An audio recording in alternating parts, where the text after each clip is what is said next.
The Books of Wisdom from the Bible and Apocrypha,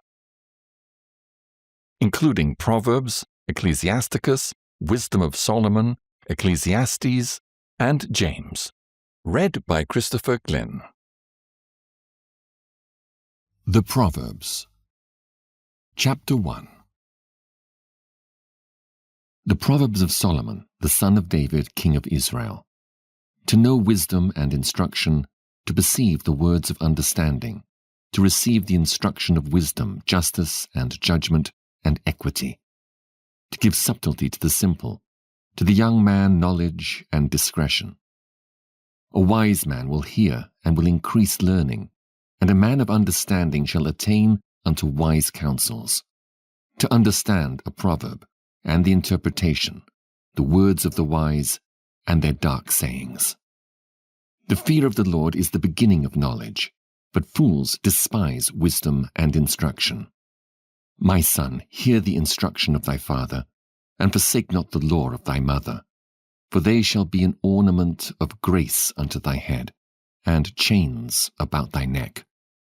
My son, if sinners entice thee, consent thou not.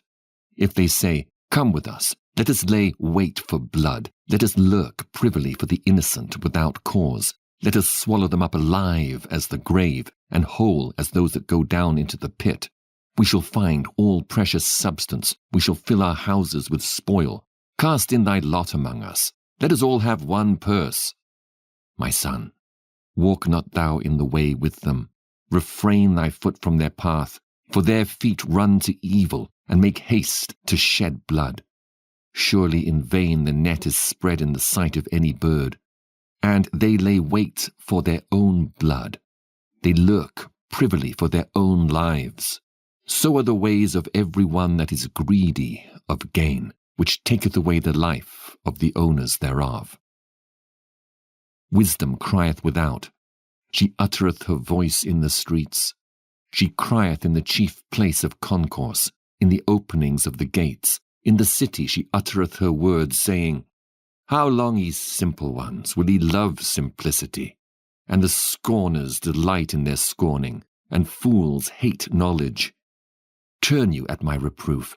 Behold, I will pour out my spirit unto you. I will make known my words unto you. Because I have called, and ye refused, I have stretched out my hand, and no man regarded.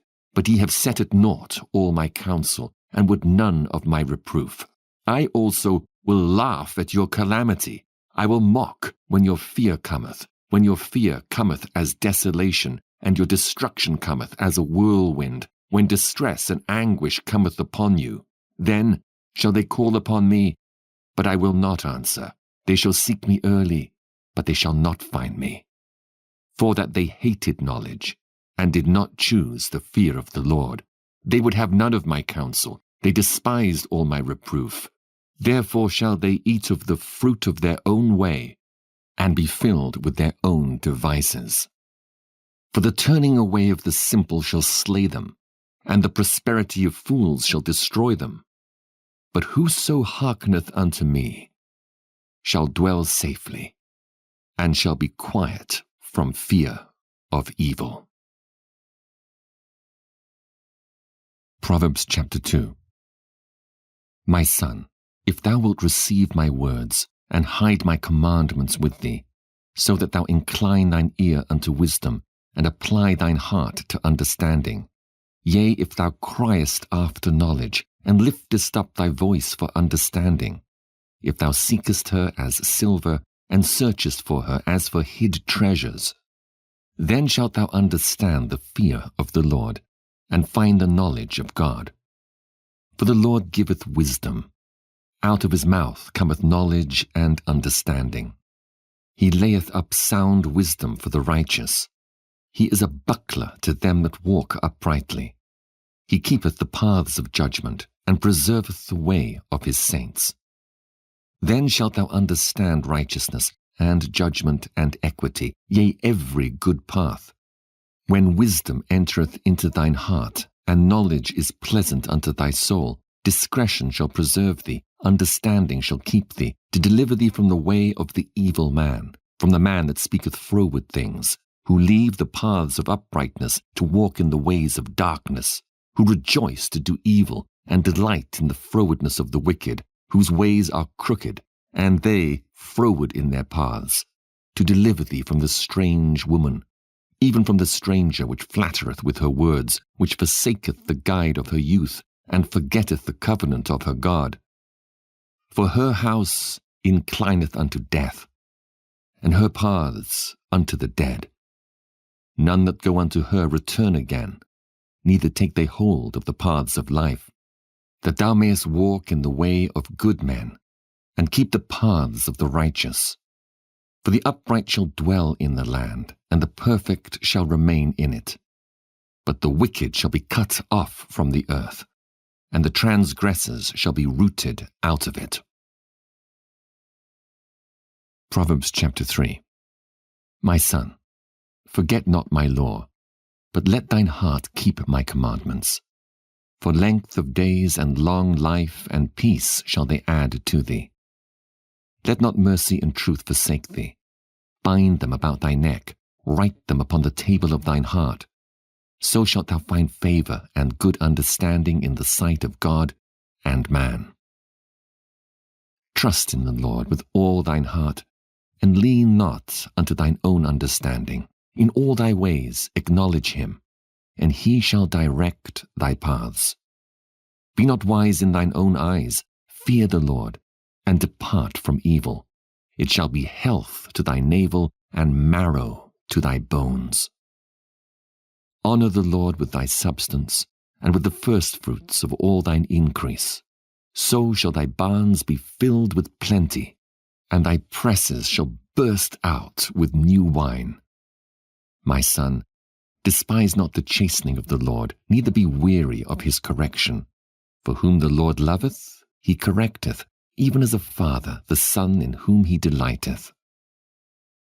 Happy is the man that findeth wisdom, and the man that getteth understanding. For the merchandise of it is better than the merchandise of silver, and the gain thereof than fine gold. She is more precious than rubies, and all the things thou canst desire are not to be compared unto her. Length of days is in her right hand, and in her left hand riches and honor. Her ways are the ways of pleasantness, and all her paths are peace. She is a tree of life to them that lay hold upon her, and happy is every one that retaineth her. The Lord by wisdom hath founded the earth. By understanding hath he established the heavens. By his knowledge the depths are broken up, and the clouds drop down the dew. My son, let not them depart from thine eyes. Keep sound wisdom and discretion. So shall they be life unto thy soul, and grace to thy neck. Then shalt thou walk in thy ways safely, and thy foot shall not stumble. When thou liest down, thou shalt not be afraid. Yea, thou shalt lie down, and thy sleep shall be sweet. Be not afraid of sudden fear, neither of the desolation of the wicked when it cometh. For the Lord shall be thy confidence, and shall keep thy foot from being taken. Withhold not good from them to whom it is due, when it is in the power of thine hand to do it. Say not unto thy neighbor, Go and come again, and tomorrow I will give, when thou hast it by thee. Devise not evil against thy neighbor, seeing he dwelleth securely by thee. Strive not with a man without cause, if he have done thee no harm. Envy thou not the oppressor, and choose none of his ways. For the froward is abomination to the Lord, but his secret is with the righteous. The curse of the Lord is in the house of the wicked, but he blesseth the habitation of the just. Surely he scorneth the scorners, but he giveth grace unto the lowly. The wise shall inherit glory, but shame shall be the promotion of fools. Proverbs chapter 4. Hear, ye children, the instruction of a father, and attend to no understanding. For I give you good doctrine, forsake ye not my law. For I was my father's son, tender and only beloved in the sight of my mother. He taught me also and said unto me, Let thine heart retain my words, keep my commandments, and live. Get wisdom, get understanding, forget it not, neither decline from the words of my mouth. Forsake her not, and she shall preserve thee. Love her, and she shall keep thee. Wisdom is the principal thing. Therefore, get wisdom, and with all thy getting, get understanding. Exalt her, and she shall promote thee. She shall bring thee to honor when thou dost embrace her. She shall give to thine head an ornament of grace, a crown of glory shall she deliver to thee. Hear, O my son, and receive my sayings, and the years of thy life shall be many. I have taught thee in the way of wisdom, I have led thee in right paths. When thou goest, thy steps shall not be straitened, and when thou runnest, thou shalt not stumble. Take fast hold of instruction, let her not go, keep her, for she is thy life. Enter not into the path of the wicked, and go not in the way of evil men. Avoid it, pass not by it, turn from it, and pass away. For they sleep not, except they've done mischief, and their sleep is taken away, unless they cause some to fall. For they eat the bread of wickedness, and drink the wine of violence. But the path of the just is as the shining light, that shineth more and more unto the perfect day.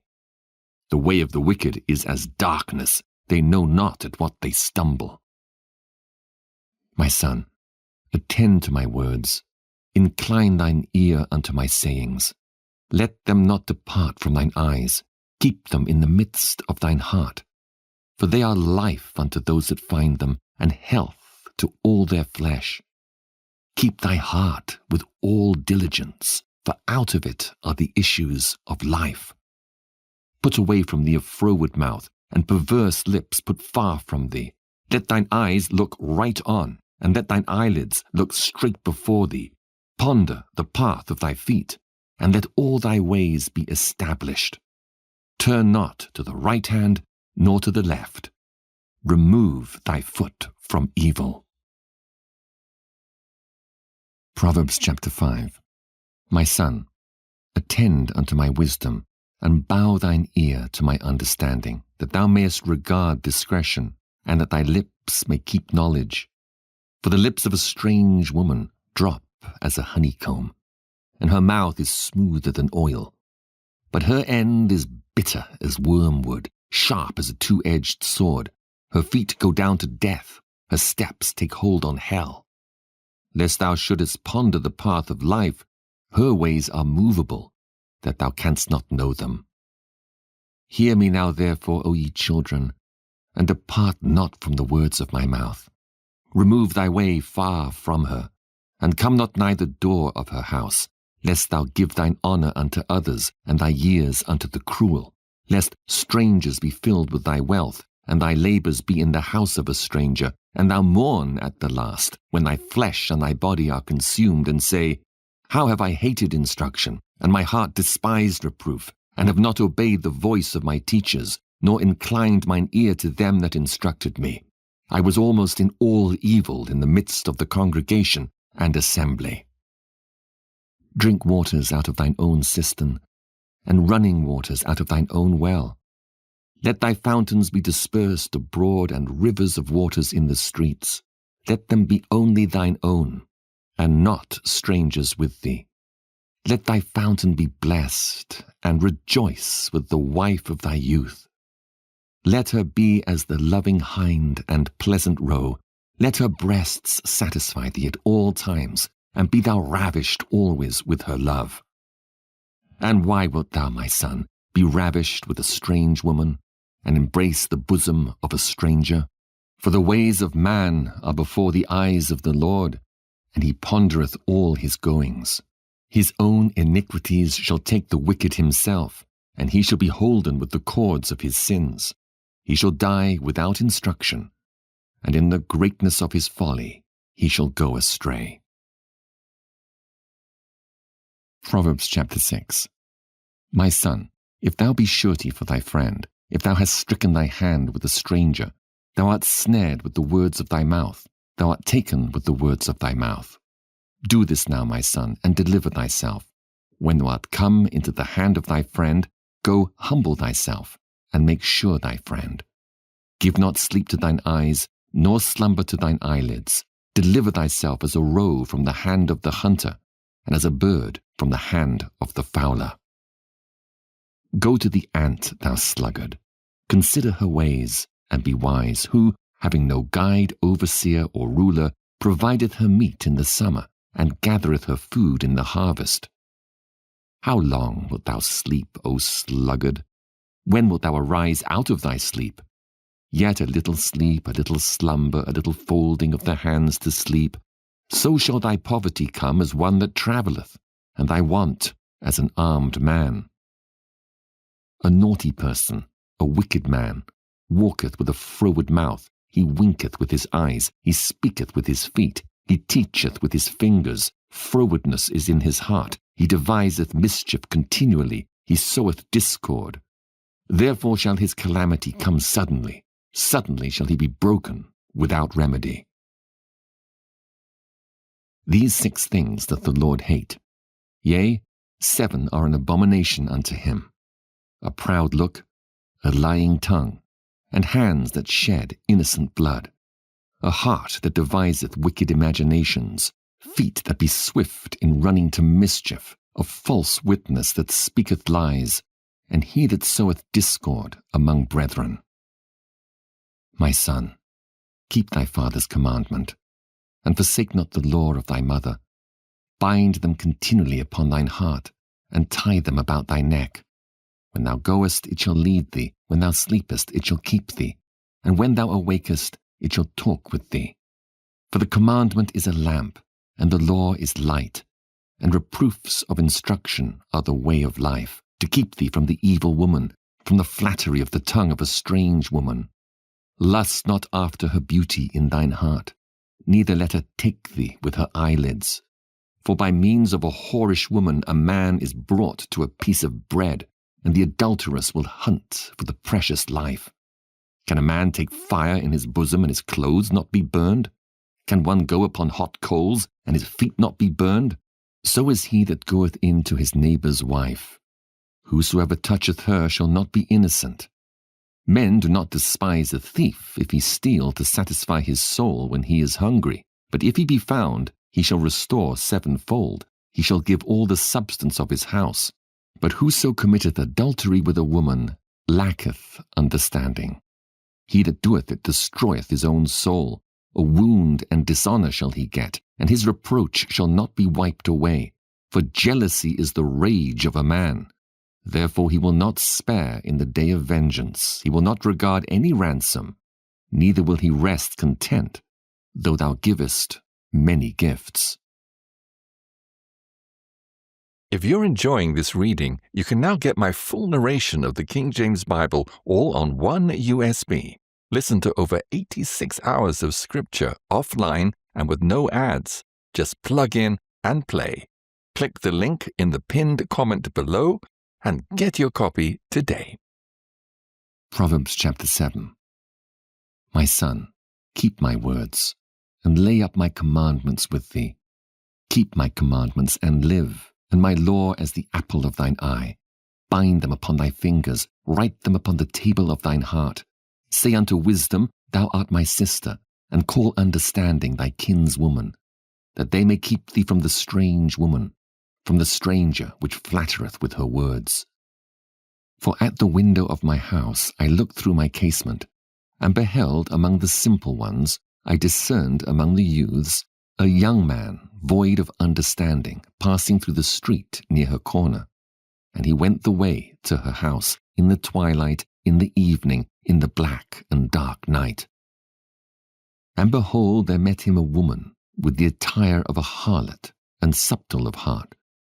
She is loud and stubborn, her feet abide not in her house. Now is she without, now in the streets, and lieth in wait at every corner. So she caught him and kissed him, and with an impudent face said unto him, I have peace offerings with me. This day have I paid my vows. Therefore came I forth to meet thee, diligently to seek thy face, and I have found thee. I have decked my bed with coverings of tapestry, with carved works, with fine linen of Egypt. I have perfumed my bed with myrrh, aloes, and cinnamon. Come, let us take our fill of love until the morning. Let us solace ourselves with loves. For the goodman is not at home. He is gone, a long journey. He hath taken a bag of money with him, and will come home at the day appointed. With her much fair speech she caused him to yield. With the flattering of her lips she forced him. He goeth after her straightway as an ox goeth to the slaughter, or as a fool to the correction of the stocks, till a dart strike through his liver, as a bird hasteth to the snare, and knoweth not that it is for his life.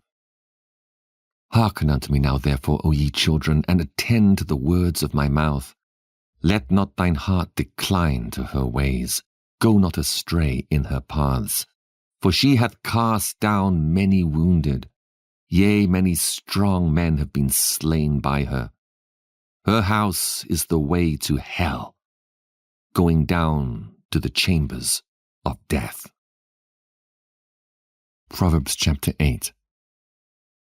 Doth not wisdom cry, and understanding put forth her voice?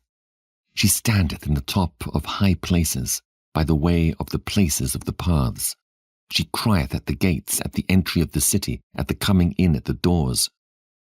Unto you, O men, I call, and my voice is to the sons of man. O ye simple, understand wisdom, and ye fools, be of an understanding heart. Hear, for I will speak of excellent things, and the opening of my lips shall be right things. For my mouth shall speak truth, and wickedness is an abomination to my lips. All the words of my mouth are in righteousness. There is nothing froward or perverse in them. They are all plain to him that understandeth, and right to them that find knowledge. Receive my instruction, and not silver, and knowledge rather than choice gold. For wisdom is better than rubies, and all the things that may be desired are not to be compared to it. I, wisdom, dwell with prudence, and find out knowledge of witty inventions. The fear of the Lord is to hate evil. Pride and arrogancy and the evil way and the froward mouth do I hate. Counsel is mine, and sound wisdom. I am understanding, I have strength. By me kings reign, and princes decree justice. By me princes rule, and nobles, even all the judges of the earth. I love them that love me, and those that seek me early shall find me.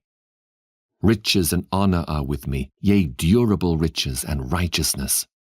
My fruit is better than gold, yea, than fine gold, and my revenue than choice silver. I lead in the way of righteousness in the midst of the paths of judgment, that I may cause those that love me to inherit substance, and I will fill their treasures. The Lord possessed me in the beginning of his way, before his works of old. I was set up from everlasting, from the beginning, or ever the earth was.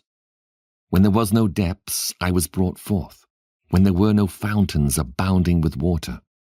Before the mountains were settled, before the hills was I brought forth, while as yet he had not made the earth, nor the fields, nor the highest part of the dust of the world. When he prepared the heavens, I was there. When he set a compass upon the face of the depth, when he established the clouds above, when he strengthened the fountains of the deep, when he gave to the sea his decree that the waters should not pass his commandment, when he appointed the foundations of the earth.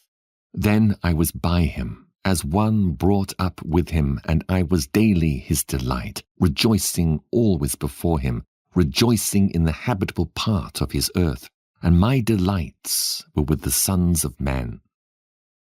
Now therefore hearken unto me, O ye children, for blessed are they that keep my ways. Hear instruction, and be wise, and refuse it not. Blessed is the man that heareth me, watching daily at my gates, waiting at the posts of my doors. For whoso findeth me findeth life, and shall obtain favor of the Lord. But he that sinneth against me wrongeth his own soul. all they that hate me, love death. Proverbs chapter 9. Wisdom hath builded her house. She hath hewn out her 7 pillars. She hath killed her beasts. She hath mingled her wine. She hath also furnished her table. She hath sent forth her maidens, and crieth upon the highest places of the city. Whoso is simple, let him turn in hither. As for him that wanteth understanding, she saith to him, Come, eat of my bread, and drink of the wine which I have mingled. Forsake the foolish, and live, and go in the way of understanding. He that reproveth a scorner getteth to himself shame, and he that rebuketh a wicked man getteth himself a blot. Reprove not a scorner, lest he hate thee. Rebuke a wise man, and he will love thee. Give instruction to a wise man, and he will be yet wiser. Teach a just man, and he will increase in learning. The fear of the Lord is the beginning of wisdom, and the knowledge of the holy is understanding. For by me thy days shall be multiplied, and the years of thy life shall be increased. If thou be wise, thou shalt be wise for thyself, but if thou scornest, thou alone shalt bear it. A foolish woman is clamorous. She is simple, and knoweth nothing. For she sitteth at the door of her house, on a seat in the high places of the city, to call passengers who go right on their ways. Whoso is simple, let him turn in hither. And as for him that wanteth understanding, she saith to him, Stolen waters are sweet, and bread eaten in secret is pleasant. But he knoweth not that the dead are there, and her guests are in the depths of hell. Proverbs chapter 10. The Proverbs of Solomon. A wise son maketh a glad father, but a foolish son is the heaviness of his mother. Treasures of wickedness profit nothing, but righteousness delivereth from death. The Lord will not suffer the soul of the righteous to famish, but he casteth away the substance of the wicked. He becometh poor that dealeth with a slack hand, but the hand of the diligent maketh rich. He that gathereth in summer is a wise son, but he that sleepeth in harvest is a son that causeth shame. Blessings are upon the head of the just, but violence covereth the mouth of the wicked. The memory of the just is blessed, but the name of the wicked shall rot. The wise in heart will receive commandments, but a prating fool shall fall. He that walketh uprightly walketh surely, but he that perverteth his ways shall be known. He that winketh with the eye causeth sorrow, but a prating fool shall fall.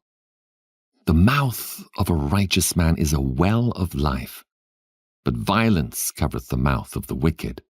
Hatred stirreth up strifes, but love covereth all sins.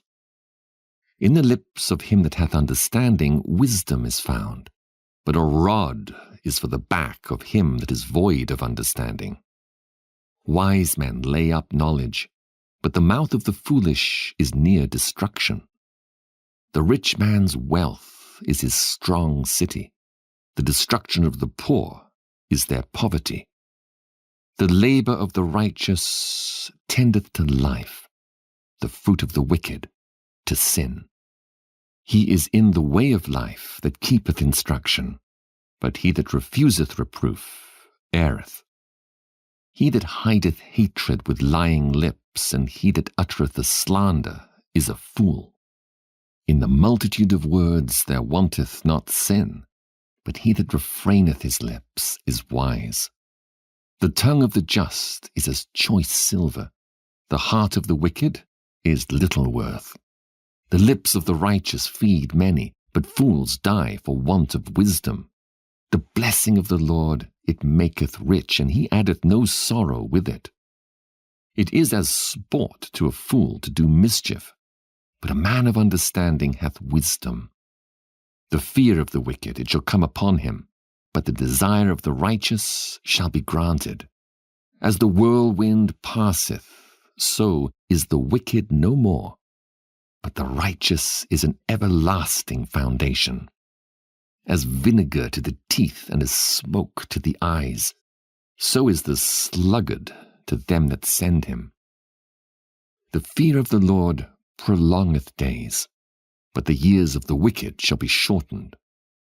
The hope of the righteous shall be gladness, but the expectation of the wicked shall perish.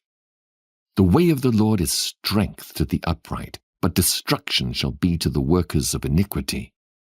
The righteous shall never be removed, but the wicked shall not inhabit the earth. The mouth of the just bringeth forth wisdom, but the froward tongue shall be cut out. The lips of the righteous know what is acceptable, but the mouth of the wicked speaketh frowardness. Proverbs chapter 11. A false balance is abomination to the Lord, but a just weight is his delight. When pride cometh, then cometh shame, but with the lowly is wisdom. The integrity of the upright shall guide them, but the perverseness of transgressors shall destroy them. Riches profit not in the day of wrath, but righteousness delivereth from death. The righteousness of the perfect shall direct his way, but the wicked shall fall by his own wickedness. The righteousness of the upright shall deliver them, but transgressors shall be taken in their own naughtiness. When a wicked man dieth, his expectation shall perish, and the hope of unjust men perisheth. The righteous is delivered out of trouble, and the wicked cometh in his stead. A hypocrite with his mouth destroyeth his neighbor, but through knowledge shall the just be delivered. When it goeth well with the righteous, the city rejoiceth, and when the wicked perish, there is shouting. By the blessing of the upright the city is exalted, but it is overthrown by the mouth of the wicked. He that is void of wisdom despiseth his neighbor, but a man of understanding holdeth his peace. A talebearer revealeth secrets, but he that is of a faithful spirit concealeth the matter. Where no counsel is, the people fall, but in the multitude of counselors there is safety. He that is surety for a stranger shall smart for it, and he that hateth suretyship is sure. A gracious woman retaineth honor, and strong men retain riches. The merciful man doeth good to his own soul, but he that is cruel troubleth his own flesh. The wicked worketh a deceitful work, but to him that soweth righteousness shall be a sure reward. As righteousness tendeth to life, so he that pursueth evil pursueth it to his own death. They that are of a froward heart are abomination to the Lord, but such as are upright in their way are his delight. Though hand join in hand, the wicked shall not be unpunished, but the seed of the righteous shall be delivered.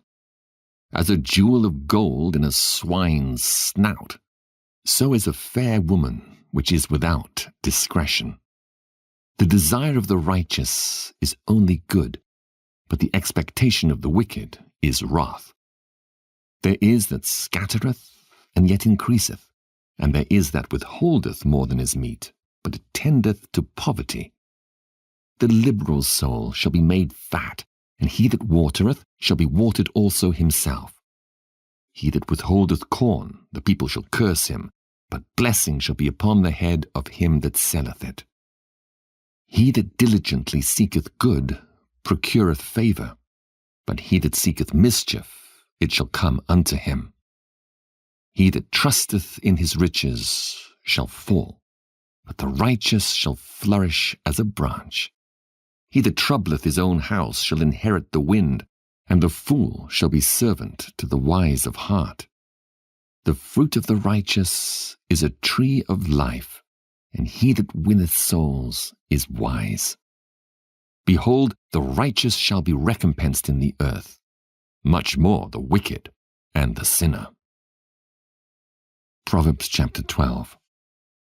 Whoso loveth instruction loveth knowledge, but he that hateth reproof is brutish. A good man obtaineth favour of the Lord, but a man of wicked devices will he condemn. A man shall not be established by wickedness, but the root of the righteous shall not be moved. A virtuous woman is a crown to her husband, but she that maketh ashamed is as rottenness in his bones. The thoughts of the righteous are right, but the counsels of the wicked are deceit. The words of the wicked are to lie in wait for blood, but the mouth of the upright shall deliver them. The wicked are overthrown and are not, but the house of the righteous shall stand. A man shall be commended according to his wisdom, but he that is of a perverse heart shall be despised. He that is despised and hath a servant is better than he that honoureth himself and lacketh bread. A righteous man regardeth the life of his beast, but the tender mercies of the wicked are cruel. He that tilleth his land shall be satisfied with bread, but he that followeth vain persons is void of understanding. The wicked desireth the net of evil men, but the root of the righteous yieldeth fruit. The wicked is snared by the transgression of his lips, but the just shall come out of trouble. A man shall be satisfied with good by the fruit of his mouth, and the recompense of a man's hands shall be rendered unto him. The way of a fool is right in his own eyes, but he that hearkeneth unto counsel is wise. A fool's wrath is presently known, but a prudent man covereth shame. He that speaketh truth showeth forth righteousness, but a false witness deceit. There is that speaketh like the piercing of a sword, but the tongue of the wise is health. The lip of truth shall be established forever, but a lying tongue is but for a moment. Deceit is in the heart of them that imagine evil, but to the counselors of peace is joy. There shall no evil happen to the just, but the wicked shall be filled with mischief. Lying lips are abomination to the Lord, but they that deal truly are his delight. A prudent man concealeth knowledge, but the heart of fools proclaimeth foolishness. The hand of the diligent shall bear rule, but the slothful shall be under tribute. Heaviness in the heart of man maketh it stoop, but a good word maketh it glad. The righteous is more excellent than his neighbour, but the way of the wicked seduceth them. The slothful man roasteth not that which he took in hunting, but the substance of a diligent man is precious. In the way of righteousness is life, and in the pathway thereof there is no death. Proverbs chapter 13. A wise son heareth his father's instruction, but a scorner heareth not rebuke. A man shall eat good by the fruit of his mouth, but the soul of the transgressors shall eat violence. He that keepeth his mouth keepeth his life, but he that openeth wide his lips shall have destruction. The soul of the sluggard desireth and hath nothing, but the soul of the diligent shall be made fat. A righteous man hateth lying, but a wicked man is loathsome and cometh to shame. Righteousness keepeth him that is upright in the way, but wickedness overthroweth the sinner. There is that maketh himself rich, yet hath nothing. There is that maketh himself poor, yet hath great riches. The ransom of a man's life are his riches, but the poor heareth not rebuke.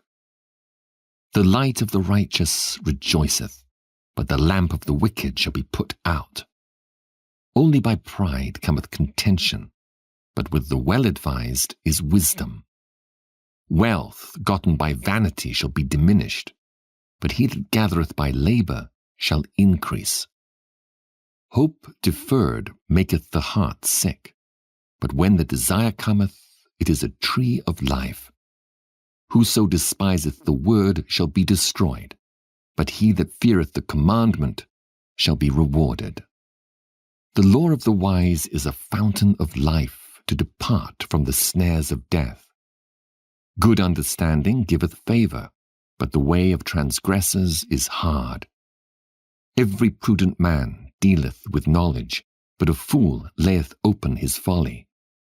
A wicked messenger falleth into mischief, but a faithful ambassador is health.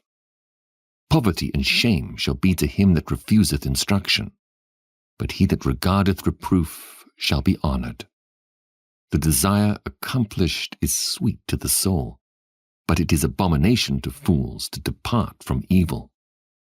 He that walketh with wise men shall be wise, but a companion of fools shall be destroyed. Evil pursueth sinners, but to the righteous good shall be repaid.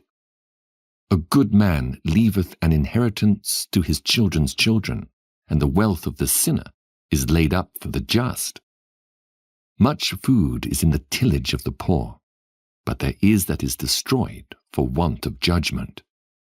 He that spareth his rod hateth his son, but he that loveth him chasteneth him betimes. The righteous eateth to the satisfying of his soul, but the belly of the wicked shall want. Proverbs chapter 14. Every wise woman buildeth her house, but the foolish plucketh it down with her hands.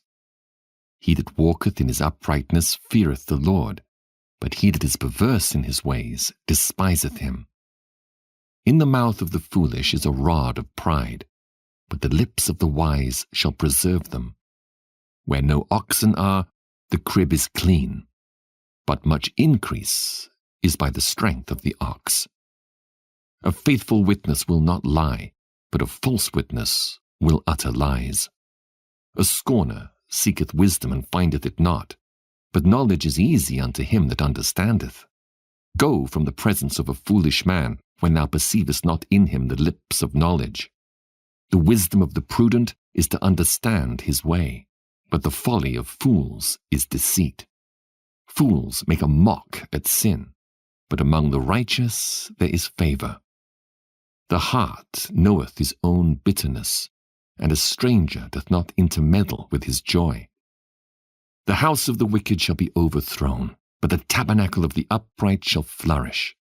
There is a way that seemeth right unto a man, but the end thereof are the ways of death. Even in laughter the heart is sorrowful, and the end of that mirth is heaviness. The backslider in heart shall be filled with his own ways, and a good man shall be satisfied from himself. The simple believeth every word, but the prudent man looketh well to his going. A wise man feareth and departeth from evil, but the fool rageth and is confident. He that is soon angry dealeth foolishly, and a man of wicked devices is hated. The simple inherit folly, but the prudent are crowned with knowledge. The evil bow before the good, and the wicked at the gates of the righteous. The poor is hated even of his own neighbour, but the rich hath many friends. He that despiseth his neighbour sinneth, but he that hath mercy on the poor, happy is he. Do they not err that devise evil? But mercy and truth shall be to them that devise good. In all labour there is profit, but the talk of the lips tendeth only to penury. The crown of the wise is their riches, but the foolishness of fools is folly. A true witness delivereth souls, but a deceitful witness speaketh lies. In the fear of the Lord is strong confidence, and his children shall have a place of refuge. The fear of the Lord is a fountain of life to depart from the snares of death. In the multitude of people is the king's honour, but in the want of people is the destruction of the prince. He that is slow to wrath is of great understanding, but he that is hasty of spirit exalteth folly. A sound heart is the life of the flesh, but envy the rottenness of the bones. He that oppresseth the poor reproacheth his Maker, but he that honoureth him hath mercy on the poor. The wicked is driven away in his wickedness, but the righteous hath hope in his death. Wisdom resteth in the heart of him that hath understanding, but that which is in the midst of fools is made known. Righteousness exalteth a nation, but sin is a reproach to any people. The king's favor is toward a wise servant, but his wrath is against him that causeth shame. Proverbs chapter 15. A soft answer turneth away wrath, but grievous words stir up anger.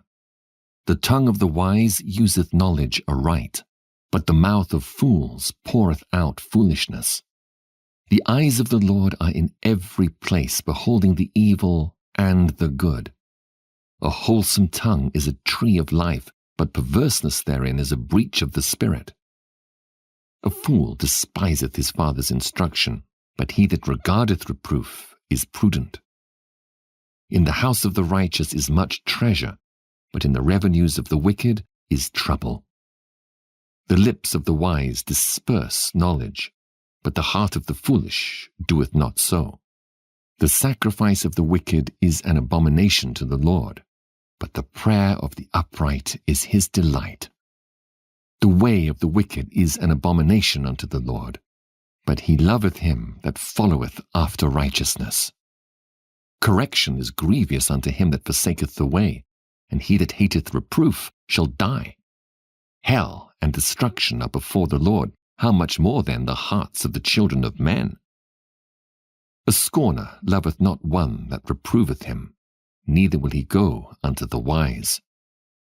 A merry heart maketh a cheerful countenance, but by sorrow of the heart the spirit is broken. The heart of him that hath understanding seeketh knowledge, but the mouth of fools feedeth on foolishness. All the days of the afflicted are evil, but he that is of a merry heart hath a continual feast. Better is little with the fear of the Lord than great treasure and trouble therewith. Better is a dinner of herbs where love is than a stalled ox and hatred therewith. A wrathful man stirreth up strife, but he that is slow to anger appeaseth strife. The way of the slothful man is as a hedge of thorns, but the way of the righteous is made plain. A wise son maketh a glad father, but a foolish man despiseth his mother. Folly is joy to him that is destitute of wisdom, but a man of understanding walketh uprightly. Without counsel, purposes are disappointed, but in the multitude of counselors they are established. A man hath joy by the answer of his mouth, and a word spoken in due season, how good is it!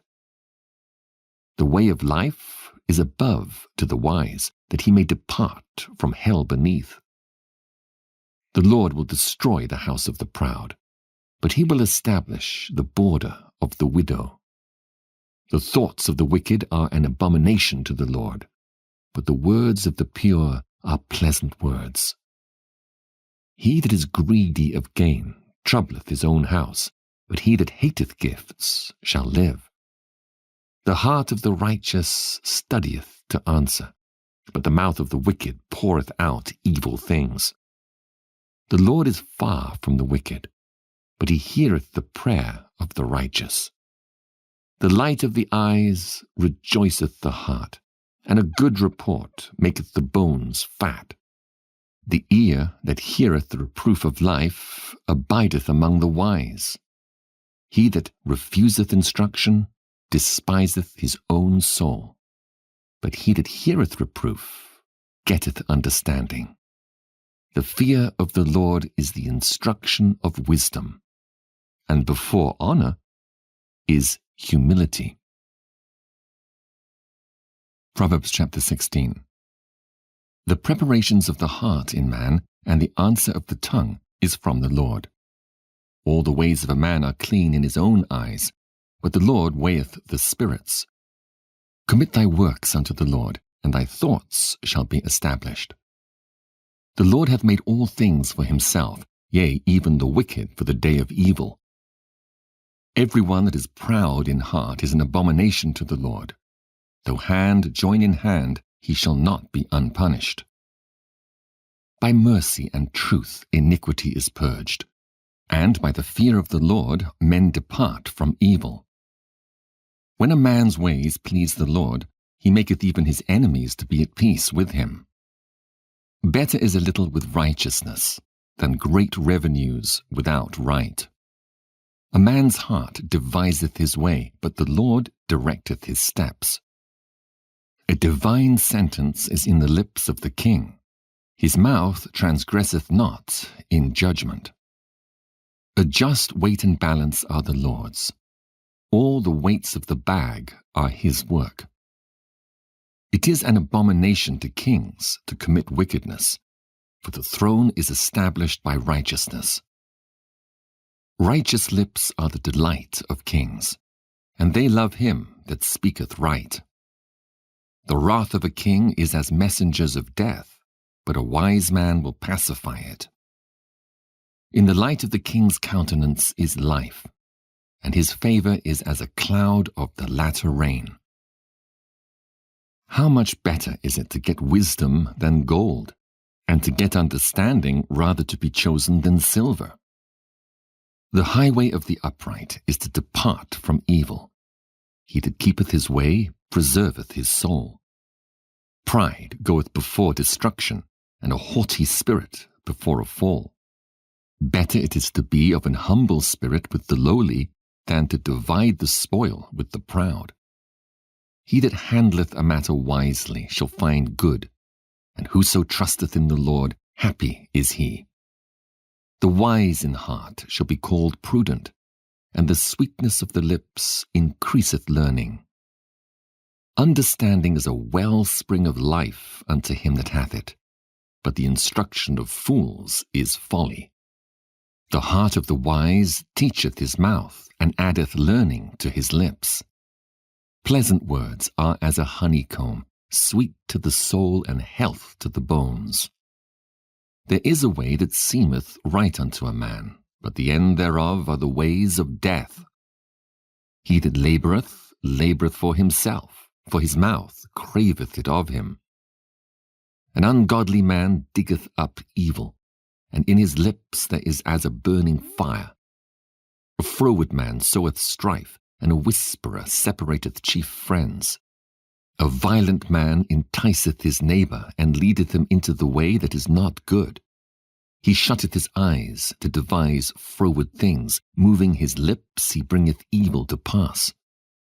The hoary head is a crown of glory, if it be found in the way of righteousness.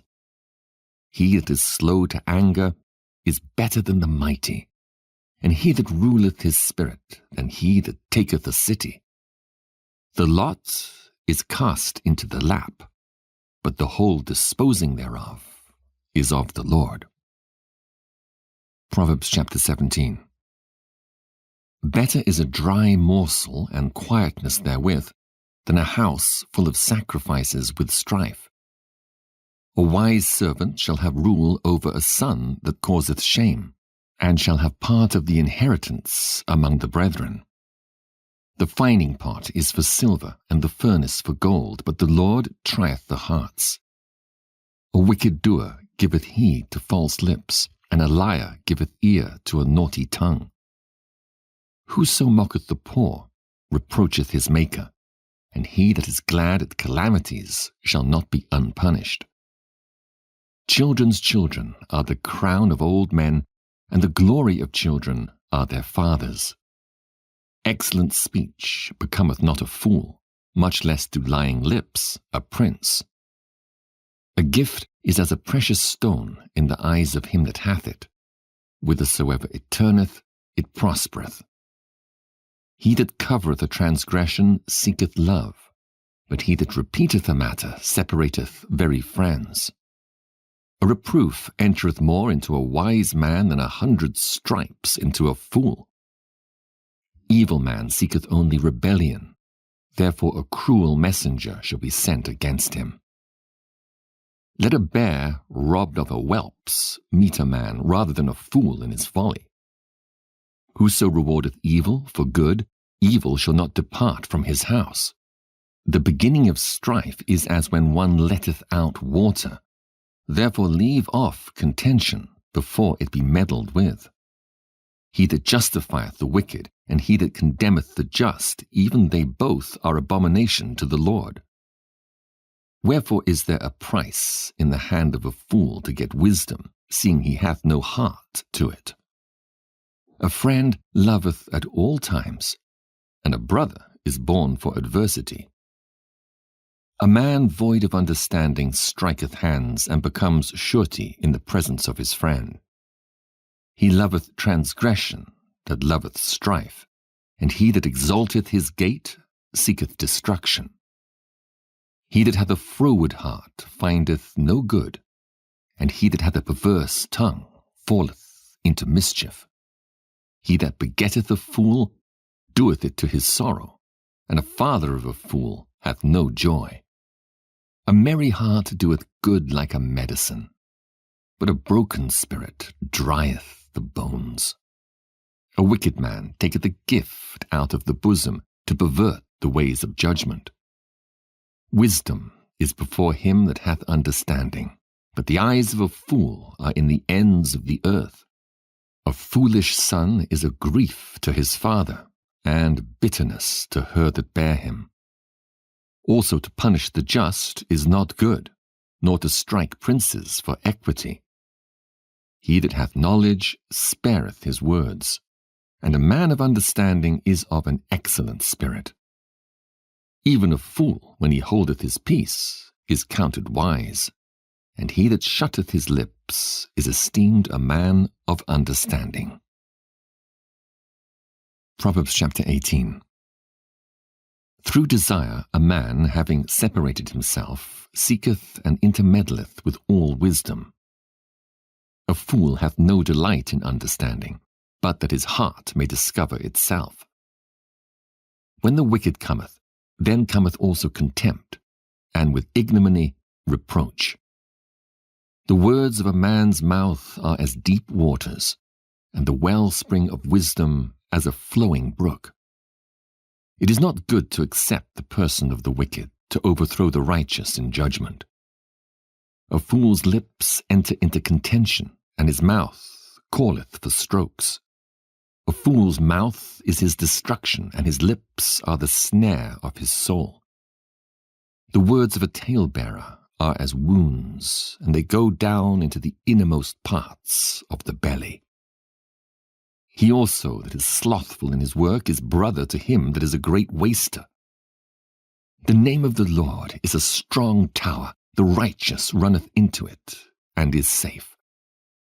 The rich man's wealth is his strong city, and as a high wall in his own conceit. Before destruction the heart of man is haughty, and before honor is humility. He that answereth a matter before he heareth it, it is folly and shame unto him. The spirit of a man will sustain his infirmity, but a wounded spirit who can bear? The heart of the prudent getteth knowledge, and the ear of the wise seeketh knowledge. A man's gift maketh room for him, and bringeth him before great men. He that is first in his own cause seemeth just, but his neighbour cometh and searcheth him. The lot causeth contentions to cease, and parteth between the mighty. A brother offended is harder to be won than a strong city, and their contentions are like the bars of a castle. A man's belly shall be satisfied with the fruit of his mouth, and with the increase of his lips shall he be filled. Death and life are in the power of the tongue, and they that love it shall eat the fruit thereof. Whoso findeth a wife findeth a good thing, and obtaineth favour of the Lord. The poor useth entreaties, but the rich answereth roughly. A man that hath friends must show himself friendly, and there is a friend that sticketh closer than a brother. Proverbs chapter 19. Better is the poor that walketh in his integrity than he that is perverse in his lips and is a fool. Also that the soul be without knowledge, it is not good, and he that hasteth with his feet sinneth. The foolishness of man perverteth his way, and his heart fretteth against the Lord.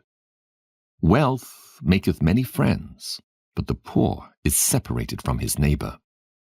A false witness shall not be unpunished, and he that speaketh lies shall not escape. Many will entreat the favor of the prince, and every man is a friend to him that giveth gifts. All the brethren of the poor do hate him. How much more do his friends go far from him? He pursueth them with words, yet they are wanting to him. He that getteth wisdom loveth his own soul. He that keepeth understanding shall find good. A false witness shall not be unpunished, and he that speaketh lies shall perish. Delight is not seemly for a fool, much less for a servant to have rule over princes. The discretion of a man deferreth his anger, and it is his glory to pass over a transgression. The king's wrath is as the roaring of a lion, but his favor is as dew upon the grass. A foolish son is the calamity of his father, and the contentions of a wife are a continual dropping. House and riches are the inheritance of fathers, and a prudent wife is from the Lord. Slothfulness casteth into a deep sleep, and an idle soul shall suffer hunger. He that keepeth the commandment keepeth his own soul, but he that despiseth his ways shall die. He that hath pity upon the poor lendeth unto the Lord, and that which he hath given will he pay him again. Chasten thy son while there is hope, and let not thy soul spare for his crying. A man of great wrath shall suffer punishment, for if thou deliver him, yet thou must do it again. Hear counsel, and receive instruction, that thou mayest be wise in thy latter end. There are many devices in a man's heart, nevertheless the counsel of the Lord, that shall stand. The desire of a man is his kindness, and a poor man is better than a liar. The fear of the Lord tendeth to life, and he that hath it shall abide satisfied. He shall not be visited with evil. A slothful man hideth his hand in his bosom, and will not so much as bring it to his mouth again. Smite a scorner, and the simple will beware, and reprove one that hath understanding, and he will understand knowledge. He that wasteth his father and chaseth away his mother is a son that causeth shame and bringeth reproach. Cease, my son, to hear the instruction that causeth to err from the words of knowledge. An ungodly witness scorneth judgment, and the mouth of the wicked devoureth iniquity. Judgments are prepared for scorners, and stripes for the back of fools. Proverbs chapter 20. Wine is a mocker, strong drink is raging, and whosoever is deceived thereby is not wise. The fear of a king is as the roaring of a lion. Whoso provoketh him to anger sinneth against his own soul. It is an honor for a man to cease from strife, but every fool will be meddling. The sluggard will not plough by reason of the cold, therefore shall he beg in harvest and have nothing. Counsel in the heart of man is like deep water, but a man of understanding will draw it out. Most men will proclaim every one his own goodness, but a faithful man who can find? The just man walketh in his integrity, his children are blessed after him. A king that sitteth in the throne of judgment scattereth away all evil with his eyes. Who can say, I have made my heart clean, I am pure from my sin? Divers weights and divers measures, both of them are alike abomination to the Lord. Even a child is known by his doings, whether his work be pure, and whether it be right. The hearing ear and the seeing eye, the Lord hath made even both of them. Love not sleep, lest thou come to poverty. Open thine eyes, and thou shalt be satisfied with bread. It is naught, saith the buyer, but when he's gone his way, then he boasteth. There is gold and a multitude of rubies, but the lips of knowledge are a precious jewel. Take his garment that is surety for a stranger, and take a pledge of him for a strange woman. Bread of deceit is sweet to a man, but afterward his mouth shall be filled with gravel. Every purpose is established by counsel, and with good advice make war. He that goeth about as a talebearer revealeth secrets, therefore meddle not with him that flattereth with his lips. Whoso curseth his father or his mother, his lamp shall be put out in obscure darkness. An inheritance may be gotten hastily at the beginning, but the end thereof shall not be blessed. Say not thou, I will recompense evil, but wait on the Lord, and he shall save thee. Divers weights are an abomination unto the Lord, and a false balance is not good. Man's goings are of the Lord. How can a man then understand his own way? It is a snare to the man who devoureth that which is holy, and after vows to make inquiry.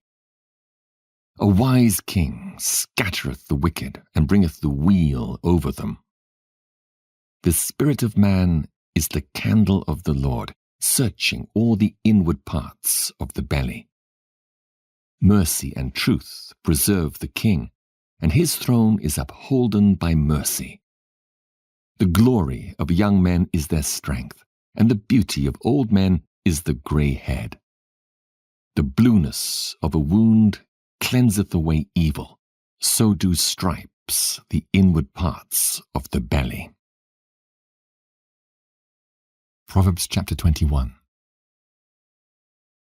The king's heart is in the hand of the Lord. As the rivers of water he turneth it whithersoever he will. Every way of a man is right in his own eyes, but the Lord pondereth the hearts. To do justice and judgment is more acceptable to the Lord than sacrifice. An high look and a proud heart, and the ploughing of the wicked is sin. The thoughts of the diligent tend only to plenteousness, but of every one that is hasty only to want.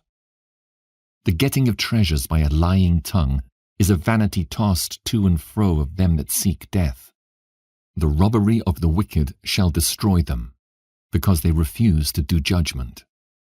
The way of man is froward and strange, but as for the pure, his work is right. It is better to dwell in a corner of the housetop than with a brawling woman in a wide house. The soul of the wicked desireth evil.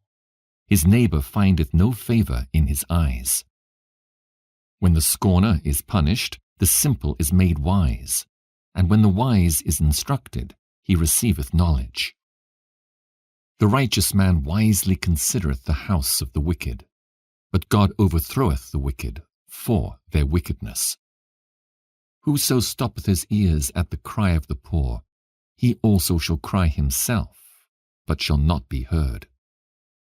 A gift in secret pacifieth anger, and a reward in the bosom strong wrath. It is joy to the just to do judgment, but destruction shall be to the workers of iniquity. The man that wandereth out of the way of understanding shall remain in the congregation of the dead. He that loveth pleasure shall be a poor man. He that loveth wine and oil shall not be rich. The wicked shall be a ransom for the righteous, and the transgressor for the upright. It is better to dwell in the wilderness than with a contentious and an angry woman. There is treasure to be desired, and oil in the dwelling of the wise, but a foolish man spendeth it up. He that followeth after righteousness and mercy findeth life, righteousness, and honour. A wise man scaleth the city of the mighty, and casteth down the strength of the confidence thereof. Whoso keepeth his mouth and his tongue keepeth his soul from troubles. Proud and haughty scorner is his name, who dealeth in proud wrath. The desire of the slothful killeth him, for his hands refuse to labour. He coveteth greedily all the day long, but the righteous giveth and spareth not. The sacrifice of the wicked is abomination, how much more when he bringeth it with a wicked mind? A false witness shall perish, but the man that heareth speaketh constantly. A wicked man hardeneth his face, but as for the upright, he directeth his way. There is no wisdom nor understanding nor counsel against the Lord. The horse is prepared against the day of battle, but safety is of the Lord. Proverbs chapter 22. A good name is rather to be chosen than great riches, and loving favour rather than silver and gold. The rich and poor meet together. The Lord is the maker of them all. A prudent man foreseeth the evil and hideth himself, but the simple pass on and are punished. By humility and the fear of the Lord are riches and honour and life. Thorns and snares are in the way of the froward. He that doth keep his soul shall be far from them. Train up a child in the way he should go, and when he is old he will not depart from it. The rich ruleth over the poor, and the borrower is servant to the lender. He that soweth iniquity shall reap vanity, and the rod of his anger shall fail. He that hath a bountiful eye shall be blessed, for he giveth of his bread to the poor. Cast out the scorner, and contention shall go out, yea, strife and reproach shall cease. He that loveth pureness of heart, for the grace of his lips the king shall be his friend. The eyes of the Lord preserve knowledge, and he overthroweth the words of the transgressor. The slothful man saith, There is a lion without, I shall be slain in the streets. The mouth of strange women is a deep pit. He that is abhorred of the Lord shall fall therein. Foolishness is bound in the heart of a child, but the rod of correction shall drive it far from him. He that oppresseth the poor to increase his riches, and he that giveth to the rich, shall surely come to want. Bow down thine ear, and hear the words of the wise, and apply thine heart unto my knowledge. For it is a pleasant thing if thou keep them within thee. They shall withal be fitted in thy lips. That thy trust may be in the Lord, I have made known to thee this day, even to thee. Have not I written to thee excellent things in counsels and knowledge, that I might make thee know the certainty of the words of truth, that thou mightest answer the words of truth to them that send unto thee? Rob not the poor, because he is poor, neither oppress the afflicted in the gate, for the Lord will plead their cause and spoil the soul of those that spoiled them. Make no friendship with an angry man, and with a furious man thou shalt not go, lest thou learn his ways and get a snare to thy soul. Be not thou one of them that strike hands, or of them that are sureties for debts. If thou hast nothing to pay, why should he take away thy bed from under thee? Remove not the ancient landmark, which thy fathers have set. Seest thou a man diligent in his business? He shall stand before kings. He shall not stand before mean men. Proverbs chapter 23. When thou sittest to eat with a ruler, consider diligently what is before thee, and put a knife to thy throat if thou be a man given to appetite. Be not desirous of his dainties, for they are deceitful meat. Labor not to be rich. Cease from thine own wisdom. Wilt thou set thine eyes upon that which is not? For riches certainly make themselves wings, they fly away as an eagle toward heaven. Eat thou not the bread of him that hath an evil eye, neither desire thou his dainty meats. For as he thinketh in his heart, so is he. Eat and drink, saith he to thee, but his heart is not with thee. The morsel which thou hast eaten shalt thou vomit up, and lose thy sweet words.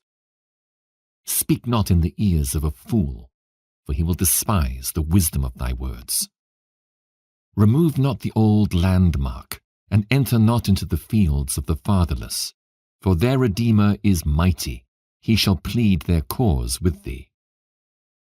Apply thine heart unto instruction, and thine ears to the words of knowledge. Withhold not correction from the child, for if thou beatest him with the rod, he shall not die. Thou shalt beat him with the rod, and shalt deliver his soul from hell. My son, if thine heart be wise, my heart shall rejoice, even mine. Yea, my reins shall rejoice when thy lips speak right things. Let not thine heart envy sinners, but be thou in the fear of the Lord all the day long.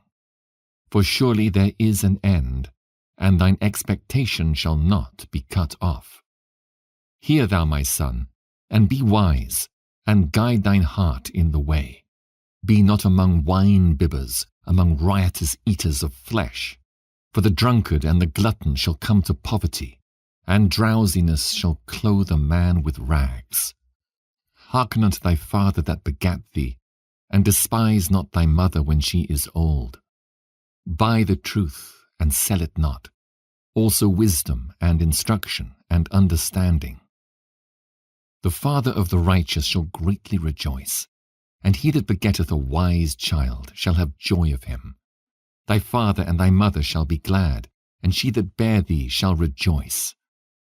My son, give me thine heart, and let thine eyes observe my ways. For a whore is a deep ditch, and a strange woman is a narrow pit. She also lieth in wait as for a prey, and increaseth the transgressors among men. Who hath woe? Who hath sorrow? Who hath contentions? Who hath babbling? Who hath wounds without cause? Who hath redness of eyes? They that tarry long at the wine, they that go to seek mixed wine. Look not thou upon the wine when it is red, when it giveth his colour in the cup, when it moveth itself aright. At the last it biteth like a serpent, and stingeth like an adder. Thine eyes shall behold strange women, and thine heart shall utter perverse things.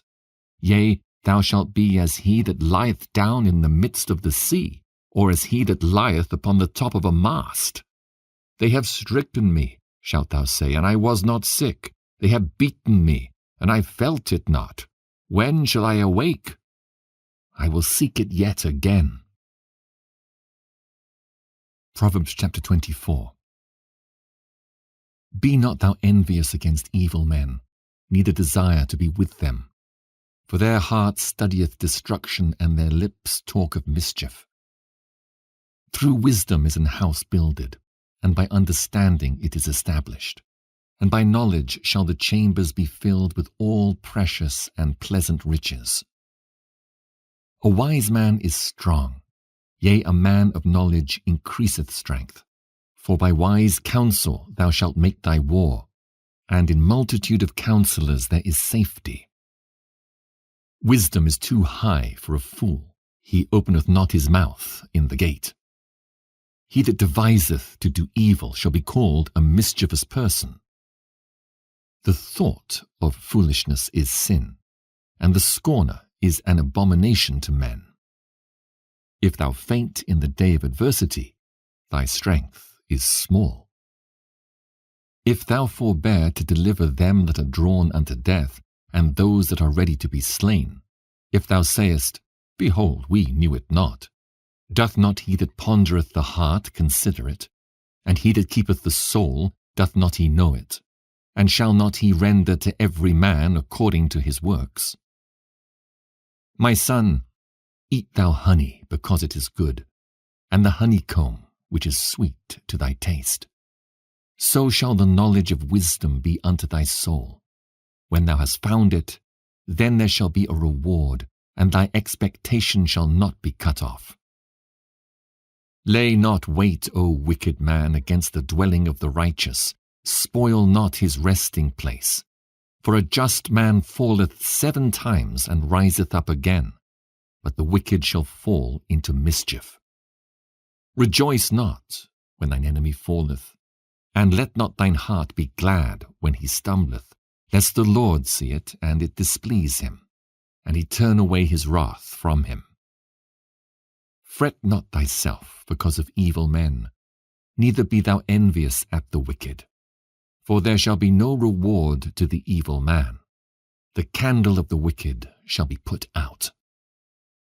My son, fear thou the Lord and the king, and meddle not with them that are given to change.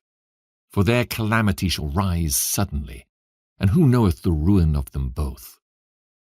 These things also belong to the wise. It is not good to have respect of persons in judgment. He that saith unto the wicked, Thou art righteous, him shall the people curse, nations shall abhor him.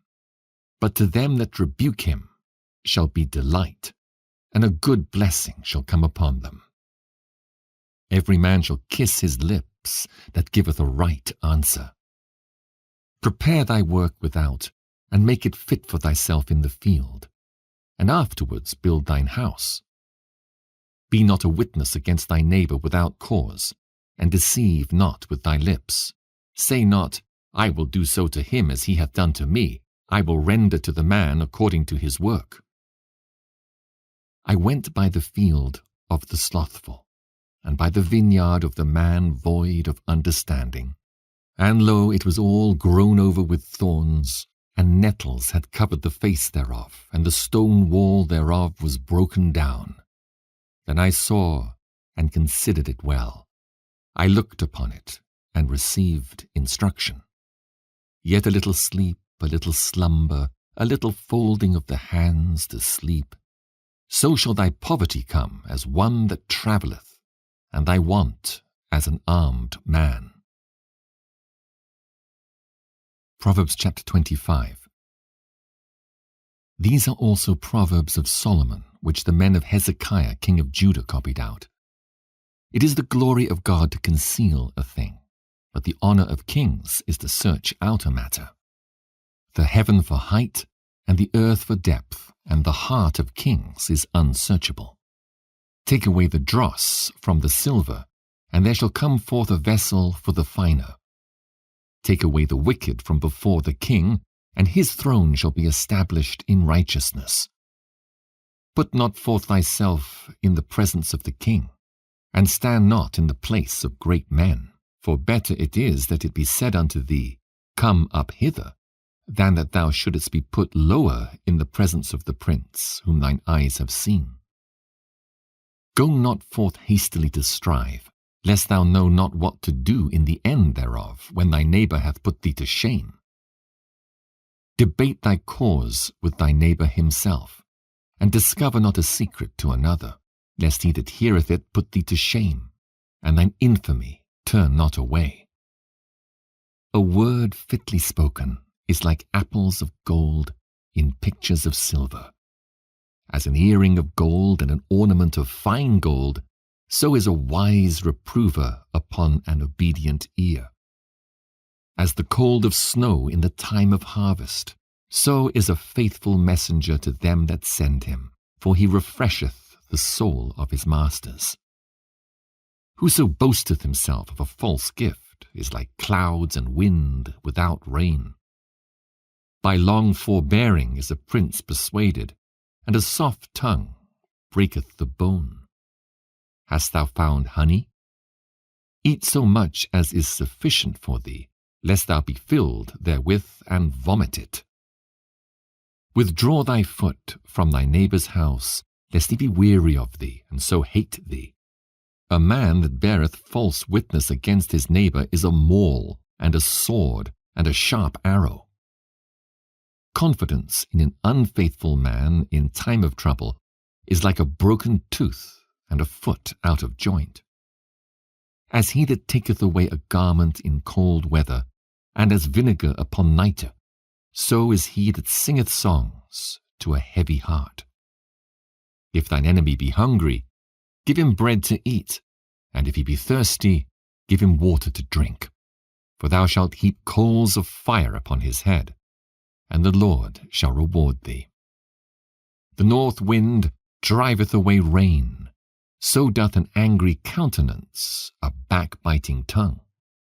It is better to dwell in the corner of the housetop than with a brawling woman and in a wide house. As cold waters to a thirsty soul, so is good news from a far country. A righteous man falling down before the wicked is as a troubled fountain and a corrupt spring.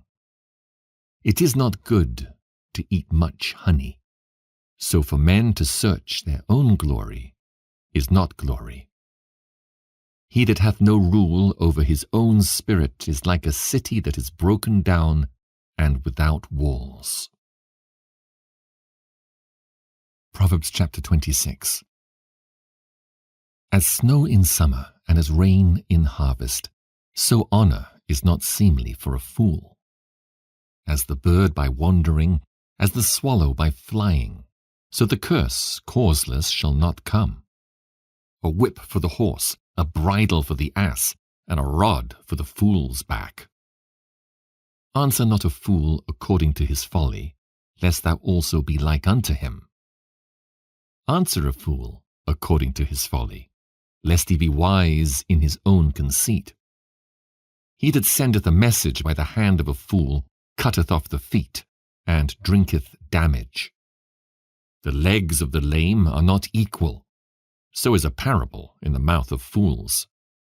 As he that bindeth a stone in a sling, so is he that giveth honor to a fool. As a thorn goeth up into the hand of a drunkard, so is a parable in the mouth of fools. The great God that formed all things both rewardeth the fool and rewardeth transgressors. As a dog returneth to his vomit, so a fool returneth to his folly. Seest thou a man wise in his own conceit? There is more hope of a fool than of him. The slothful man saith, There is a lion in the way, a lion is in the streets. As the door turneth upon his hinges, so doth the slothful upon his bed. The slothful hideth his hand in his bosom, it grieveth him to bring it again to his mouth. The sluggard is wiser in his own conceit than 7 men that can render a reason. He that passeth by and meddleth with strife belonging not to him is like one that taketh a dog by the ears. As a madman who casteth firebrands, arrows, and death, so is the man that deceiveth his neighbor and saith, Am not I in sport? Where no wood is, there the fire goeth out. So where there is no talebearer, the strife ceaseth. As coals are to burning coals and wood to fire, so is a contentious man to kindle strife. The words of a talebearer are as wounds, and they go down into the innermost parts of the belly. Burning lips and a wicked heart are like a potsherd covered with silver dross. He that hateth dissembleth with his lips, and layeth up deceit within him.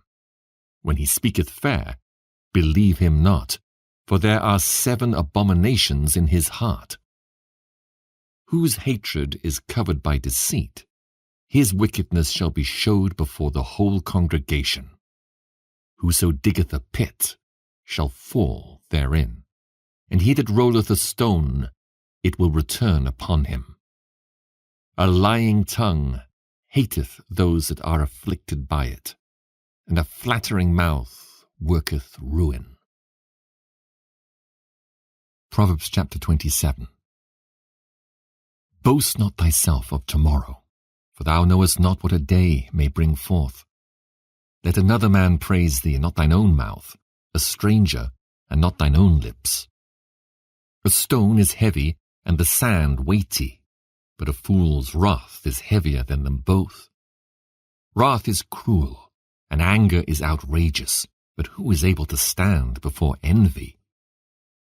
Open rebuke is better than secret love. Faithful are the wounds of a friend, but the kisses of an enemy are deceitful. The full soul loatheth an honeycomb, but to the hungry soul every bitter thing is sweet. As a bird that wandereth from her nest, so is a man that wandereth from his place.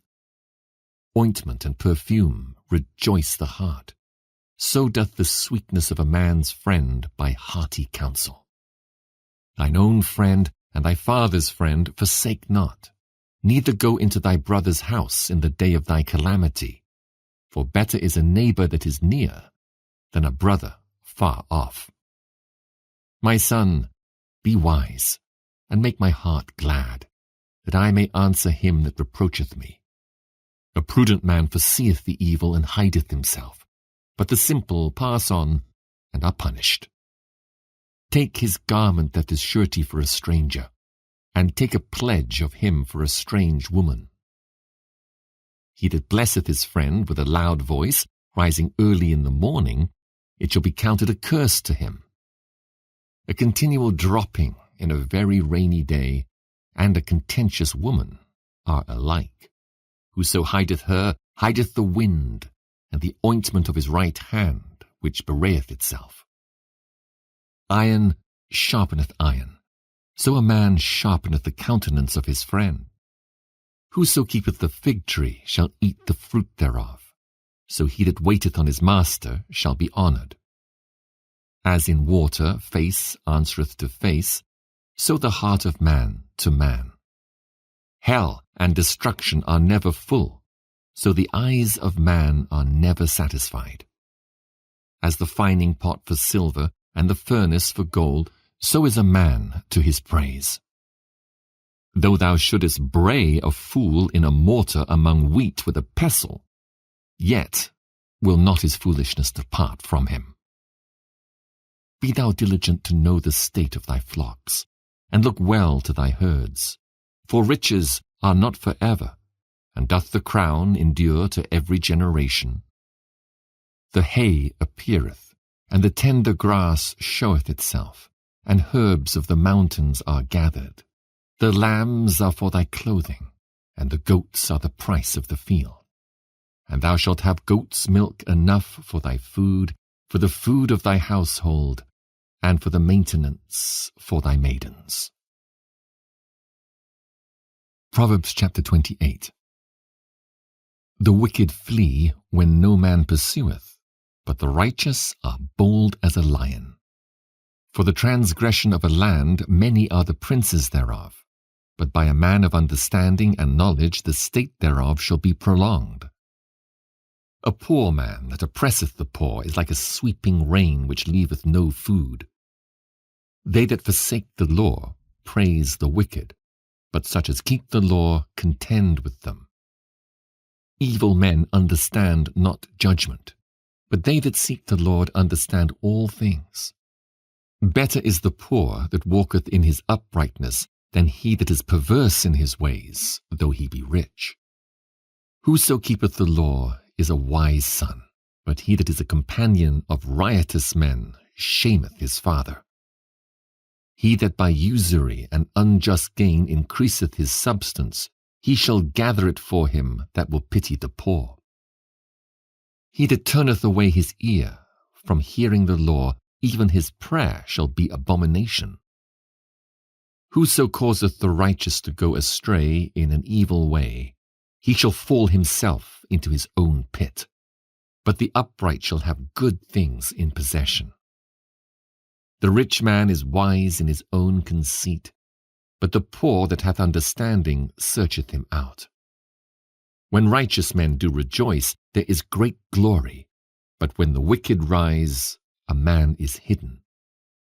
He that covereth his sins shall not prosper, but whoso confesseth and forsaketh them shall have mercy. Happy is the man that feareth always, but he that hardeneth his heart shall fall into mischief. As a roaring lion and a raging bear, so is a wicked ruler over the poor people.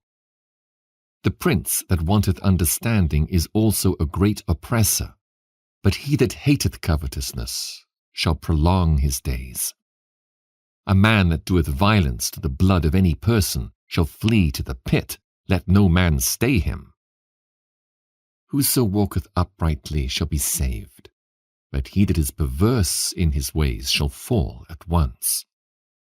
He that tilleth his land shall have plenty of bread, but he that followeth after vain persons shall have poverty enough. A faithful man shall abound with blessings, but he that maketh haste to be rich shall not be innocent. To have respect of persons is not good, for a piece of bread that man will transgress. He that hasteth to be rich hath an evil eye, and considereth not that poverty shall come upon him. He that rebuketh a man afterwards shall find more favour than he that flattereth with the tongue. Whoso robbeth his father or his mother and saith, It is no transgression, the same is the companion of a destroyer. He that is of a proud heart stirreth up strife, but he that putteth his trust in the Lord shall be made fat. He that trusteth in his own heart is a fool, but whoso walketh wisely, he shall be delivered. He that giveth unto the poor shall not lack, but he that hideth his eyes shall have many a curse. When the wicked rise, men hide themselves, but when they perish, the righteous increase.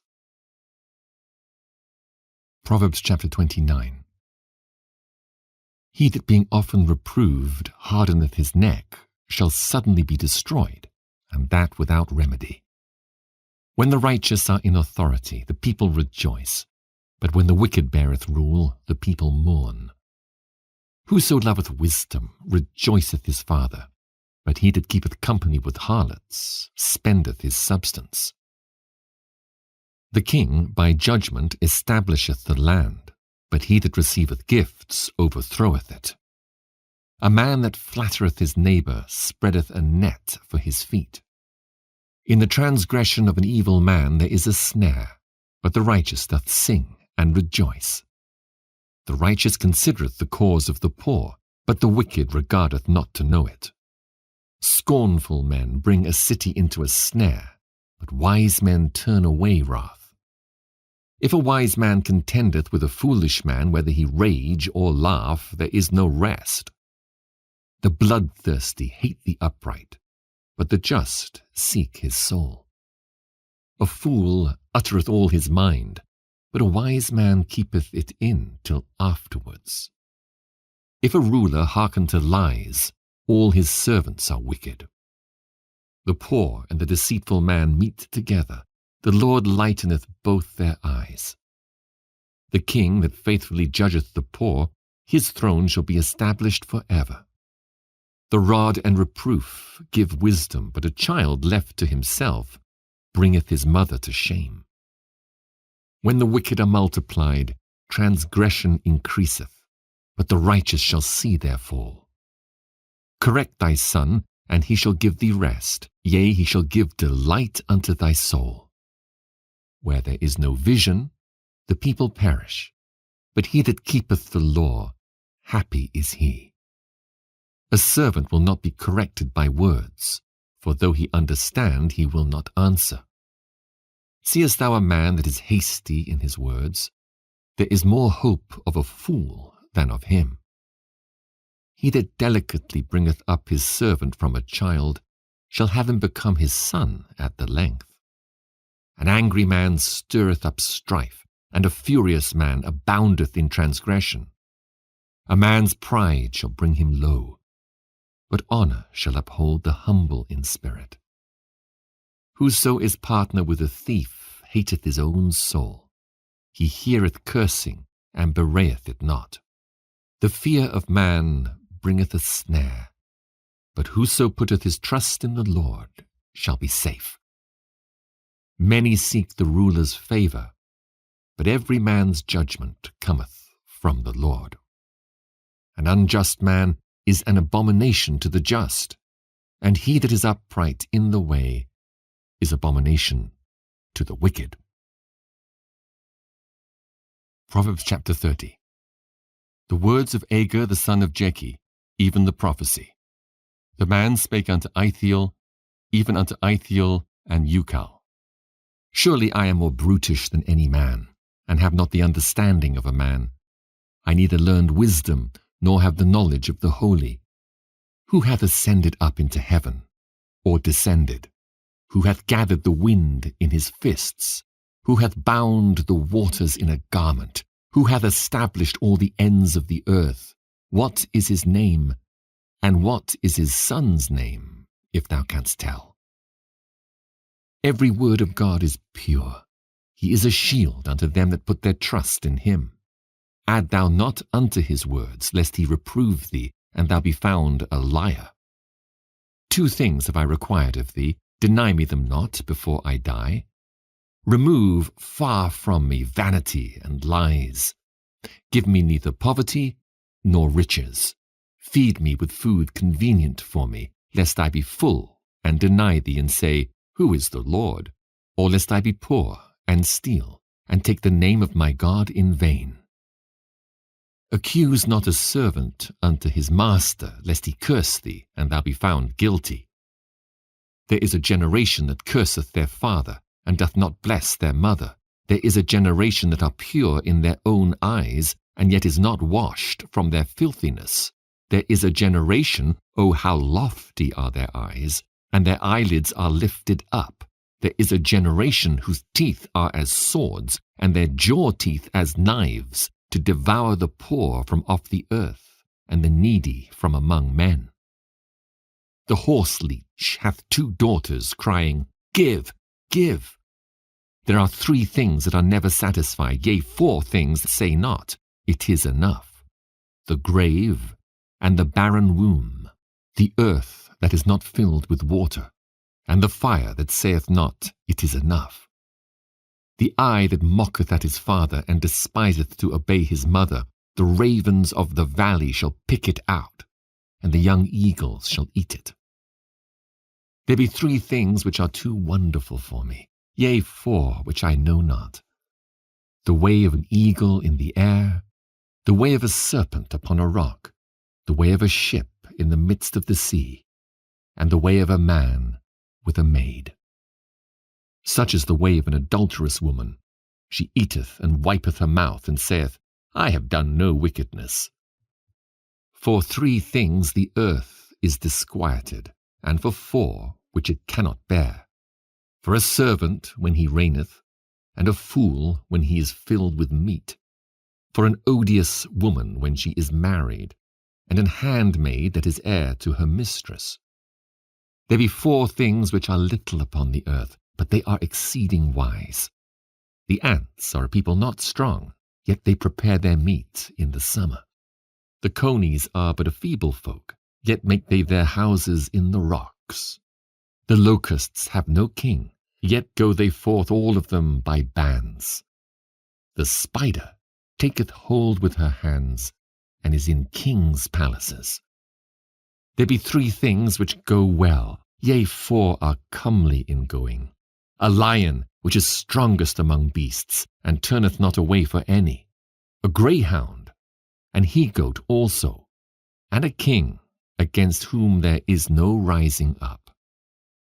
If thou hast done foolishly in lifting up thyself, or if thou hast thought evil, lay thine hand upon thy mouth. Surely the churning of milk bringeth forth butter, and the wringing of the nose bringeth forth blood. So the forcing of wrath bringeth forth strife. Proverbs chapter 31. The words of King Lemuel, the prophecy that his mother taught him. What, my son, and what the son of my womb, and what the son of my vows?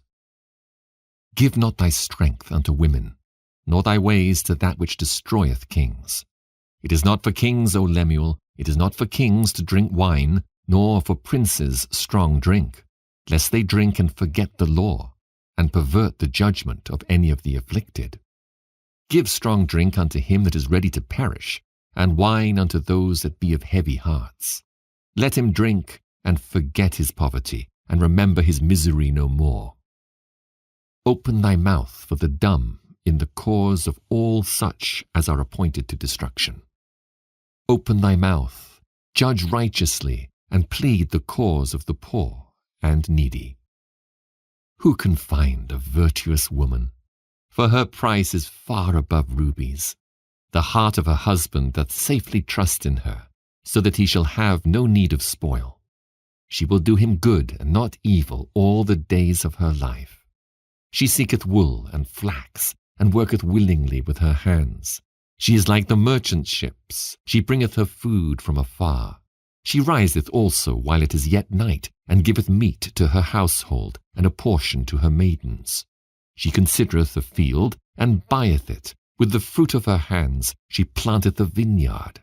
She girdeth her loins with strength, and strengtheneth her arms. She perceiveth that her merchandise is good. Her candle goeth not out by night. She layeth her hands to the spindle, and her hands hold the distaff. She stretcheth out her hand to the poor, yea, she reacheth forth her hands to the needy. She is not afraid of the snow for her household, for all her household are clothed with scarlet. She maketh herself coverings of tapestry. Her clothing is silk and purple. Her husband is known in the gates, when he sitteth among the elders of the land. She maketh fine linen and selleth it, and delivereth girdles unto the merchant. Strength and honor are her clothing, and she shall rejoice in time to come. She openeth her mouth with wisdom, and in her tongue is the law of kindness. She looketh well to the ways of her household, and eateth not the bread of idleness. Her children arise up, and call her blessed. Her husband also, and he praiseth her. Many daughters have done virtuously, but thou excellest them all. Favor is deceitful, and beauty is vain. But a woman that feareth the Lord, she shall be praised. Give her of the fruit of her hands, and let her own works praise her in the gates. Ecclesiasticus Chapter 1 The Prologue of the Wisdom of Jesus, the son of Sirach. Whereas many and great things have been delivered unto us by the law and the prophets, and by others that have followed their steps, for the which things Israel ought to be commended for learning and wisdom, and whereof not only the readers must needs become skillful themselves, but also they that desire to learn be able to profit them which are without, both by speaking and writing. My grandfather, Jesus, when he had much given himself to the reading of the law and the prophets and other books of our fathers, had gotten therein good judgment, was drawn also himself to write something pertaining to learning and wisdom, to the intent that those which are desirous to learn and are addicted to these things might profit much more in living according to the law. Wherefore, let me entreat you to read it with favor and attention, and to pardon us wherein we may seem to come short of some words which we have labored to interpret. For the same things uttered in Hebrew and translated into another tongue have not the same force in them. And not only these things, but the law itself and the prophets and the rest of the books have no small difference when they're spoken in their own language. For in the 38th year, coming into Egypt, when Euergetes was king and continuing there some time, I found a book of no small learning. Therefore I thought it most necessary for me to bestow some diligence and travail to interpret it, using great watchfulness and skill in that space, to bring the book to an end, and set it forth for them also which in a strange country are willing to learn, being prepared before in manners to live after the law. all wisdom cometh from the Lord, and is with him forever. Who can number the sand of the sea, and the drops of rain, and the days of eternity? Who can find out the height of heaven, and the breadth of the earth, and the deep, and wisdom? Wisdom hath been created before all things, and the understanding of prudence from everlasting. The word of God Most High is the fountain of wisdom, and her ways are everlasting commandments. To whom hath the root of wisdom been revealed, or who hath known her wise counsels? Unto whom hath the knowledge of wisdom been made manifest, and who hath understood her great experience? There is one wise and greatly to be feared, the Lord sitting upon his throne. He created her, and saw her, and numbered her, and poured her out upon all his works. She is with all flesh according to his gift, and he hath given her to them that love him. The fear of the Lord is honor and glory and gladness and a crown of rejoicing. The fear of the Lord maketh a merry heart, and giveth joy and gladness and a long life.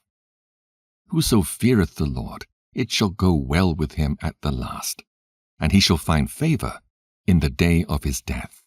To fear the Lord is the beginning of wisdom, and it was created with the faithful in the womb. She hath built an everlasting foundation with men, and she shall continue with their seed. To fear the Lord is fullness of wisdom, and filleth men with her fruits. She filleth all their house with things desirable, and the garners with her increase. The fear of the Lord is a crown of wisdom, making peace and perfect health to flourish, both which are the gifts of God. And it enlargeth their rejoicing that love him. Wisdom raineth down skill and knowledge of understanding, and exalteth them to honor that hold her fast. The root of wisdom is to fear the Lord, and the branches thereof are long life.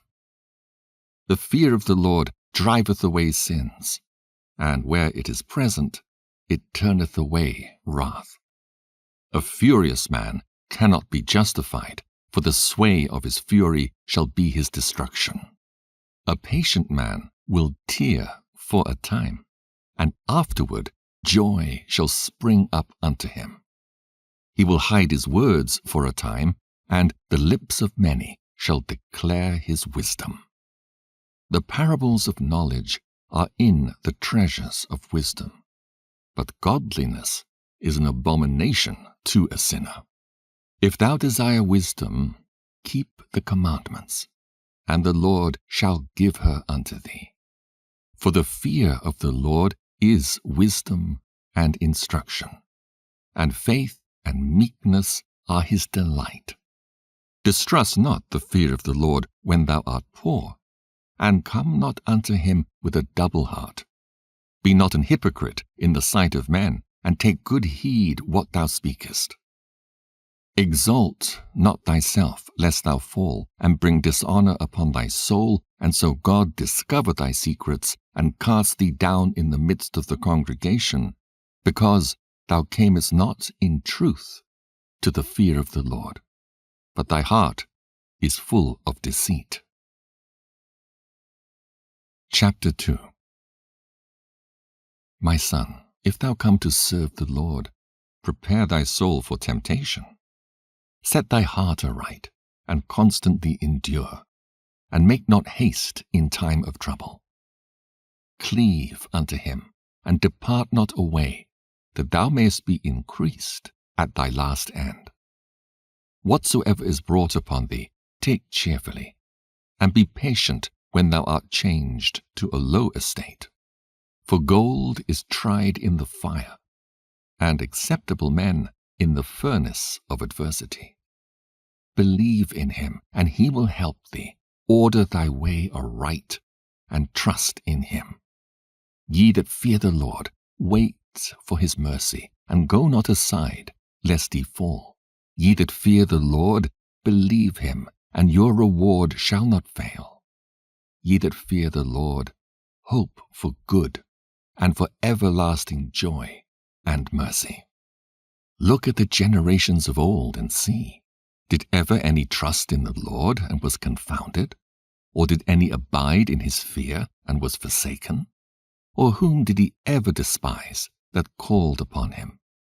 For the Lord is full of compassion and mercy, long-suffering, and very pitiful, and forgiveth sins, and saveth in time of affliction. Woe be to fearful hearts, and faint hands, and the sinner that goeth 2 ways. Woe unto him that is faint-hearted, for he believeth not, therefore shall he not be defended. Woe unto you that have lost patience, and what will ye do when the Lord shall visit you? They that fear the Lord will not disobey his word, and they that love him will keep his ways. They that fear the Lord will seek that which is well-pleasing unto him, and they that love him shall be filled with the law. They that fear the Lord will prepare their hearts, and humble their souls in his sight, saying, We will fall into the hands of the Lord, and not into the hands of men. For as his majesty is, so is his mercy. Chapter 3. Hear me, your father, O children, and do thereafter, that ye may be safe. For the Lord hath given the father honor over the children, and he hath confirmed the authority of the mother over the sons. Whoso honoureth his father maketh an atonement for his sins, and he that honoureth his mother is one that layeth up treasure. Whoso honoureth his father shall have joy of his own children, and when he maketh his prayer, he shall be heard. He that honoureth his father shall have a long life, and he that is obedient unto the Lord shall be a comfort to his mother. He that feareth the Lord will honour his father, and will do service unto his parents as to his masters. Honour thy father and mother both in word and deed, that a blessing may come upon thee from them. For the blessing of the father establisheth the houses of children, but the curse of the mother rooteth out foundations. Glory not in the dishonour of thy father, for thy father's dishonour is no glory unto thee. For the glory of a man is from the honour of his father, and a mother in dishonour is a reproach to the children. My son, help thy father in his age, and grieve him not as long as he liveth. And if his understanding fail, have patience with him, and despise him not when thou art in thy full strength. For the relieving of thy father shall not be forgotten, and instead of sins it shall be added to build thee up. In the day of thine affliction it shall be remembered. Thy sins also shall melt away as the ice in the fair warm weather. He that forsaketh his father is as a blasphemer, and he that angereth his mother is cursed of God. My son, go on with thy business in meekness, so shalt thou be beloved of him that is approved. The greater thou art, the more humble thyself, and thou shalt find favour before the Lord.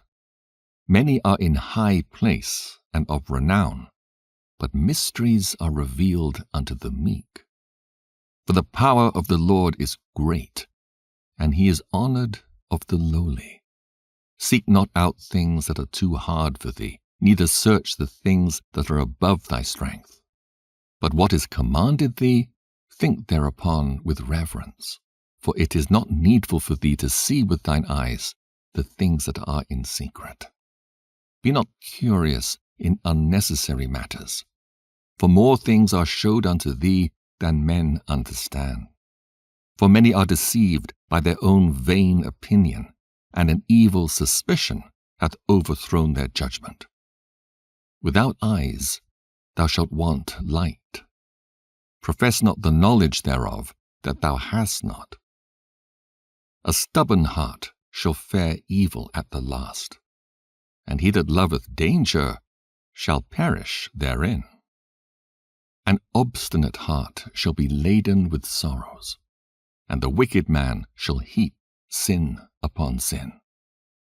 In the punishment of the proud there is no remedy, for the plant of wickedness hath taken root in him. The heart of the prudent will understand a parable, and an attentive ear is the desire of a wise man. Water will quench a flaming fire, and alms maketh an atonement for sins. And he that requiteth good turns is mindful of that which may come hereafter. And when he falleth, he shall find a stay. Chapter 4. My son, defraud not the poor of his living, and make not the needy eyes to wait long. Make not an hungry soul sorrowful, neither provoke a man in his distress. Add not more trouble to an heart that is vexed, and defer not to give to him that is in need. Reject not the supplication of the afflicted, neither turn away thy face from a poor man. Turn not away thine eye from the needy, and give him none occasion to curse thee. For if he curse thee in the bitterness of his soul, his prayer shall be heard of him that made him. Get thyself the love of the congregation, and bow thy head to a great man. Let it not grieve thee to bow down thine ear to the poor, and give him a friendly answer with meekness. Deliver him that suffereth wrong from the hand of the oppressor, and be not faint-hearted when thou sittest in judgment. Be as a father unto the fatherless, and instead of an husband unto their mother. So shalt thou be as the Son of the Most High, and he shall love thee more than thy mother doth. Wisdom exalteth her children, and layeth hold of them that seek her. He that loveth her loveth life, and they that seek to her early shall be filled with joy. He that holdeth her fast shall inherit glory, and wheresoever she entereth, the Lord will bless. They that serve her shall minister to the Holy One, and them that love her the Lord doth love. Whoso giveth ear unto her shall judge the nations, and he that attendeth unto her shall dwell securely. If a man commit himself unto her, he shall inherit her, and his generation shall hold her in possession. For at the first she will walk with him by crooked ways, and bring fear and dread upon him, and torment him with her discipline, until she may trust his soul, and try him by her laws. Then will she return the straight way unto him, and comfort him, and show him her secrets. But if he go wrong, she will forsake him, and give him over to his own ruin. Observe the opportunity, and beware of evil, and be not ashamed when it concerneth thy soul, for there is a shame that bringeth sin, and there is a shame which is glory and grace. Accept no person against thy soul, and let not the reverence of any man cause thee to fall, and refrain not to speak when there is occasion to do good, and hide not thy wisdom in her beauty. For by speech wisdom shall be known, and learning by the word of the tongue. In no wise speak against the truth, but be abashed of the error of thine ignorance. Be not ashamed to confess thy sins, and force not the course of the river. Make not thyself an underling to a foolish man, neither accept the person of the mighty. Strive for the truth unto death, and the Lord shall fight for thee. Be not hasty in thy tongue, and in thy deeds slack and remiss. Be not as a lion in thy house, nor frantic among thy servants. let not thine hand be stretched out to receive, and shut when thou shouldest repay. Chapter 5. Set not thy heart upon thy goods, and say not, I have enough for my life. Follow not thine own mind and thy strength to walk in the ways of thy heart, and say not, who shall control me for my works?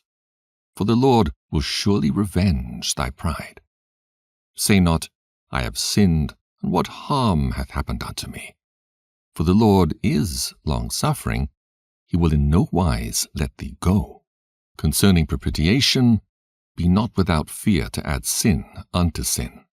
And say not his mercy is great, he will be pacified for the multitude of my sins, for mercy and wrath come from him, and his indignation resteth upon sinners. Make no tarrying to turn to the Lord, and put not off from day to day, for suddenly shall the wrath of the Lord come forth, and in thy security thou shalt be destroyed, and perish in the day of vengeance.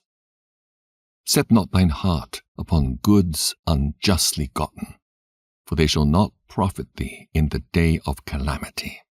Winnow not with every wind, and go not into every way, for so doth the sinner that hath a double tongue. Be steadfast in thy understanding, and let thy word be the same. Be swift to hear, and let thy life be sincere, and with patience give answer. If thou hast understanding, answer thy neighbor. If not, lay thy hand upon thy mouth. Honor and shame is in talk, and the tongue of man is his fall. Be not called a whisperer, and lie not in wait with thy tongue. For a foul shame is upon the thief, and an evil condemnation upon the double tongue. Be not ignorant of anything in a great matter or a small. Chapter 6. Instead of a friend, become not an enemy, for thereby thou shalt inherit an ill name, shame, and reproach. Even so shall a sinner that hath a double tongue. Extol not thyself in the counsel of thine own heart, that thy soul be not torn in pieces as a bull straying alone. Thou shalt eat up thy leaves and lose thy fruit, and leave thyself as a dry tree. A wicked soul shall destroy him that hath it, and shall make him to be laughed to scorn of his enemies. Sweet language will multiply friends, and a fair-speaking tongue will increase kind greetings. Be in peace with many, nevertheless have but one counselor of 1,000. If thou wouldest get a friend, prove him first, and be not hasty to credit him. For some man is a friend for his own occasion, and will not abide in the day of thy trouble. And there is a friend who, being turned to enmity and strife, will discover thy reproach. Again, some friend is a companion at the table, and will not continue in the day of thy affliction.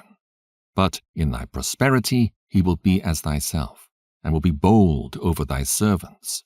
If thou be brought low, he will be against thee, and will hide himself from thy face. Separate thyself from thine enemies, and take heed of thy friends. A faithful friend is a strong defense, and he that hath found such an one hath found a treasure. Nothing can countervail a faithful friend, and his excellency is invaluable. A faithful friend is the medicine of life, and they that fear the Lord shall find him. Whoso feareth the Lord shall direct his friendship aright, for as he is, so shall his neighbor be also. My son, gather instruction from thy youth up, so shalt thou find wisdom till thine old age. Come unto her as one that ploweth and soweth, and wait for her good fruits. For thou shalt not toil much in laboring about her, but thou shalt eat of her fruits right soon. She is very unpleasant to the unlearned. He that is without understanding will not remain with her. She will lie upon him as a mighty stone of trial, and he will cast her from him ere it be long. For wisdom is according to her name, and she is not manifest unto many.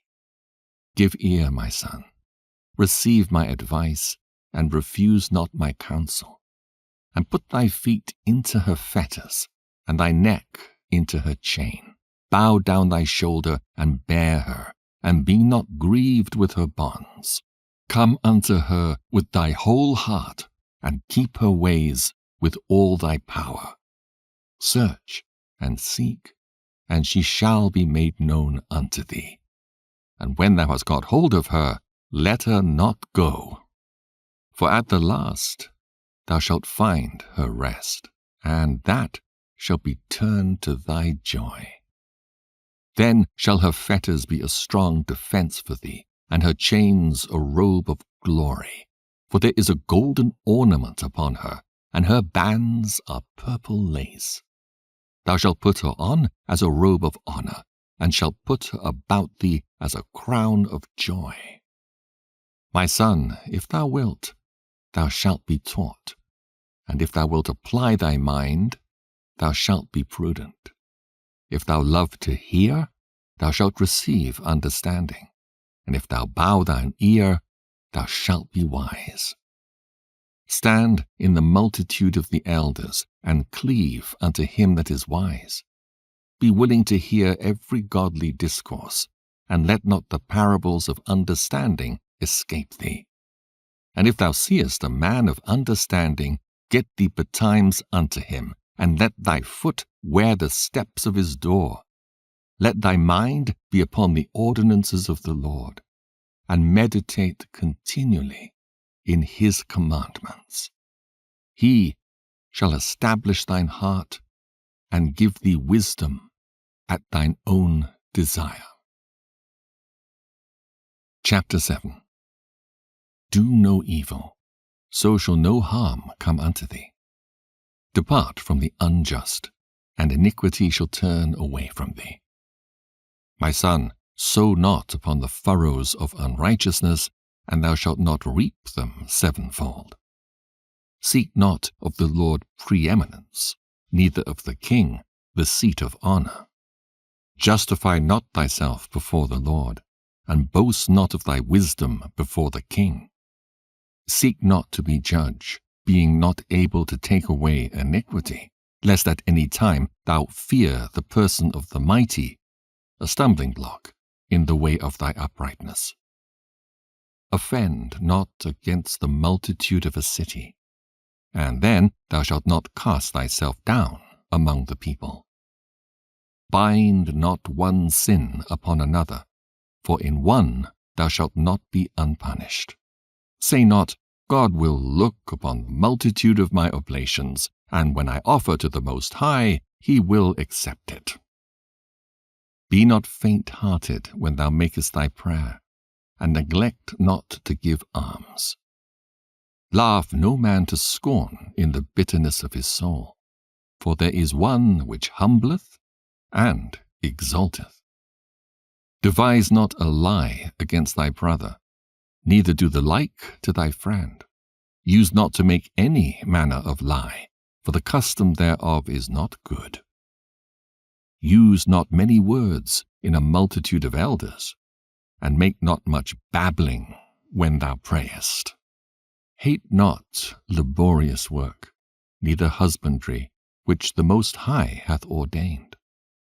Number not thyself among the multitude of sinners, but remember that wrath will not tarry long. Humble thyself greatly, for the vengeance of the ungodly is fire and worms. Change not a friend for any good by no means, neither a faithful brother for the gold of Ophir. Forego not a wise and good woman, for her grace is above gold. Whereas thy servant worketh truly, entreat him not evil, nor the hireling that bestoweth himself wholly for thee. Let thy soul love a good servant, and defraud him not of liberty. Hast thou cattle? Have an eye to them, and if they be for thy profit, keep them with thee. Hast thou children?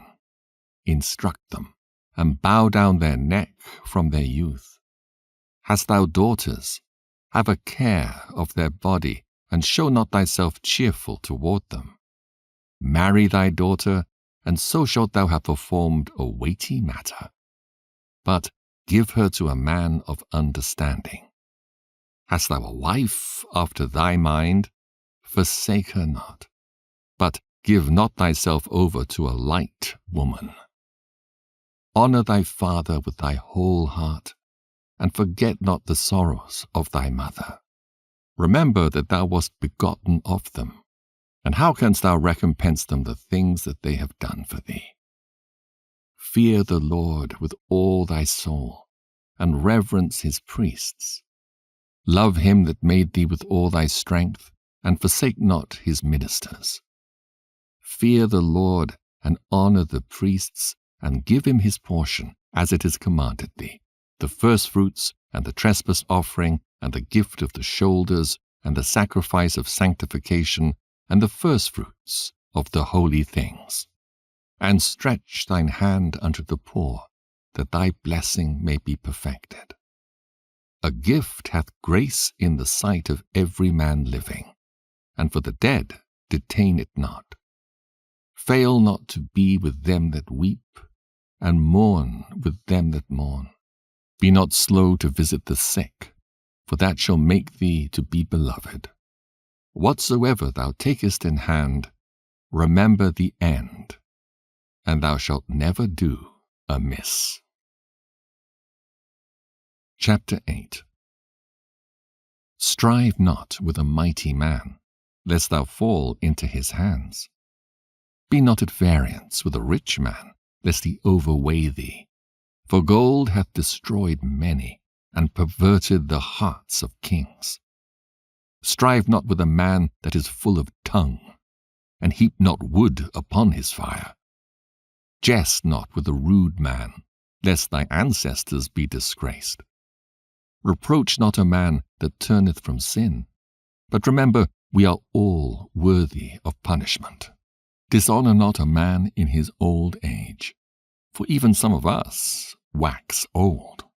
Rejoice not over thy greatest enemy being dead, but remember that we die all. Despise not the discourse of the wise, but acquaint thyself with their proverbs. For of them thou shalt learn instruction, and how to serve great men with ease. Miss not the discourse of the elders, for they also learned of their fathers, and of them thou shalt learn understanding, and to give answer as need requireth. Kindle not the coals of a sinner, lest thou be burnt with the flame of his fire. Rise not up in anger at the presence of an injurious person, lest he lie in wait to entrap thee in thy words. Lend not unto him that is mightier than thyself, for if thou lendest him, count it but lost. Be not surety above thy power, for if thou be surety, take care to pay it. Go not to law with a judge, for they will judge for him according to his honor. Travel not by the way with a bold fellow, lest he become grievous unto thee, for he will do according to his own will, and thou shalt perish with him through his folly. Strive not with an angry man, and go not with him into a solitary place, for blood is as nothing in his sight, and where there is no help, he will overthrow thee. Consult not with a fool, for he cannot keep counsel. Do no secret thing before a stranger, for thou knowest not what he will bring forth. Open not thine heart to every man, lest he requite thee with a shrewd turn. Chapter 9. Be not jealous over the wife of thy bosom, and teach her not an evil lesson against thyself. Give not thy soul unto a woman to set her foot upon thy substance. Meet not with an harlot, lest thou fall into her snares. Use not much the company of a woman that is a singer, lest thou be taken with her attempts. Gaze not on a maid, that thou fall not by those things that are precious in her. Give not thy soul unto harlots, that thou lose not thine inheritance. Look not round about thee in the streets of the city, neither wander thou in the solitary place thereof. Turn away thine eye from a beautiful woman, and look not upon another's beauty. For many have been deceived by the beauty of a woman. For herewith love is kindled as a fire. Sit not at all with another man's wife, nor sit down with her in thine arms, and spend not thy money with her at the wine, lest thine heart incline unto her, and so through thy desire thou fall into destruction. Forsake not an old friend, for the new is not comparable to him. A new friend is as new wine. When it is old, thou shalt drink it with pleasure. Envy not the glory of a sinner, for thou knowest not what shall be his end. Delight not the thing that the ungodly have pleasure in, but remember, they shall not go unpunished unto their grave. Keep thee far from the man that hath power to kill. So shalt thou not doubt the fear of death. And if thou come unto him, make no fault, lest he take away thy life presently. Remember that thou goest in the midst of snares, and that thou walkest upon the battlements of the city. As near as thou canst, guess at thy neighbor, and consult with the wise. Let thy talk be with the wise, and all thy communication in the law of the Most High. And let just men eat and drink with thee, and let thy glorying be in the fear of the Lord. For the hand of the artificer the work shall be commended, and the wise ruler of the people for his speech. A man of an ill tongue is dangerous in his city, and he that is rash in his talk shall be hated. Chapter 10. A wise judge will instruct his people, and the government of a prudent man is well ordered. As the judge of the people is himself, so are his officers. And what manner of man the ruler of the city is, such are all they that dwell therein. An unwise king destroyeth his people, but through the prudence of them which are in authority, the city shall be inhabited. The power of the earth is in the hand of the Lord, and in due time he will set over it one that is profitable. In the hand of God is the prosperity of man, and upon the person of the scribe shall he lay his honor. Bear not hatred to thy neighbor for every wrong, and do nothing at all by injurious practices. Pride is hateful before God and man, and by both doth one commit iniquity. Because of unrighteous dealings, injuries, and riches got by deceit, the kingdom is translated from one people to another. Why is earth and ashes proud? There's not a more wicked thing than a covetous man. For such an one setteth his own soul to sale, because while he liveth, he casteth away his bowels. The physician cutteth off a long disease, and he that is today a king, tomorrow shall die. For when a man is dead, he shall inherit creeping things, beasts, and worms. The beginning of pride is when one departeth from God, and his heart is turned away from his Maker. For pride is the beginning of sin, and he that hath it shall pour out abomination. And therefore the Lord brought upon them strange calamities, and overthrew them utterly. The Lord hath cast down the thrones of proud princes, and set up the meek in their stead. The Lord hath plucked up the roots of the proud nations, and planted the lowly in their place. The Lord overthrew countries of the heathen, and destroyed them to the foundations of the earth. He took some of them away and destroyed them, and hath made their memorial to cease from the earth. Pride was not made for men, nor furious anger for them that are born of a woman. They that fear the Lord are a sure seed, and they that love him an honourable plant. They that regard not the law are a dishonourable seed. They that transgress the commandments are a deceivable seed. Among brethren, he that is chief is honourable. So are they that fear the Lord in his eyes. The fear of the Lord goeth before the obtaining of authority, but roughness and pride is the losing thereof. Whether he be rich, noble, or poor, their glory is the fear of the Lord. It is not meet to despise the poor man that hath understanding, neither is it convenient to magnify a sinful man. Great men and judges and potentates shall be honoured, yet is there none of them greater than he that feareth the Lord. Unto the servant that is wise shall they that are free do service, and he that hath knowledge will not grudge when he is reformed. Be not over wise in doing thy business, and boast not thyself in the time of thy distress. Better is he that laboureth and aboundeth in all things, than he that boasteth himself and wanteth bread. My son, glorify thy soul in meekness, and give it honour according to the dignity thereof. Who will justify him that sinneth against his own soul? And who will honour him that dishonoureth his own life? The poor man is honoured for his skill, and the rich man is honoured for his riches. He that is honoured in poverty, how much more in riches? And he that is dishonourable in riches, how much more in poverty? Chapter 11.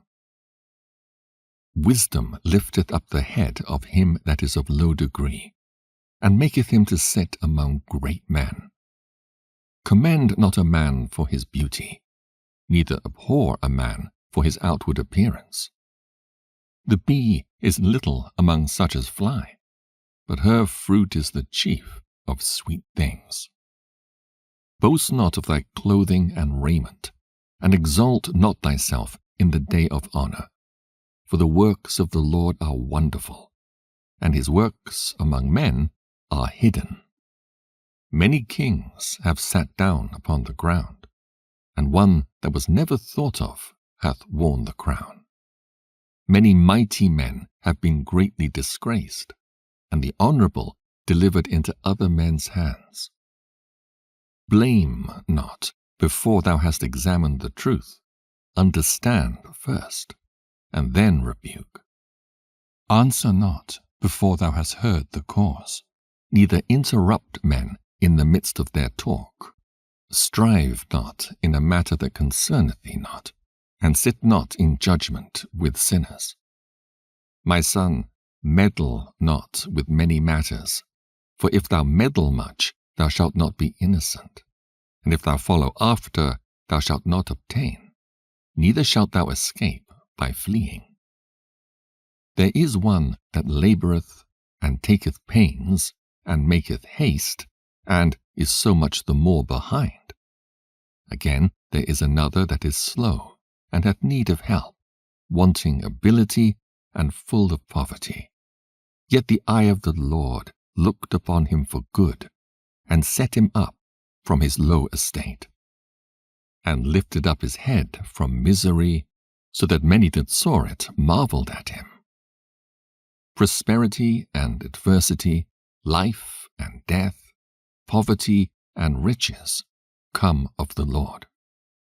Wisdom, knowledge, and understanding of the law are of the Lord. Love and the way of good works are from him. Error and darkness had their beginning together with sinners, and evil shall wax old with them that glory therein. The gift of the Lord remaineth with the godly, and his favour bringeth prosperity for ever. There is that waxeth rich by his wariness and pinching, and this is the portion of his reward. Whereas he saith, I have found rest, and now will eat continually of my goods, and yet he knoweth not what time shall come upon him, and that he must leave those things to others, and die. Be steadfast in thy covenant, and be conversant therein, and wax old in thy work. Marvel not at the works of sinners, but trust in the Lord, and abide in thy labour. For it is an easy thing in the sight of the Lord on the sudden to make a poor man rich. The blessing of the Lord is in the reward of the godly, and suddenly he maketh his blessing flourish. Say not, what profit is there of my service, and what good things shall I have hereafter? Again say not, I have enough, and possess many things, and what evil shall I have hereafter? In the day of prosperity there is a forgetfulness of affliction, and in the day of affliction there is no more remembrance of prosperity. For it is an easy thing unto the Lord in the day of death to reward a man according to his ways. The affliction of an hour maketh a man forget pleasure, and in his end his deeds shall be discovered.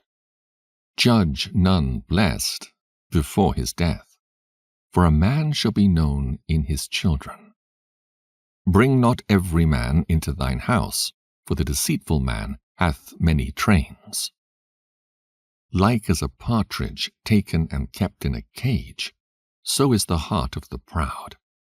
And like as a spy watcheth he for thy fall. For he lieth in wait, and turneth good into evil, and in things worthy of praise will lay blame upon thee. Of a spark of fire a heap of coals is kindled, and a sinful man layeth wait for blood. Take heed of a mischievous man, for he worketh wickedness, lest he bring upon thee a perpetual blot. Receive a stranger into thine house, and he will disturb thee, and turn thee out of thine own. Chapter 12. When thou wilt do good, know to whom thou doest it. So shalt thou be thanked for thy benefits.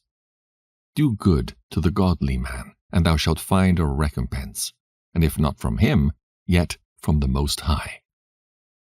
There can no good come to him that is always occupied in evil, nor to him that giveth no alms. Give to the godly man, and help not a sinner. Do well unto him that is lowly, but give not to the ungodly. Hold back thy bread, and give it not unto him, lest he overmaster thee thereby, or else thou shalt receive twice as much evil for all the good thou shalt have done unto him. For the Most High hateth sinners, and will repay vengeance unto the ungodly, and keepeth them against the mighty day of their punishment. Give to the good, and help not the sinner. A friend cannot be known in prosperity, and an enemy cannot be hidden in adversity. In the prosperity of a man, enemies will be grieved, but in his adversity, even a friend will depart. Never trust thine enemy, for like as iron rusteth, so is his wickedness. Though he humble himself and go crouching, yet take good heed and beware of him, and thou shalt be unto him as if thou hadst wiped a looking-glass, and thou shalt know that his rust hath not been altogether wiped away. Set him not by thee, lest when he hath overthrown thee he stand up in thy place.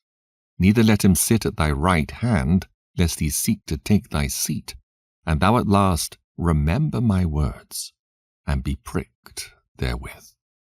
Who will pity a charmer that is bitten with a serpent, or any such as come nigh wild beasts? So one that goeth to a sinner, and is defiled with him in his sins, who will pity? For a while he will abide with thee, but if thou begin to fall, he will not tarry. An enemy speaketh sweetly with his lips, but in his heart he imagineth how to throw thee into a pit. He will weep with his eyes, but if he find opportunity, he will not be satisfied with blood. If adversity come upon thee, thou shalt find him there first, and though he pretend to help thee, yet shall he undermine thee. He will shake his head and clap his hands and whisper much, and change his countenance. Chapter 13. He that toucheth pitch shall be defiled therewith, and he that hath fellowship with a proud man shall be like unto him. Burden not thyself above thy power while thou livest, and have no fellowship with one that is mightier and richer than thyself. For how agree the kettle and the earthen pot together? For if the one be smitten against the other, it shall be broken. The rich man hath done wrong, and yet he threateneth withal. The poor is wronged, and he must entreat also. If thou be for his profit, he will use thee. But if thou have nothing, he will forsake thee. If thou have anything, he will live with thee, yea, he will make thee bear, and will not be sorry for it. If he have need of thee, he will deceive thee, and smile upon thee, and put thee in hope. He will speak thee fair, and say, What wantest thou? And he will shame thee by his meats, until he have drawn thee dry twice or thrice, and at the last he will laugh thee to scorn afterward. When he seeth thee, he will forsake thee, and shake his head at thee. Beware that thou be not deceived, and brought down in thy jollity. If thou be invited of a mighty man, withdraw thyself, and so much the more will he invite thee. Press thou not upon him, lest thou be put back. Stand not far off, lest thou be forgotten. Affect not to be made equal unto him in talk, and believe not his many words. For with much communication will he tempt thee, and smiling upon thee will get out thy secrets. But cruelly he will lay up thy words, and will not spare to do thee hurt, and to put thee in prison. Observe, and take good heed, for thou walkest in peril of thy overthrowing. When thou hearest these things, awake in thy sleep. Love the Lord all thy life, and call upon him for thy salvation. Every beast loveth his like, and every man loveth his neighbor. All flesh consorteth according to kind, and a man will cleave to his like. What fellowship hath the wolf with the lamb? So the sinner with the godly. What agreement is there between the hyena and a dog? And what peace between the rich and the poor? As the wild ass is the lion's prey in the wilderness, so the rich eat up the poor. As the proud hate humility, so doth the rich abhor the poor. A rich man beginning to fall is held up of his friends, but a poor man being down is thrust away by his friends. When a rich man is fallen, he hath many helpers. He speaketh things not to be spoken, and yet men justify him. The poor man slipped, and yet they rebuked him too. He spake wisely, and could have no place. When a rich man speaketh, every man holdeth his tongue, and look, what he saith, they extol it to the clouds. But if the poor man speak, they say, What fellow is this? And if he stumble, they will help to overthrow him. Riches are good unto him that hath no sin, and poverty is evil in the mouth of the ungodly. The heart of a man changeth his countenance, whether it be for good or evil, and a merry heart maketh a cheerful countenance. A cheerful countenance is a token of a heart that is in prosperity, and the finding out of parables is a wearisome labor of the mind. Chapter 14. Blessed is the man that hath not slipped with his mouth, and is not pricked with the multitude of sins. Blessed is he whose conscience hath not condemned him, and who is not fallen from his hope in the Lord. Riches are not comely for a niggard. And what should an envious man do with money?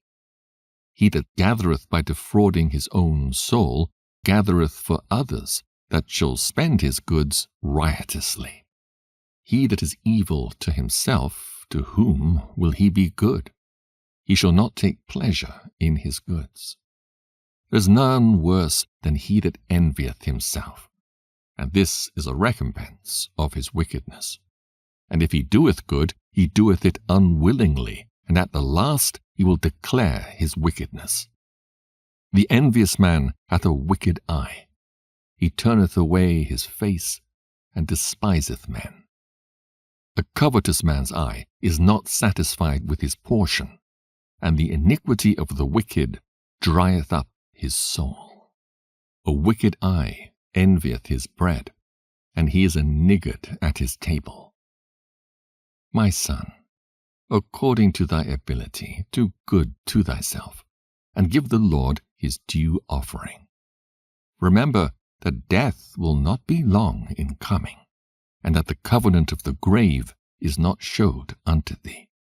Do good unto thy friend before thou die, and according to thy ability stretch out thy hand and give to him. Defraud not thyself of the good day, and let not the part of a good desire overpass thee. Shalt thou not leave thy travails unto another, and thy labors be divided by lot? Give and take, and sanctify thy soul, for there is no seeking of dainties in the grave. All flesh waxeth old as a garment, for the covenant from the beginning is, Thou shalt die the death. As of the green leaves on a thick tree, some fall and some grow, so is the generation of flesh and blood. One cometh to an end, and another is born. Every work rotteth and consumeth away, and the worker thereof shall go withal. Blessed is the man that doth meditate good things in wisdom, and that reasoneth of holy things by his understanding. He that considereth her ways in his heart shall also have understanding in her secrets. Go after her as one that traceth, and lie in wait in her ways. He that prieth in at her windows shall also hearken at her doors. He that doth lodge near her house shall also fasten a pin in her walls. He shall pitch his tent nigh unto her, and shall lodge in a lodging where good things are. He shall set his children under her shelter, and shall lodge under her branches. By her he shall be covered from heat, and in her glory shall he dwell. Chapter 15. He that feareth the Lord will do good, and he that hath the knowledge of the law shall obtain her. And as a mother shall she meet him, and receive him as a wife married of a virgin. With the bread of understanding shall she feed him, and give him the water of wisdom to drink. He shall be stayed upon her, and shall not be moved, and shall rely upon her, and shall not be confounded. She shall exalt him above his neighbors, and in the midst of the congregation shall she open his mouth. He shall find joy and a crown of gladness, and she shall cause him to inherit an everlasting name. But foolish men shall not attain unto her. and sinners shall not see her. For she is far from pride, and men that are liars cannot remember her. Praise is not seemly in the mouth of a sinner, for it was not sent him of the Lord. For praise shall be uttered in wisdom, and the Lord will prosper it. Say not thou, it is through the Lord that I fell away, for thou oughtest not to do the things that he hateth. Say not thou, he hath caused me to err, for he hath no need of the sinful man. The Lord hateth all abomination, and they that fear God love it not. He himself made man from the beginning, and left him in the hand of his counsel, if thou wilt, to keep the commandments, and to perform acceptable faithfulness. He hath set fire and water before thee. Stretch forth thy hand unto whether thou wilt. Before man is life and death, and whether him liketh shall be given him. For the wisdom of the Lord is great, and he is mighty in power, and beholdeth all things. And his eyes are upon them that fear him, and he knoweth every work of man. He hath commanded no man to do wickedly, neither hath he given any man license to sin. Chapter 16. Desire not a multitude of unprofitable children, neither delight in ungodly sons. Though they multiply, rejoice not in them, except the fear of the Lord be with them. Trust not thou in their life, neither respect their multitude. For one that is just is better than 1,000, and better it is to die without children than to have them that are ungodly. For by one that hath understanding shall the city be replenished, but the kindred of the wicked shall speedily become desolate. Many such things have I seen with mine eyes, and mine ear hath heard greater things than these. In the congregation of the ungodly shall a fire be kindled, and in a rebellious nation wrath is set on fire. He was not pacified toward the old giants, who fell away in the strength of their foolishness. Neither spared he the place where Lot sojourned, but abhorred them for their pride. He pitied not the people of perdition, who were taken away in their sins, nor the 600,000 footmen who were gathered together in the hardness of their hearts. And if there be one stiff-necked among the people, it is a marvel if he escape unpunished. For mercy and wrath are with him. He is mighty to forgive and to pour out displeasure. As his mercy is great, so is his correction also. He judgeth a man according to his works. The sinner shall not escape with his spoils, and the patience of the godly shall not be frustrate. Make way for every work of mercy, for every man shall find according to his works. The Lord hardened Pharaoh that he should not know him, that his powerful works might be known to the world.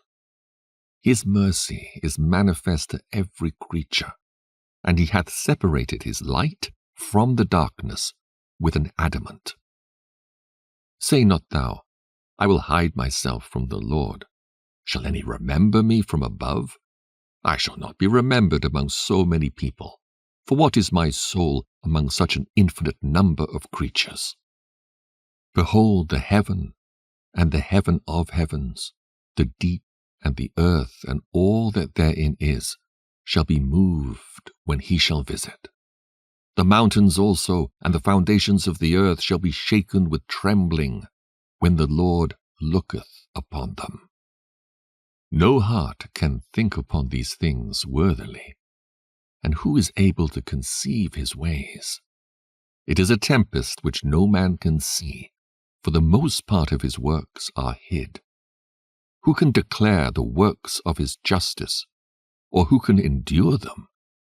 for his covenant is afar off, and the trial of all things is in the end. He that wanteth understanding shall think upon vain things, and a foolish man erring imagineth follies. My son, hearken unto me, and learn knowledge, and mark my words with thy heart. I will show forth doctrine in weight, and declare his knowledge exactly. The works of the Lord are done in judgment from the beginning, and from the time he made them, he disposed the parts thereof. He garnished his works for ever, and in his hand are the chief of them unto all generations. They neither labor, nor are weary, nor cease from their works. None of them hindereth another, and they shall never disobey his word. After this the Lord looked upon the earth, and filled it with his blessings. With all manner of living things he hath covered the face thereof, and they shall return into it again. Chapter 17. The Lord created man of the earth, and turned him into it again. He gave them few days and a short time, and power also over the things therein. He endued them with strength by themselves, and made them according to his image, and put the fear of man upon all flesh, and gave him dominion over beasts and fowls. They received the use of the 5 operations of the Lord, and in the 6th place he imparted them understanding, and in the 7th speech, an interpreter of the cogitations thereof. Counsel, and a tongue, and eyes, ears, and a heart gave he them to understand. Withal he filled them with the knowledge of understanding, and showed them good and evil. He set his eye upon their hearts, that he might show them the greatness of his works. He gave them to glory in his marvelous acts for ever, that they might declare his works with understanding. And the elect shall praise his holy name. Besides this he gave them knowledge, and the law of life for an heritage. He made an everlasting covenant with them, and showed them his judgments. Their eyes saw the majesty of his glory, and their ears heard his glorious voice. And he said unto them, Beware of all unrighteousness. And he gave every man commandment concerning his neighbor. Their ways are ever before him, and shall not be hid from his eyes. Every man from his youth is given to evil, neither could they make to themselves fleshly hearts for stony. For in the division of the nations of the whole earth he set a ruler over every people. But Israel is the Lord's portion, whom, being his firstborn, he nourisheth with discipline, and giving him the light of his love, doth not forsake him. Therefore all their works are as the sun before him, and his eyes are continually upon their ways.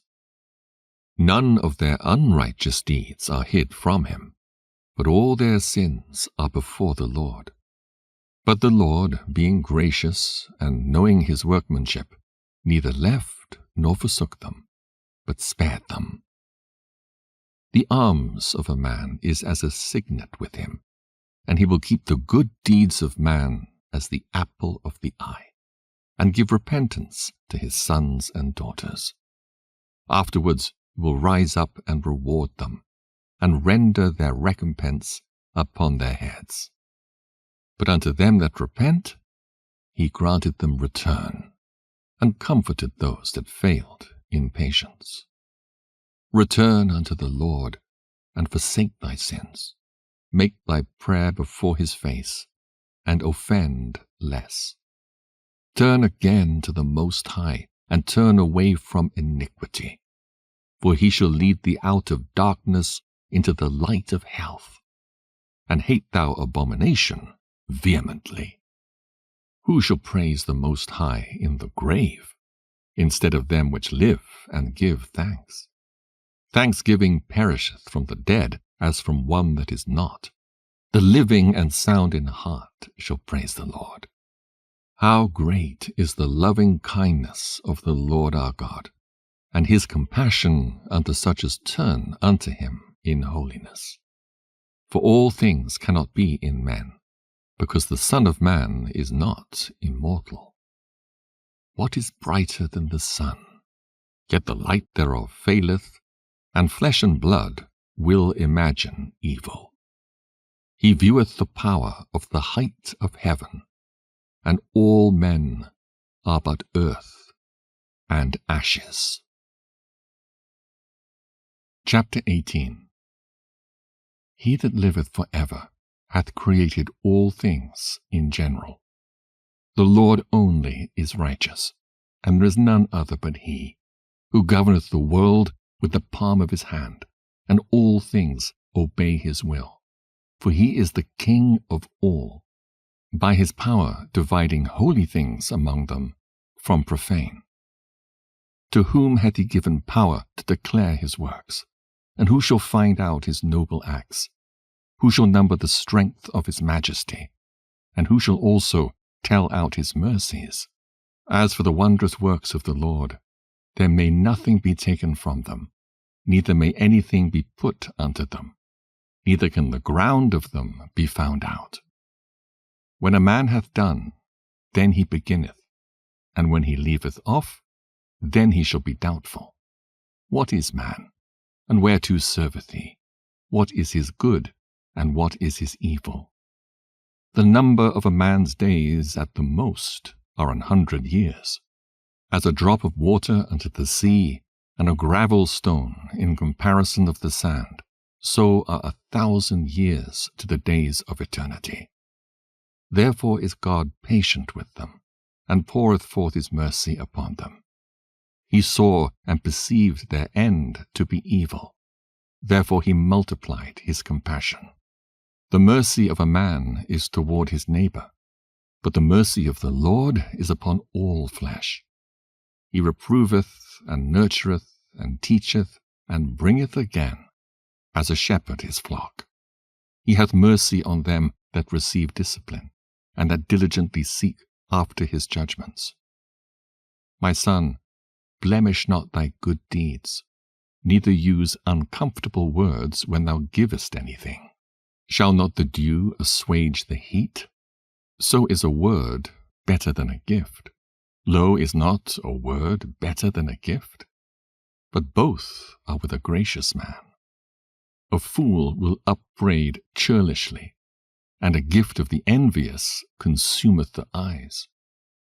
Learn before thou speak, and use physic, or ever thou be sick.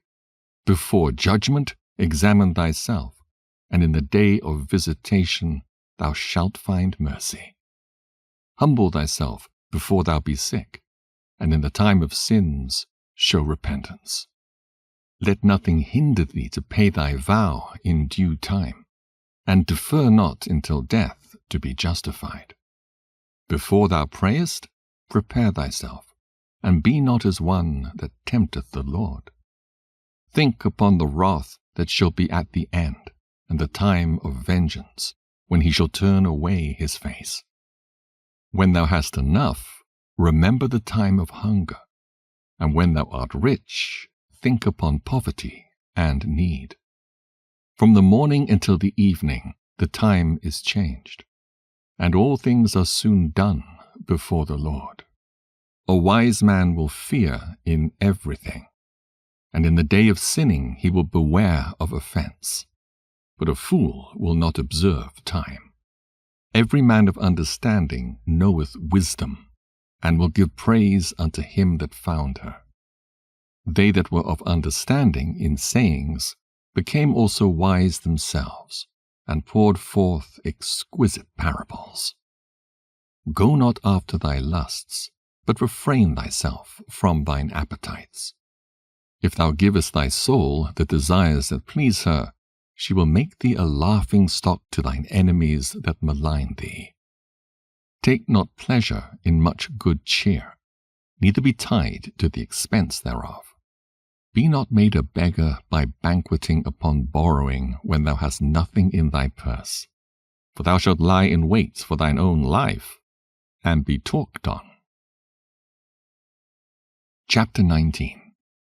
A labouring man that is given to drunkenness shall not be rich, and he that contemneth small things shall fall by little and little. Wine and women will make men of understanding to fall away, and he that cleaveth to harlots will become impudent. Moths and worms shall have him to heritage, and a bold man shall be taken away. He that is hasty to give credit is light-minded, and he that sinneth shall offend against his own soul. Whoso taketh pleasure in wickedness shall be condemned, but he that resisteth pleasures crowneth his life. He that can rule his tongue shall live without strife, and he that hateth babbling shall have less evil. Rehearse not unto another that which is told unto thee, and thou shalt fare never the worse. Whether it be to friend or foe, talk not of other men's lives, and if thou canst without offence, reveal them not. For he heard and observed thee, and when time cometh he will hate thee. If thou hast heard a word, let it die with thee, and be bold, it will not burst thee. A fool travaileth with a word as a woman in labour of a child. As an arrow that sticketh in a man's thigh, so is a word within a fool's belly. Admonish a friend, it may be he hath not done it, and if he have done it, that he do it no more. Admonish thy friend, it may be he hath not said it, and if he have, that he speak it not again. Admonish a friend, for many times it is a slander, and believe not every tale. There is one that slippeth in his speech, but not from his heart. And who is he that hath not offended with his tongue? Admonish thy neighbour before thou threaten him, and not being angry, give place to the law of the Most High.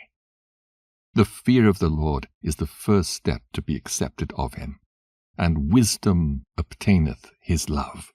The knowledge of the commandments of the Lord is the doctrine of life, and they that do things that please him shall receive the fruit of the tree of immortality. The fear of the Lord is all wisdom, and in all wisdom is the performance of the law, and the knowledge of his omnipotency. If a servant say to his master, I will not do as it pleaseth thee, though afterward he do it, he angereth him that nourisheth him. The knowledge of wickedness is not wisdom, neither at any time the counsel of sinners prudence. There is a wickedness, and the same an abomination, and there is a fool wanting in wisdom. He that hath small understanding and feareth God is better than one that hath much wisdom and transgresseth the law of the Most High. There is an exquisite subtlety, and the same is unjust. And there is one that turneth aside to make judgment appear, and there is a wise man that justifieth in judgment. There is a wicked man that hangeth down his head sadly, but inwardly he is full of deceit, casting down his countenance and making as if he heard not. Where he is not known, he will do thee a mischief before thou be aware. And if for want of power he be hindered from sinning, yet when he findeth opportunity, he will do evil. A man may be known by his look, and one that hath understanding by his countenance when thou meetest him. A man's attire, and excessive laughter and gait show what he is. Chapter 20. There is a reproof that is not comely. Again, some man holdeth his tongue, and he is wise. It is much better to reprove than to be angry secretly, and he that confesseth his fault shall be preserved from hurt. How good is it, when thou art reproved, to show repentance, for so shalt thou escape wilful sin. As is the lust of an eunuch to deflower a virgin, so is he that executeth judgment with violence. There is one that keepeth silence and is found wise, and another by much babbling becometh hateful. Some man holdeth his tongue because he hath not to answer, and some keepeth silence, knowing his time. A wise man will hold his tongue till he see opportunity, but a babbler and a fool will regard no time. He that useth many words shall be abhorred, and he that taketh to himself authority therein shall be hated. There is a sinner that hath good success in evil things, and there is a gain that turneth to loss. There is a gift that shall not profit thee, and there is a gift whose recompense is double. There is an abasement because of glory, and there is that lifteth up his head from a low estate.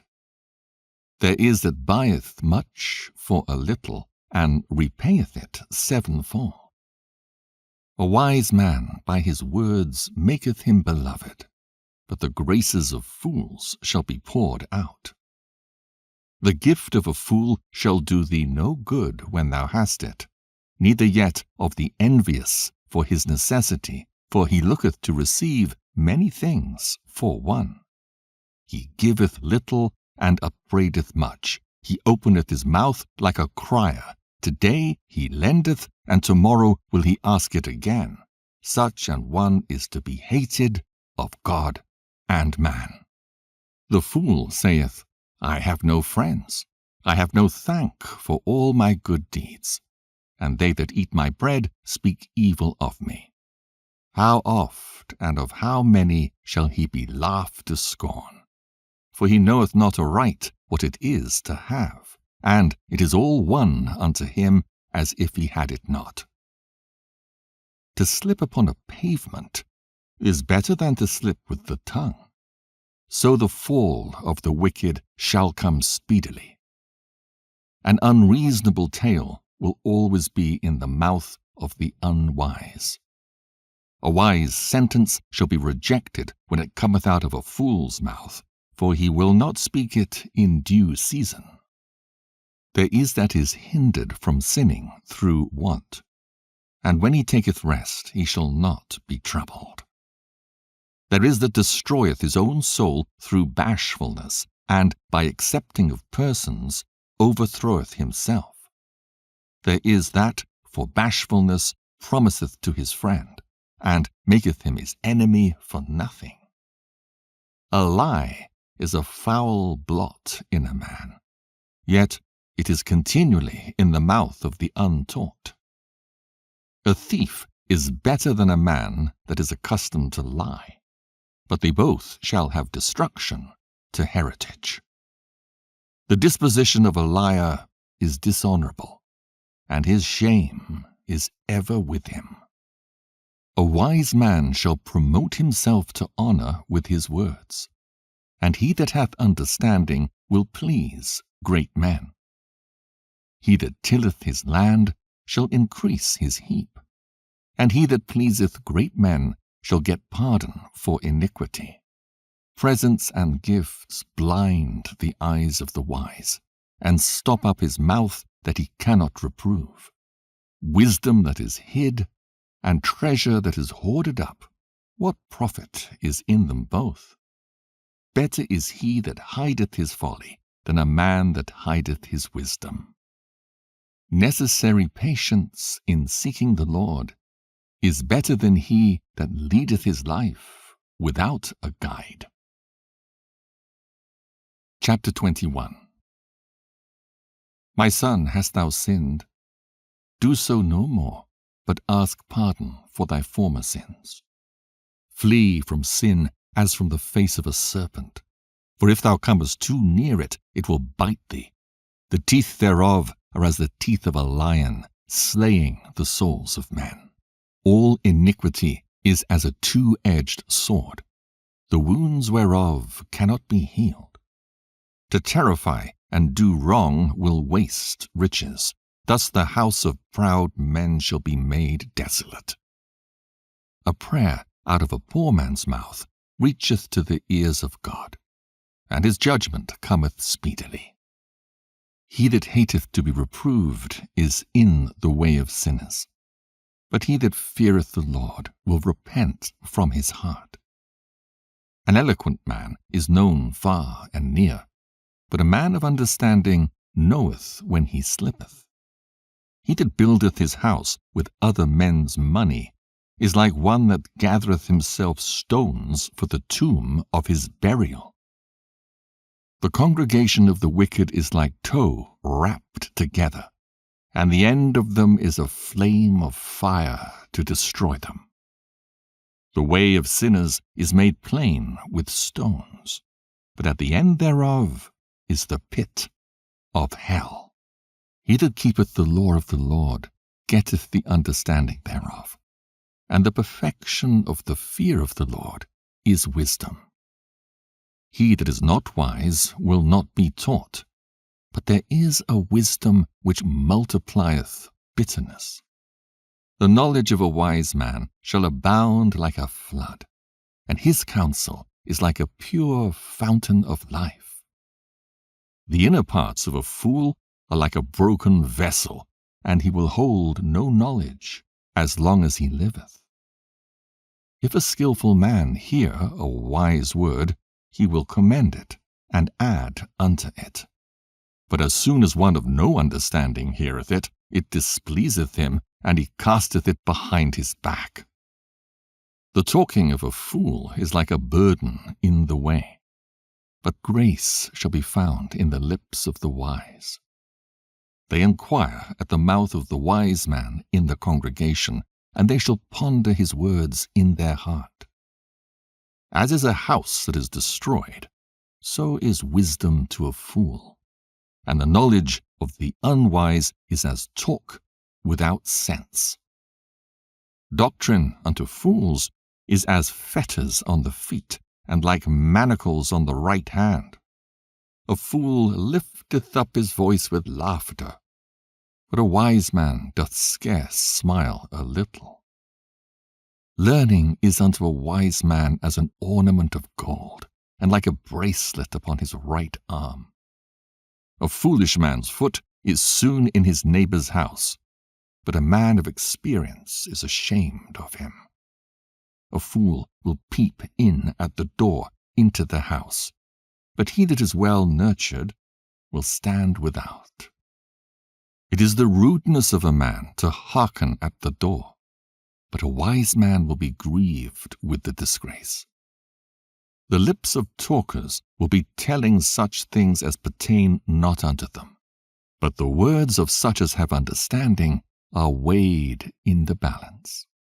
The heart of the fools is in their mouth, but the mouth of the wise is in their heart. When the ungodly curseth Satan, he curseth his own soul. A whisperer defileth his own soul, and is hated wheresoever he dwelleth. Chapter 22. A slothful man is compared to a filthy stone, and every one will hiss him out to his disgrace. A slothful man is compared to the filth of a dunghill. Every man that takes it up will shake his hand. An evil-nurtured man is the dishonor of his father that begat him, and a foolish daughter is born to his loss. A wise daughter shall bring an inheritance to her husband, but she that liveth dishonestly is her father's heaviness. She that is bold dishonoreth both her father and her husband, but they both shall despise her. A tale out of season is as music in mourning, but stripes and correction of wisdom are never out of time. Whoso teacheth a fool is as one that glueth a potsherd together, and as he that waketh one from a sound sleep. He that telleth a tale to a fool speaketh to one in a slumber. When he hath told his tale, he will say, What is the matter? If children live honestly, and have wherewithal, they shall cover the baseness of their parents. But children, being haughty through disdain and want of nurture, do stain the nobility of their kindred. Weep for the dead, for he hath lost the light, and weep for the fool, for he wanteth understanding. Make little weeping for the dead, for he is at rest, but the life of the fool is worse than death. 7 days do men mourn for him that is dead, but for a fool and an ungodly man all the days of his life. Talk not much with a fool, and go not to him that hath no understanding. Beware of him, lest thou have trouble, and thou shalt never be defiled with his fooleries. Depart from him, and thou shalt find rest, and never be disquieted with madness. What is heavier than lead? And what is the name thereof? But a fool. Sand and salt and a mass of iron is easier to bear than a man without understanding. As timber girt and bound together in a building cannot be loosed with shaking, so the heart that is established by advised counsel shall fear at no time. A heart settled upon a thought of understanding is as a fair plaistering on the wall of a gallery. Pails set on an high place will never stand against the wind. So a fearful heart in the imagination of a fool cannot stand against any fear. He that pricketh the eye will make tears to fall, and he that pricketh the heart maketh it to show her knowledge. Whoso casteth a stone at the birds frayeth them away, and he that upbraideth his friend breaketh friendship. Though thou drewest a sword at thy friend, yet despair not, for there may be a returning to favor.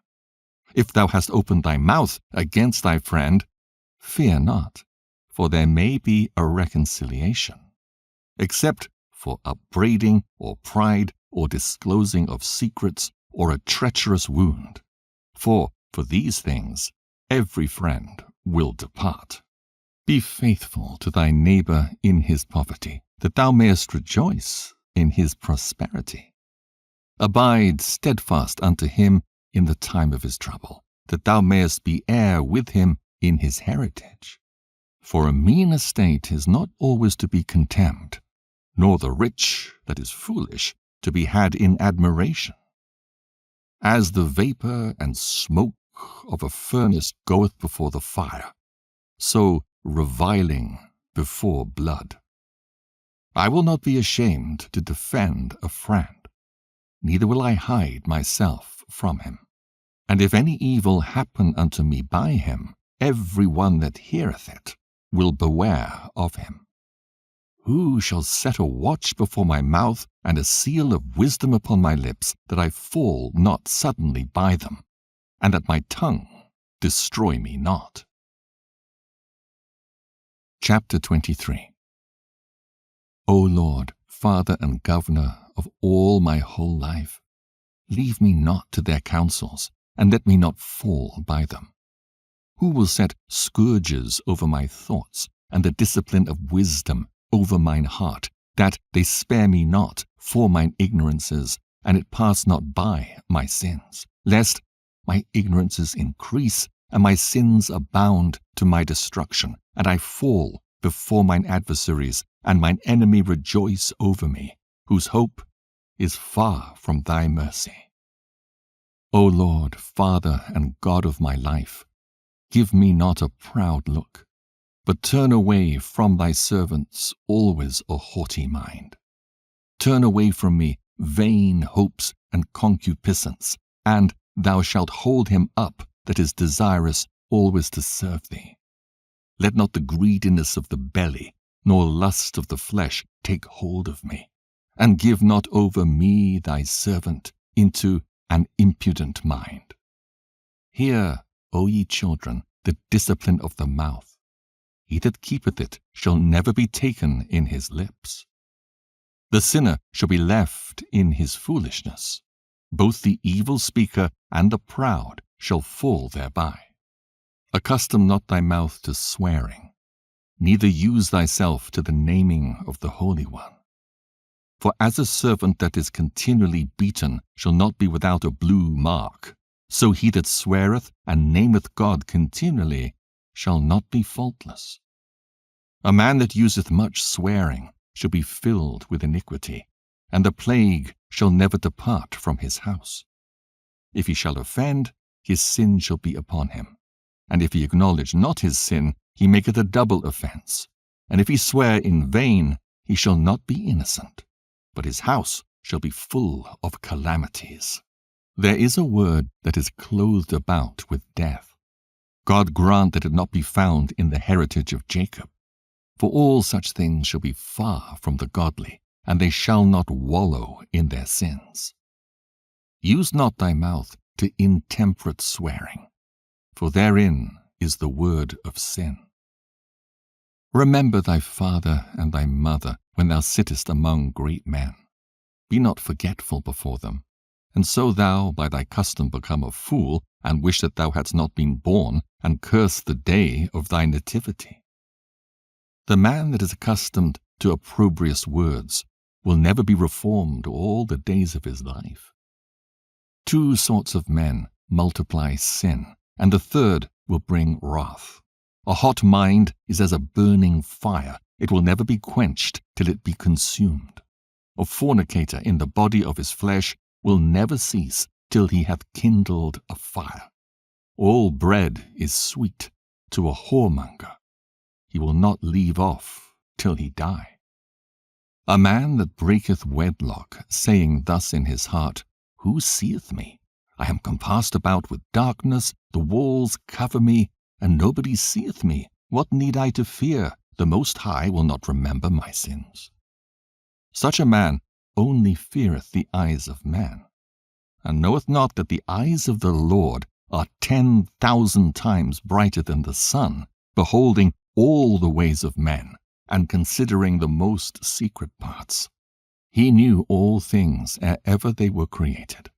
So also after they were perfected, he looked upon them all. This man shall be punished in the streets of the city, and where he suspecteth not, he shall be taken. Thus shall it also go with the wife that leaveth her husband, and bringeth in an heir by another. For first, she hath disobeyed the law of the Most High, and secondly, she hath trespassed against her own husband, and thirdly, she hath played the whore in adultery, and brought children by another man. She shall be brought out into the congregation, and inquisition shall be made of her children.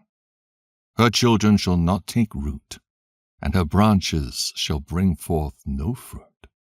She shall leave her memory to be cursed, and her reproach shall not be blotted out. And they that remain shall know that there is nothing better than the fear of the Lord, and that there is nothing sweeter than to take heed unto the commandments of the Lord. It is a great glory to follow the Lord, and be received of him is long life. Chapter 24. Wisdom shall praise herself, and shall glory in the midst of her people. In the congregation of the Most High shall she open her mouth, and triumph before his power. I came out of the mouth of the Most High, and covered the earth as a cloud. I dwelt in high places, and my throne is in a cloudy pillar. I alone compassed the circuit of heaven, and walked in the bottom of the deep. In the waves of the sea, and in all the earth, and in every people and nation, I got a possession. With all these I sought rest, and in whose inheritance shall I abide? So the Creator of all things gave me a commandment, and he that made me caused my tabernacle to rest, and said, Let thy dwelling be in Jacob, and thine inheritance in Israel. He created me from the beginning, before the world, and I shall never fail.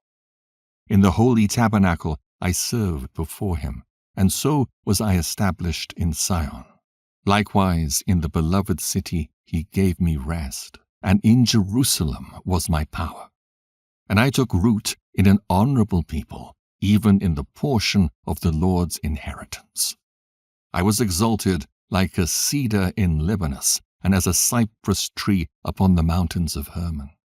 I was exalted like a palm tree in En-gadi, and as a rose plant in Jericho, as a fair olive tree in a pleasant field, and grew up as a plane tree by the water. I gave a sweet smell like cinnamon and aspalathus, and I yielded a pleasant odor like the best myrrh, as galbanum and onyx and sweet storax, and as the fume of frankincense in the tabernacle. As the turpentine tree, I stretched out my branches, and my branches are the branches of honor and grace. As the vine brought I forth pleasant savor, and my flowers are the fruit of honor and riches. I am the mother of fair love and fear and knowledge and holy hope. I therefore, being eternal, am given to all my children, which are named of him. Come unto me, all ye that be desirous of me, and fill yourselves with my fruits. For my memorial is sweeter than honey, and mine inheritance than the honeycomb. They that eat me shall yet be hungry, and they that drink me shall yet be thirsty. He that obeyeth me shall never be confounded, and they that work by me shall not do amiss. All these things are the book of the covenant of the Most High God, even the law which Moses commanded for an heritage unto the congregations of Jacob. Faint not, to be strong in the Lord, that he may confirm you. Cleave unto him. For the Lord Almighty is God alone, and beside him there is no other Saviour. He filleth all things with his wisdom, as Phison and as Tigris in the time of the new fruits. He maketh the understanding to abound like Euphrates, and as Jordan in the time of the harvest. He maketh the doctrine of knowledge appear as the light, and as Gihon in the time of vintage. The first man knew her not perfectly. No more shall the last find her out. For her thoughts are more than the sea, and her counsels profounder than the great deep. I also came out as a brook from a river, and as a conduit into a garden. I said, I will water my best garden, and will abundantly water my garden bed. And lo, my brook became a river, and my river became a sea. I will yet make doctrine to shine as the morning, and will send forth her light afar off.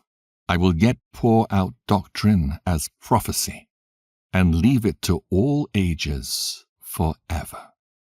Behold, that I have not labored for myself only, but for all them that seek wisdom. Chapter 25. In 3 things I was beautified, and stood up beautiful both before God and men: the unity of brethren, the love of neighbors, a man and a wife that agree together. 3 sorts of men my soul hateth, and I am greatly offended at their life: a poor man that is proud, a rich man that is a liar, and an old adulterer that doteth. If thou hast gathered nothing in thy youth, how canst thou find anything in thine age? Oh, how comely a thing is judgment for grey hairs, and for ancient men to know counsel. Oh, how comely is the wisdom of old men, and understanding and counsel to men of honor. Much experience is the crown of old men, and the fear of God is their glory. There be 9 things which I have judged in mine heart to be happy, and the 10th I will utter with my tongue. A man that hath joy of his children, and he that liveth to see the fall of his enemy. Well is him that dwelleth with a wife of understanding, and that hath not slipped with his tongue, and that hath not served a man more unworthy than himself. Well is with him that hath found prudence, and he that speaketh in the ears of them that will hear.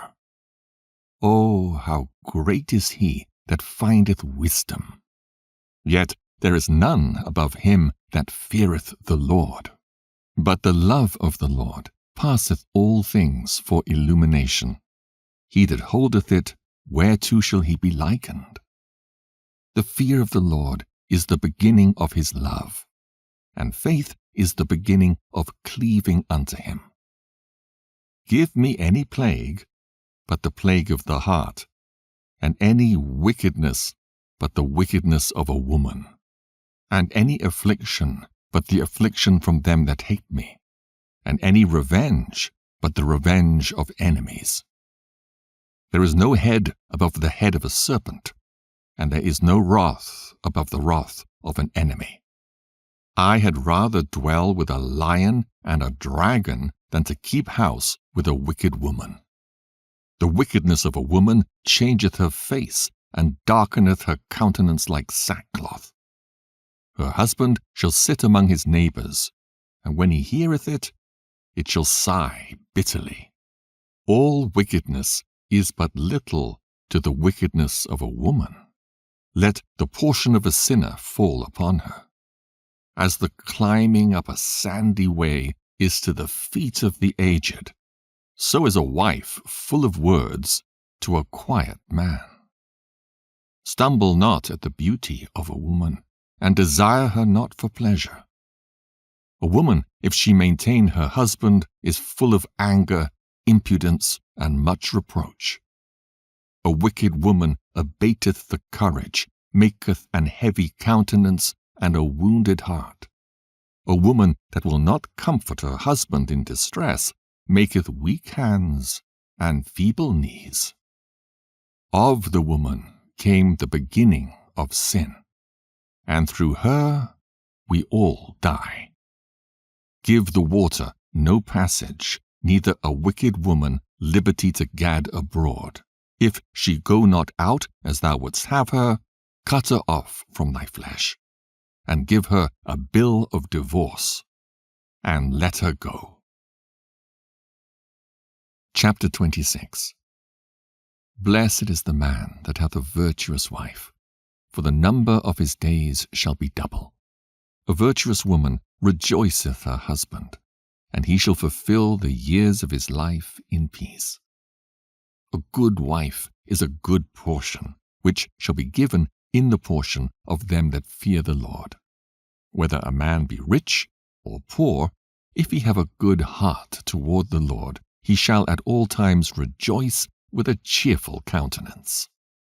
There be 3 things that mine heart feareth, and for the 4th I was sore afraid: the slander of a city, the gathering together of an unruly multitude, and a false accusation. All these are worse than death. But a grief of heart and sorrow is a woman that is jealous over another woman, and a scourge of the tongue which communicateth with all. An evil wife is a yoke shaken to and fro, and he that hath hold of her is as though he held a scorpion.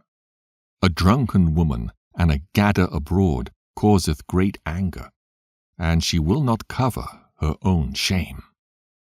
The whoredom of a woman may be known in her haughty looks and eyelids. If thy daughter be shameless, keep her in straitly, lest she abuse herself through overmuch liberty. Watch over an impudent eye, and marvel not if she trespass against thee. She will open her mouth as a thirsty traveller when he hath found a fountain, and drink of every water near her. By every hedge she will sit down, and open her quiver against every arrow. The grace of a wife delighteth her husband, and her discretion will fatten his bones. A silent and loving woman is a gift of the Lord, and there's nothing so much worth as a mind well instructed. A shamefaced and faithful woman is a double grace, and her continent mind cannot be valued. As the sun, when it ariseth in the high heaven, so is the beauty of a good wife in the ordering of her house. As the clear light is upon the holy candlestick, so is the beauty of the face in ripe age. As the golden pillars are upon the sockets of silver, so are the fair feet with a constant heart. My son, keep the flower of thine age sound, and give not thy strength to strangers. When thou hast gotten a fruitful possession through all the field, sow it with thine own seed, trusting in the goodness of thy stock. So thy race which thou leavest shall be magnified, having the confidence of their good descent. An harlot shall be accounted as spittle. But a married woman is a tower against death to her husband. A wicked woman is given as a portion to a wicked man, but a godly woman is given to him that feareth the Lord. A dishonest woman contemneth shame, but an honest woman will reverence her husband. A shameless woman shall be counted as a dog, but she that is shamefaced will fear the Lord. A woman that honoureth her husband shall be judged wise of all, but she that dishonoureth him in her pride shall be counted ungodly of all. A loud crying woman and a scold shall be sought out to drive away the enemies.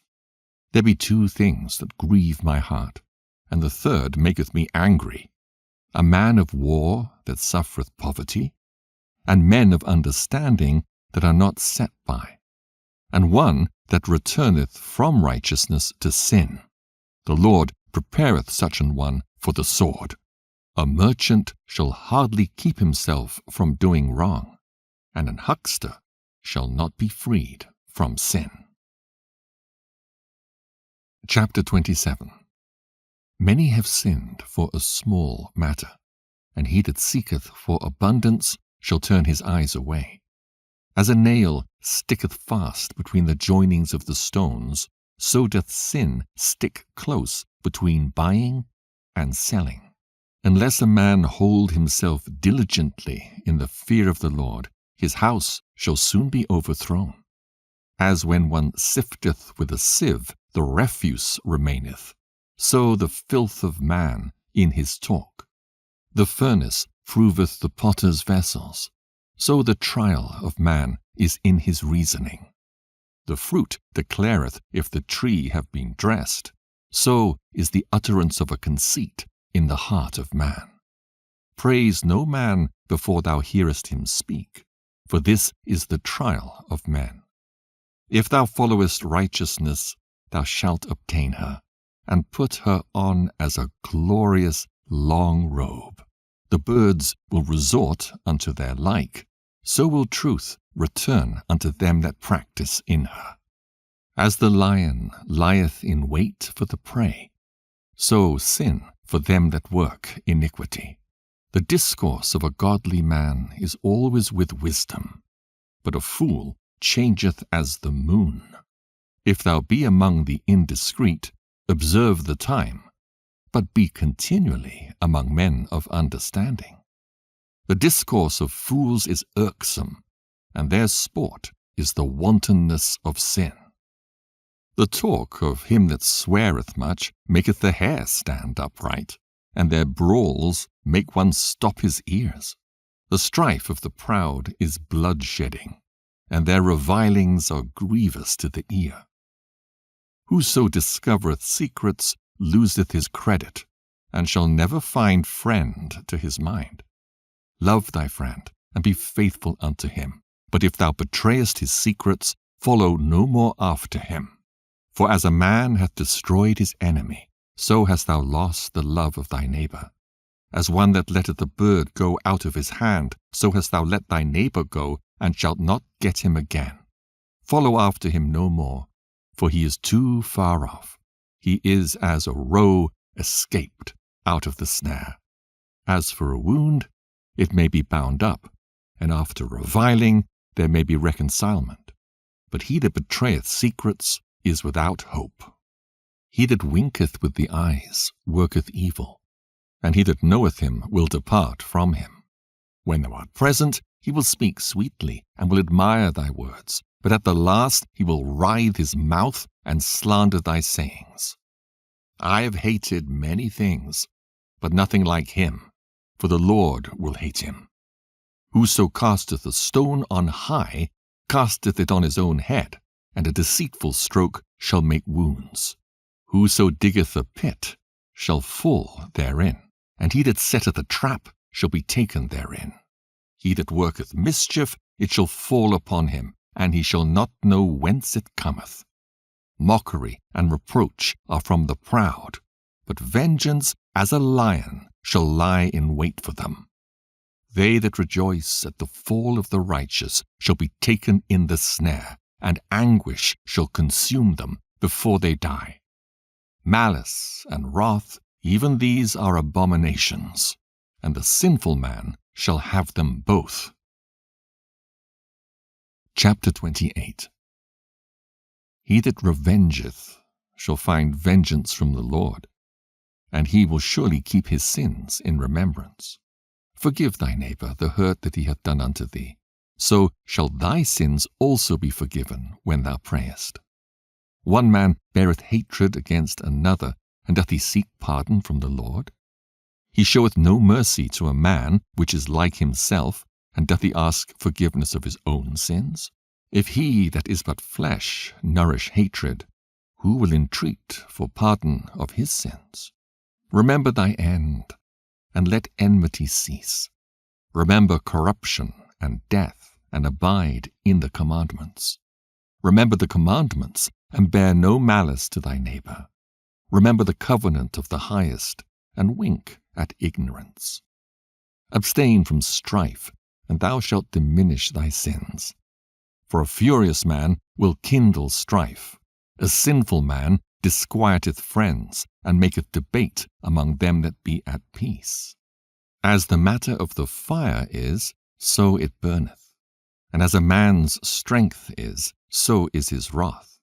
And according to his riches his anger riseth, and the stronger they are which contend, the more they will be inflamed. And hasty contention kindleth a fire, and a hasty fighting sheddeth blood. If thou blow the spark, it shall burn. If thou spit upon it, it shall be quenched, and both these come out of thy mouth. Curse the whisperer and double-tongued, for such have destroyed many that were at peace. A backbiting tongue hath disquieted many, and driven them from nation to nation. Strong cities hath it pulled down, and overthrown the houses of great men. A backbiting tongue hath cast out virtuous women, and deprived them of their labors. Whoso hearkeneth unto it shall never find rest, and never dwell quietly. The stroke of the whip maketh marks in the flesh, but the stroke of the tongue breaketh the bones.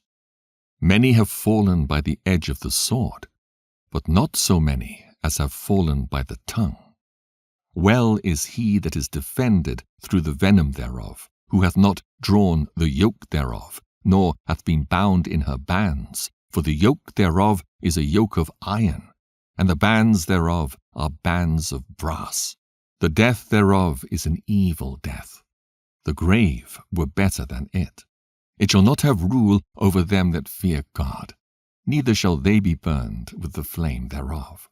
Such as forsake the Lord shall fall into it, and it shall burn in them and not be quenched. It shall be sent upon them as a lion, and devour them as a leopard.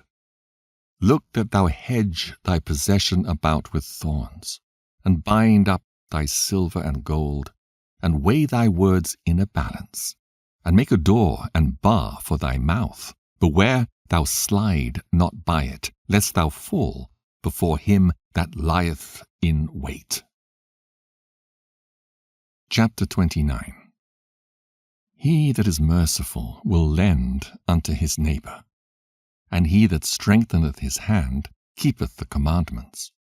Lend to thy neighbor in time of his need, and pay thou thy neighbor again in due season. Keep thy word, and deal faithfully with him, and thou shalt always find the thing that is necessary for thee. Many, when a thing was lent them, reckoned it to be found, and put them to trouble that helped them. Till he hath received, he will kiss a man's hand, and for his neighbor's money he will speak submissly. But when he should repay, he will prolong the time, and return words of grief, and complain of the time. If he prevail, he shall hardly receive the half, and he will count it as if he had found it. If not, he hath deprived him of his money, and he hath gotten him an enemy without cause. He payeth him with cursings and railings, and for honor he will pay him disgrace.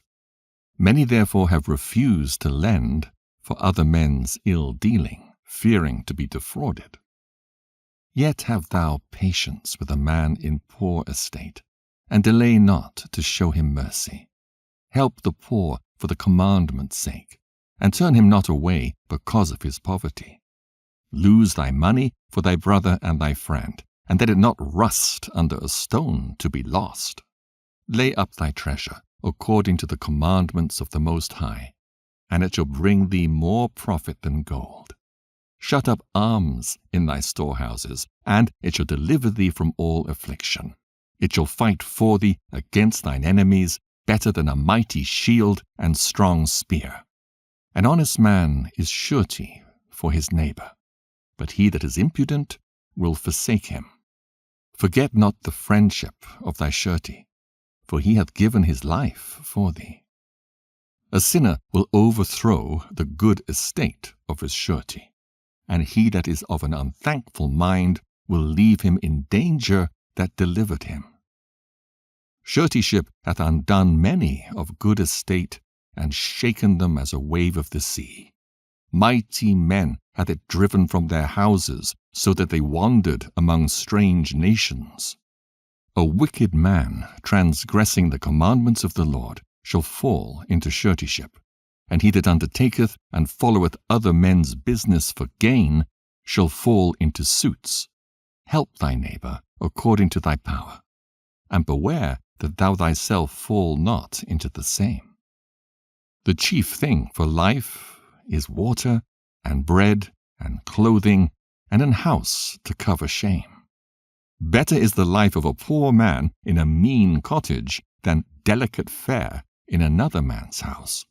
Be it little or much, hold thee contented, that thou hear not the reproach of thy house. For it is a miserable life to go from house to house. For where thou art a stranger, thou darest not open thy mouth. Thou shalt entertain and feast, and have no thanks. Moreover, thou shalt hear bitter words. Come, thou stranger, and furnish a table, and feed me of that thou hast ready. Give place, thou stranger, to an honorable man. My brother cometh to be lodged, and I have need of mine house. These things are grievous to a man of understanding, the upbraiding of house room, and reproaching of the lender. Chapter 30. He that loveth his son causeth him oft to feel the rod, that he may have joy of him in the end. He that chastiseth his son shall have joy in him, and shall rejoice of him among his acquaintance. He that teacheth his son grieveth the enemy, and before his friends he shall rejoice of him. Though his father die, yet he is as though he were not dead, for he hath left one behind him that is like himself. While he lived, he saw and rejoiced in him, and when he died, he was not sorrowful. He left behind him an avenger against his enemies, and one that shall requite kindness to his friends. He that maketh too much of his son shall bind up his wounds, and his bowels will be troubled at every cry. An horse not broken becometh headstrong, and a child left to himself will be wilful. Cocker thy child, and he shall make thee afraid. Play with him, and he shall bring thee to heaviness. Laugh not with him, lest thou have sorrow with him, and lest thou gnash thy teeth in the end. Give him no liberty in his youth, and wink not at his follies. Bow down his neck while he is young, and beat him on the sides while he is a child, lest he wax stubborn and be disobedient unto thee, and so bring sorrow to thine heart. Chastise thy son, and hold him to labor, lest his lewd behavior be an offense unto thee. Better is the poor, being sound and strong of constitution, than a rich man that is afflicted in his body. Health and good estate of body are above all gold, and a strong body above infinite wealth. There is no riches above a sound body, and no joy above the joy of the heart. Death is better than a bitter life or continual sickness. Delicates poured upon a mouth shut up are as messes of meat set upon a grave. What good doeth the offering unto an idol? For neither can it eat nor smell. So is he that is persecuted of the Lord. He seeth with his eyes, and groaneth, as an eunuch embraceth a virgin, and sigheth. Give not over thy mind to heaviness, and afflict not thyself in thine own counsel. The gladness of the heart is the life of man, and the joyfulness of man prolongeth his days. Love thine own soul, and comfort thy heart. Remove sorrow far from thee, for sorrow hath killed many, and there is no profit therein. Envy and wrath shorten the life, and carefulness bringeth age before the time. A cheerful and good heart will have care of his meat and diet. Chapter 31. Watching for riches consumeth the flesh, and the care thereof driveth away sleep. Watching care will not let a man slumber, as a sore disease breaketh sleep. The rich hath great labour in gathering riches together, and when he resteth, he is filled with his delicates. The poor laboureth in his poor estate, and when he leaveth off, he is still needy. He that loveth gold shall not be justified, and he that followeth corruption shall have enough thereof. Gold hath been the ruin of many, and their destruction was present. It is a stumbling block unto them that sacrifice unto it, and every fool shall be taken therewith. Blessed is the rich that is found without blemish, and hath not gone after gold. Who is he? And we will call him blessed, for wonderful things hath he done among his people. Who hath been tried thereby, and found perfect? Then let him glory. Who might offend, and hath not offended, or done evil, and hath not done it? His goods shall be established, and the congregation shall declare his alms. If thou sit at a bountiful table, be not greedy upon it, and say not, there is much meat on it. Remember that a wicked eye is an evil thing, and what is created more wicked than an eye? Therefore it weepeth upon every occasion. Stretch not thine hand whithersoever it looketh, and thrust it not with him into the dish. Judge not thy neighbour by thyself, and be discreet in every point. Eat, as it becometh a man, those things which are set before thee, and devour not, lest thou be hated. Leave off first for manner's sake, and be not unsatiable, lest thou offend. When thou sittest among many, reach not thine hand out first of all. A very little is sufficient for a man well nurtured, and he fetcheth not his wind short upon his bed. Sound sleep cometh of moderate eating. He riseth early, and his wits are with him. But the pain of watching, and choler, and pangs of the belly are with an unsatiable man. And if thou hast been forced to eat, arise, go forth, vomit, and thou shalt have rest. my son, hear me, and despise me not, and at the last thou shalt find, as I told thee. In all thy works be quick, so shall there no sickness come unto thee. Whoso is liberal of his meat, men shall speak well of him, and the report of his good housekeeping will be believed. But against him that is a niggard of his meat the whole city shall murmur, and the testimonies of his niggardness shall not be doubted of. Show not thy valiantness in wine, for wine hath destroyed many. The furnace proveth the edge by dipping, so doth wine the hearts of the proud by drunkenness. Wine is as good as life to a man, if it be drunk moderately. What life is then to a man that is without wine? For it was made to make men glad. Wine measurably drunk and in season bringeth gladness of the heart and cheerfulness of the mind. But wine drunken with excess maketh bitterness of the mind, with brawling and quarrelling. Drunkenness increaseth the rage of a fool, till he offend. It diminisheth strength, and maketh wounds. Rebuke not thy neighbor at the wine, and despise him not in his mirth. Give him no despiteful words, and press not upon him with urging him to drink. Chapter 32. If thou be made the master of a feast, lift not thyself up, but be among them as one of the rest. Take diligent care for them, and so sit down. And when thou hast done all thy office, take thy place, that thou mayest be merry with them, and receive a crown for thy well ordering of the feast. Speak, thou that art the elder, for it becometh thee, but with sound judgment, and hinder not music.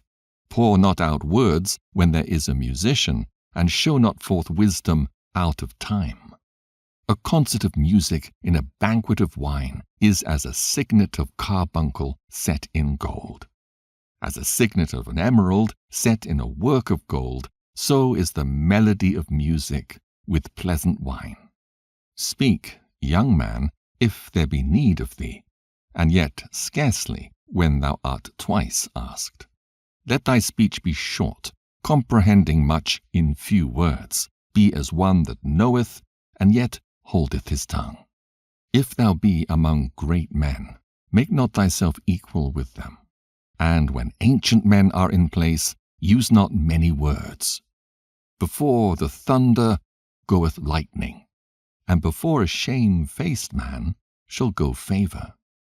Rise up betimes, and be not the last, but get thee home without delay. There take thy pastime, and do what thou wilt, but sin not by thy proud speech. And for these things bless him that made thee, and hath replenished thee with his good things. Whoso feareth the Lord will receive his discipline, and they that seek him early shall find favor. He that seeketh the law shall be filled therewith, but the hypocrite will be offended thereat. They that fear the Lord shall find judgment, and shall kindle justice as a light. A sinful man will not be reproved, but findeth an excuse according to his will. A man of counsel will be considerate, but a strange and proud man is not daunted with fear, even when of himself he hath done without counsel. Do nothing without advice, and when thou hast once done, repent not. Go not in a way wherein thou mayest fall, and stumble not among the stones. Be not confident in a plain way, and beware of thine own children. In every good work trust thy own soul, for this is the keeping of the commandments. He that believeth in the Lord taketh heed to the commandment, and he that trusteth in him shall fare never the worse. Chapter 33. There shall no evil happen unto him that feareth the Lord, but in temptation even again he will deliver him. A wise man hateth not the law, but he that is an hypocrite therein is as a ship in a storm. A man of understanding trusteth in the law, and the law is faithful unto him as an oracle. Prepare what to say, and so thou shalt be heard, and bind up instruction, and then make an answer. The heart of the foolish is like a cartwheel, and his thoughts are like a rolling axle tree. A stallion horse is as a mocking friend. He neigheth under every one that sitteth upon him. Why does one day excel another, when as all the light of every day in the year is of the sun? By the knowledge of the Lord they were distinguished, and he altered seasons and feasts. Some of them hath he made high days, and hallowed them, and some of them hath he made ordinary days. And all men are from the ground, and Adam was created of earth. In much knowledge the Lord hath divided them, and made their ways diverse. Some of them hath he blessed and exalted, and some of them he sanctified and set near himself. But some of them hath he cursed and brought low, and turned out of their places. As the clay is in the potter's hand to fashion it at his pleasure, so man is in the hand of him that made him, to render to them as liketh him best. Good is set against evil, and life against death. So is the godly against the sinner, and the sinner against the godly. So look upon all the works of the Most High, and there are 2 and 2, one against another. I awaked up last of all, as one that gathereth after the grape gatherers. By the blessing of the Lord I profited, and tread my winepress like a gatherer of grapes. Consider that I labored not for myself only, but for all them that seek learning. Hear me, O ye great men of the people, and hearken with your ears, ye rulers of the congregation. Give not thy son and wife, thy brother and friend, power over thee whilst thou livest, and give not thy goods to another, lest it repent thee, and thou entreat for the same again. As long as thou livest and hast breath in thee, give not thyself over to any. For better it is that thy children should seek to thee, than that thou shouldst stand to their courtesy. In all thy works keep to thyself the preeminence. Leave not a stain in thine honour. At the time when thou shalt end thy days and finish thy life, distribute thine inheritance. Fodder, a wand, and burdens are for the ass, and bread, correction, and work for a servant. If thou set thy servant to labour, thou shalt find rest. But if thou let him go idle, he shall seek liberty. A yoke and a collar do bow the neck. So are tortures and torments for an evil servant. Send him to labour, that he be not idle, for idleness teacheth much evil. Set him to work as is fit for him, if he be not obedient, put on more heavy fetters. But be not excessive toward any, and without discretion do nothing. If thou have a servant, let him be unto thee as thyself, because thou hast bought him with a price. If thou have a servant, entreat him as a brother, for thou hast need of him as of thine own soul. If thou entreat him evil, and he run from thee, which way wilt thou go to seek him? Chapter 34. The hopes of a man void of understanding are vain and false, and dreams lift up fools. Whoso regardeth dreams is like him that catcheth at a shadow, and followeth after the wind. The vision of dreams is the resemblance of one thing to another, even as the likeness of a face to a face. Of an unclean thing, what can be cleansed? And from that thing which is false, what truth can come? Divinations and soothsayings and dreams are vain, and the heart fancieth as a woman's heart in travail. If they be not sent from the Most High in thy visitation, set not thy heart upon them. For dreams have deceived many, and they have failed that put their trust in them. The law shall be found perfect without lies, and wisdom is perfection to a faithful mouth. A man that hath travelled knoweth many things, and he that hath much experience will declare wisdom. He that hath no experience knoweth little, but he that hath travelled is full of prudence. When I travelled, I saw many things, and I understand more than I can express. I was oft times in danger of death, yet I was delivered because of these things. The spirit of those that fear the Lord shall live, for their hope is in him that saveth them. Whoso feareth the Lord shall not fear, nor be afraid, for he is his hope. Blessed is the soul of him that feareth the Lord. To whom doth he look, and who is his strength? For the eyes of the Lord are upon them that love him. He is their mighty protection and strong stay, a defense from heat, and a cover from the sun at noon, a preservation from stumbling, and an help from falling. He raiseth up the soul, and lighteneth the eyes. He giveth health, life, and blessing. He that sacrificeth of a thing wrongfully gotten, his offering is ridiculous, and the gifts of unjust men are not accepted. The Most High is not pleased with the offerings of the wicked, neither is he pacified for sin by the multitude of sacrifices. Whoso bringeth an offering of the goods of the poor doeth as one that killeth the sun before his father's eyes. The bread of the needy is their life. He that defraudeth them thereof is a man of blood. He that taketh away his neighbour's living slayeth him, and he that defraudeth the labourer of his hire is a bloodshedder.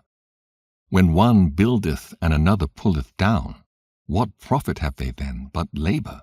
When one prayeth and another curseth, whose voice will the Lord hear? He that washeth himself after the touching of a dead body, if he touch it again, what availeth his washing? So is it with a man that fasteth for his sins, and goeth again and doeth the same. Who will hear his prayer? Or what doth his humbling profit him? Chapter 35. He that keepeth the law bringeth offerings enough. He that taketh heed to the commandment offereth a peace offering. He that requiteth a good turn offereth fine flour, and he that giveth alms sacrificeth praise. To depart from wickedness is a thing pleasing to the Lord, and to forsake unrighteousness is a propitiation. Thou shalt not appear empty before the Lord, for all these things are to be done because of the commandment. The offering of the righteous maketh the altar fat, and the sweet savour thereof is before the Most High.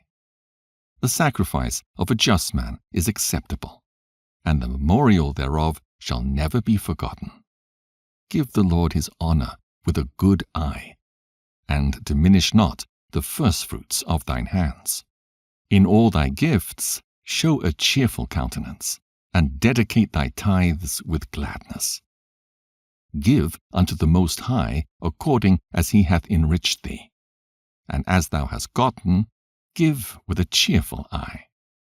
For the Lord recompenseth, and will give thee 7 times as much. Do not think to corrupt with gifts, for such he will not receive.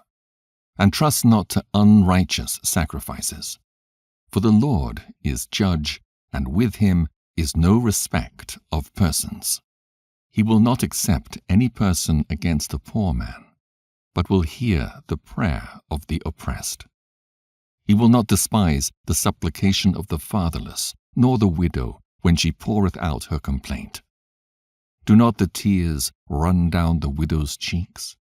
And is not her cry against him that causeth them to fall? He that serveth the Lord shall be accepted with favour, and his prayer shall reach unto the clouds. The prayer of the humble pierceth the clouds, and till it come nigh he will not be comforted, and will not depart, till the Most High shall behold to judge righteously and execute judgment. For the Lord will not be slack, neither will the mighty be patient toward them, till he have smitten in sunder the loins of the unmerciful, and repayeth vengeance to the heathen, till he have taken away the multitude of the proud, and broken the scepter of the unrighteous, till he have rendered to every man according to his deeds, and to the works of men according to their devices, till he have judged the cause of his people, and made them to rejoice in his mercy. Mercy is seasonable in the time of affliction, as clouds of rain in the time of drought. Chapter 36. Have mercy upon us, O Lord God of all, and behold us, and send thy fear upon all the nations that seek not after thee. Lift up thy hand against the strange nations, and let them see thy power. As thou wast sanctified in us before them, so be thou magnified among them before us. And let them know thee as we have known thee, that there is no God but only thou, O God. Show new signs, and make other strange wonders. Glorify thy hand and thy right arm, that they may set forth thy wondrous works. Raise up indignation, and pour out wrath. Take away the adversary, and destroy the enemy. Make the time short.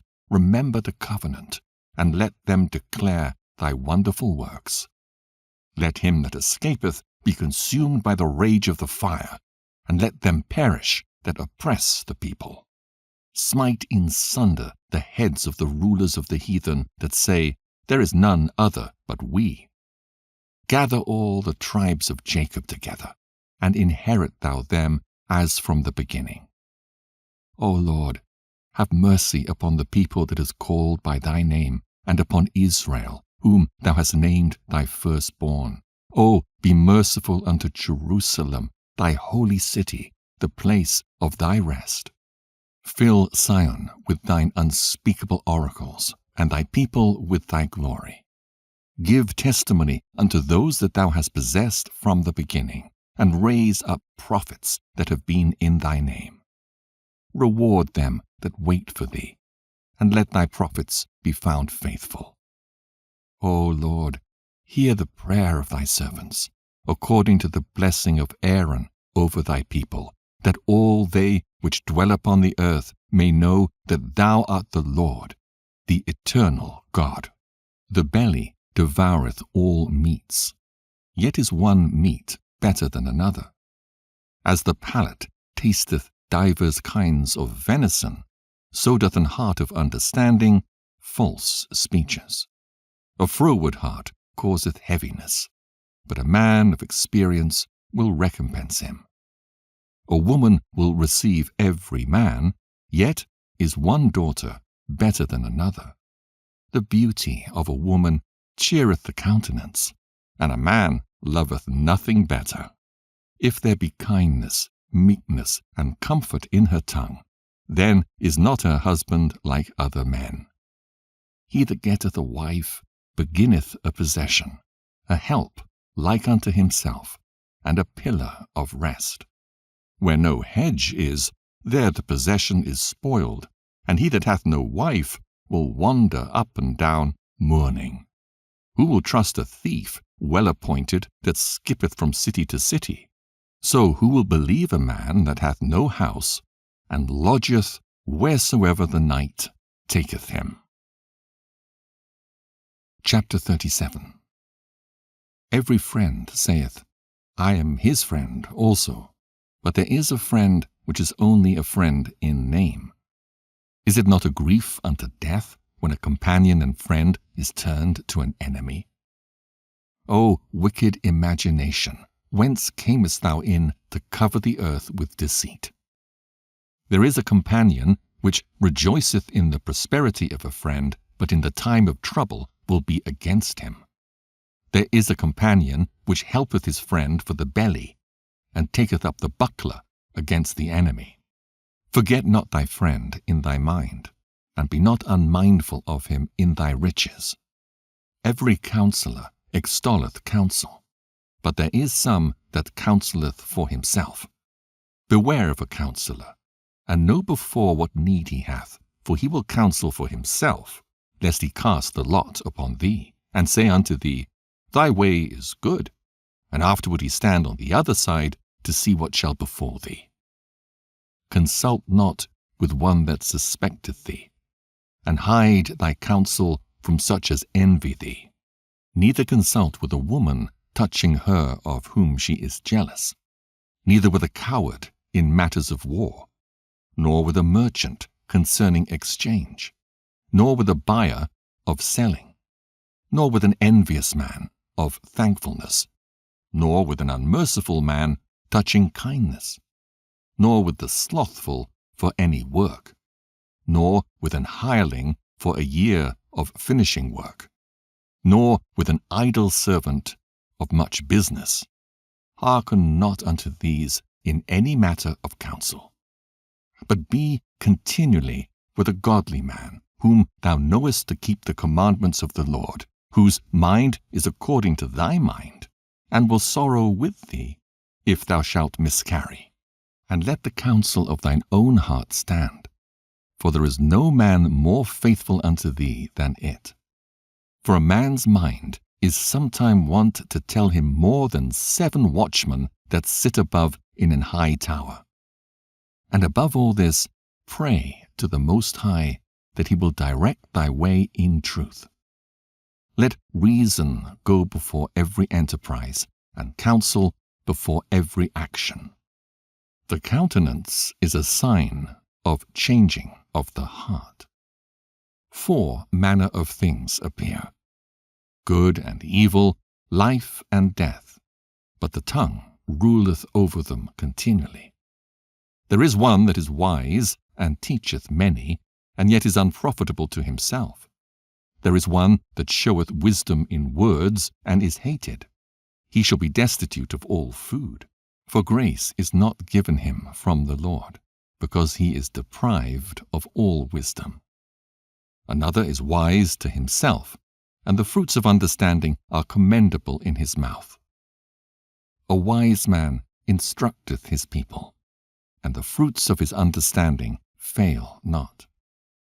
A wise man shall be filled with blessing, and all they that see him shall count him happy. The days of the life of man may be numbered, but the days of Israel are innumerable. A wise man shall inherit glory among his people, and his name shall be perpetual. My son, prove thy soul in thy life, and see what is evil for it, and give not that unto it. For all things are not profitable for all men, neither hath every soul pleasure in every thing.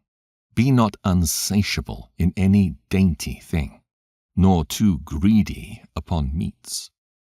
For excess of meats bringeth sickness, and surfeiting will turn into choler. By surfeiting many have perished, but he that taketh heed prolongeth his life. Chapter 38. Honour a physician with the honour due unto him for the uses which ye may have of him, for the Lord hath created him. For of the Most High cometh healing, and he shall receive honour of the king. The skill of the physician shall lift up his head, and in the sight of great men he shall be in admiration. The Lord hath created medicines out of the earth, and he that is wise will not abhor them. Was not the water made sweet with wood, that the virtue thereof might be known? And he hath given men skill, that he might be honoured in his marvellous works. With such doth he heal men, and taketh away their pains. Of such doth the apothecary make a confection, and of his works there is no end, and from him is peace over all the earth. My son, in thy sickness be not negligent, but pray unto the Lord, and he will make thee whole. Leave off from sin, and order thine hands aright. and cleanse thy heart from all wickedness. Give a sweet savour and a memorial of fine flour, and make a fat offering, as not being. Then give place to the physician, for the Lord hath created him.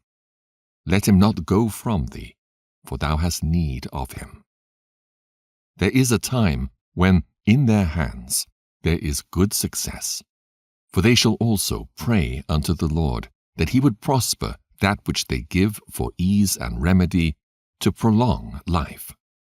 He that sinneth before his Maker, let him fall into the hand of the physician. My son, let tears fall down over the dead, and begin to lament as if thou hadst suffered great harm thyself, and then cover his body according to the custom, and neglect not his burial. Weep bitterly, and make great moan, and use lamentation as he is worthy, and that a day or two, lest thou be evil spoken of. And then comfort thyself for thy heaviness. For of heaviness cometh death, and the heaviness of the heart breaketh strength. In affliction also sorrow remaineth, and the life of the poor is the curse of the heart. Take no heaviness to heart, drive it away, and remember the last end. Forget it not, for there is no turning again. Thou shalt not do him good, but hurt thyself. Remember my judgment, for thine also shall be so. Yesterday for me, and today for thee. When the dead is at rest, let his remembrance rest, and be comforted for him when his spirit is departed from him. The wisdom of a learned man cometh by opportunity of leisure, and he that hath little business shall become wise. How can he get wisdom that holdeth the plough, and that glorieth in the goad, that driveth oxen, and is occupied in their labours, and whose talk is of bullocks? He giveth his mind to make furrows, and he is diligent to give the kine fodder. So every carpenter and workmaster that laboureth night and day, and they that cut and grave seals, and are diligent to make great variety, and give themselves to counterfeit imagery, and watch to finish a work. The smith also sitting by the anvil, and considering the ironwork. The vapour of the fire wasteth his flesh, and he fighteth with the heat of the furnace. The noise of the hammer and the anvil is ever in his ears, and his eyes look still upon the pattern of the thing that he maketh. He setteth his mind to finish his work, and watcheth to polish it perfectly. So doth the potter sitting at his work, and turning the wheel about with his feet, who is always carefully set at his work, and maketh all his work by number. He fashioneth the clay with his arm, and boweth down his strength before his feet. He applieth himself to lead it over, and is diligent to clean the furnace. All these trust to their hands, and every one is wise in his work. Without these cannot a city be inhabited, and they shall not dwell where they will, nor go up and down. They shall not be sought for in public council, nor sit high in the congregation. They shall not sit on the judge's seat, nor understand the sentence of judgment. They cannot declare justice and judgment, and they shall not be found where parables are spoken.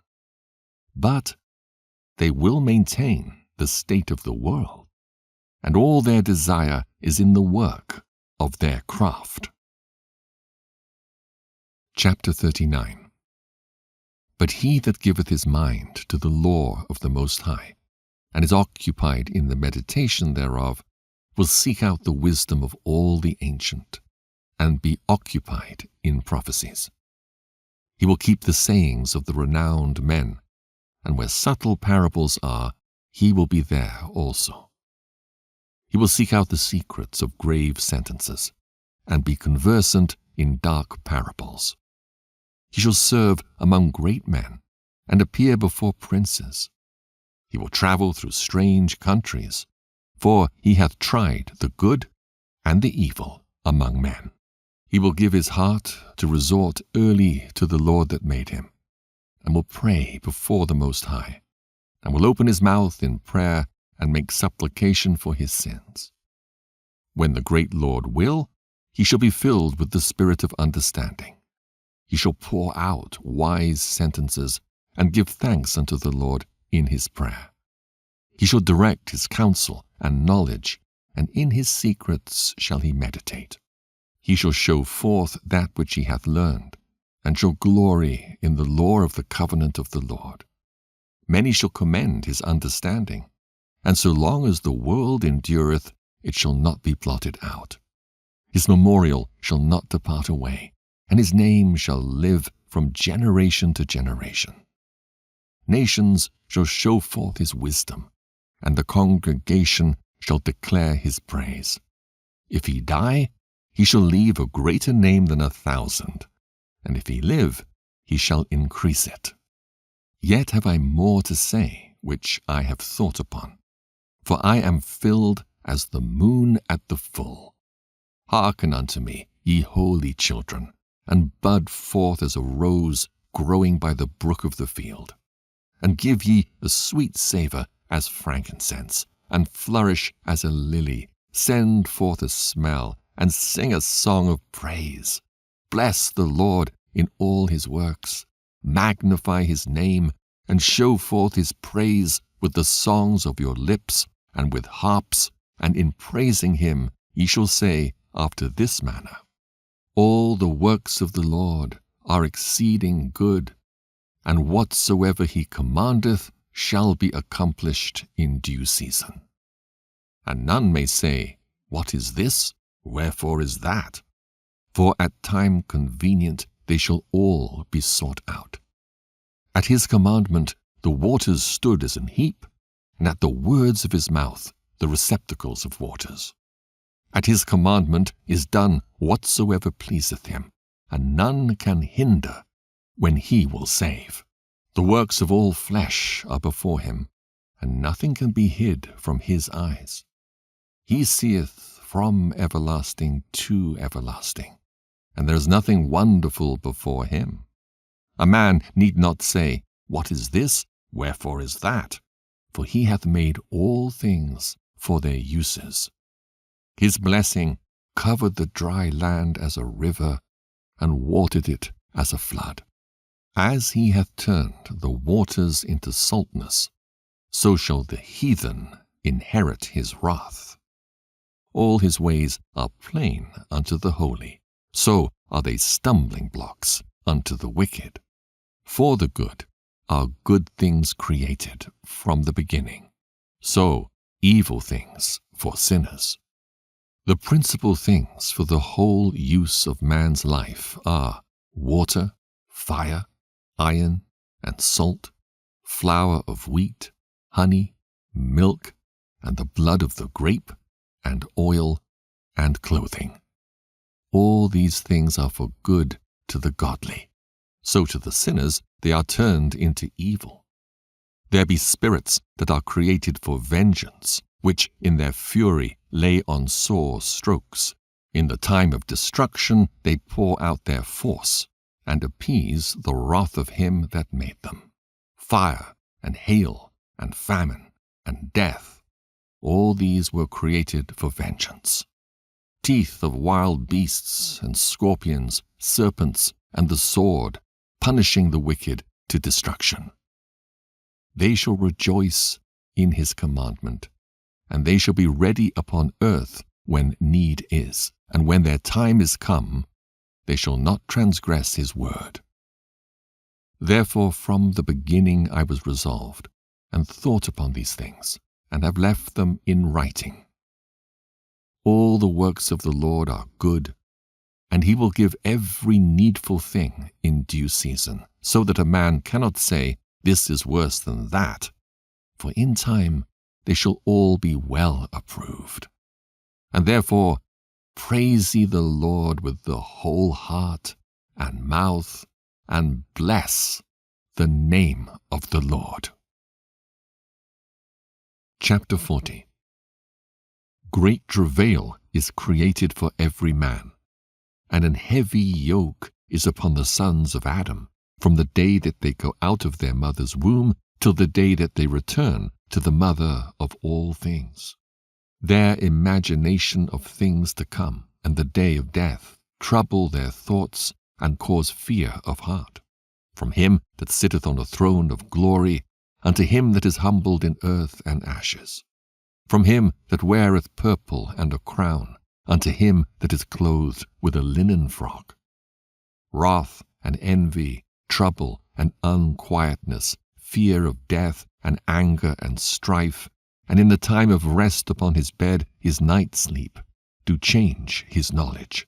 A little or nothing is his rest, and afterward he is in his sleep as in a day of keeping watch, troubled in the vision of his heart, as if he were escaped out of a battle.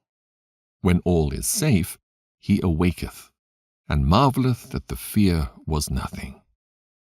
Such things happen unto all flesh, both man and beast, and that is sevenfold more upon sinners.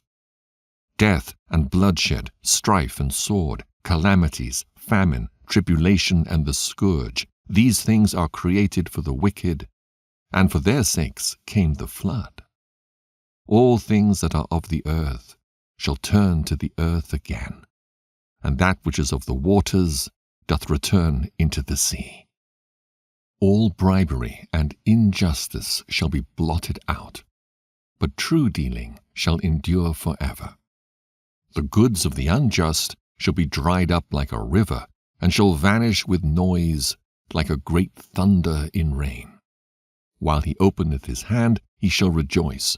So shall transgressors come to naught. The children of the ungodly shall not bring forth many branches, but are as unclean roots upon a hard rock. The weed growing upon every water and bank of a river shall be pulled up before all grass. Bountifulness is as a most fruitful garden, and mercifulness endureth forever. To labor and to be content with that a man hath is a sweet life, but he that findeth a treasure is above them both. Children and the building of a city continue a man's name, but a blameless wife is counted above them both. Wine and music rejoice the heart, but the love of wisdom is above them both. The pipe and the psaltery make sweet melody, but a pleasant tongue is above them both. Thine eye desireth favour and beauty, but more than both corn while it is green. A friend and companion never meet amiss, but above both is a wife with her husband. Brethren and help are against time of trouble, but alms shall deliver more than them both. Gold and silver make the foot stand sure, but counsel is esteemed above them both. Riches and strength lift up the heart, but the fear of the Lord is above them both. There is no want in the fear of the Lord, and it needeth not to seek help. The fear of the Lord is a fruitful garden, and covereth him above all glory. My son, lead not a beggar's life, for better it is to die than to beg. The life of him that dependeth on another man's table is not to be counted for a life, for he polluteth himself with other men's meat. But a wise man, well nurtured, will beware thereof. Begging is sweet in the mouth of the shameless, but in his belly there shall burn a fire. Chapter 41. O death, how bitter is the remembrance of thee to a man that liveth at rest in his possessions, unto a man that hath nothing to vex him, and that hath prosperity in all things, yea, unto him that is yet able to receive meat. O death, acceptable is thy sentence unto the needy, and unto him whose strength faileth, that is now in the last age, and is vexed with all things, and to him that despaireth, and hath lost patience. Fear not the sentence of death. Remember them that have been before thee, and that come after. For this is the sentence of the Lord over all flesh. And why art thou against the pleasure of the Most High? There is no inquisition in the grave, whether thou have lived 10 or 100 or 1,000 years. The children of sinners are abominable children, and they that are conversant in the dwelling of the ungodly. The inheritance of sinners' children shall perish, and their posterity shall have a perpetual reproach. The children will complain of an ungodly father, because they shall be reproached for his sake. Woe be unto you, ungodly men, which have forsaken the law of the Most High God.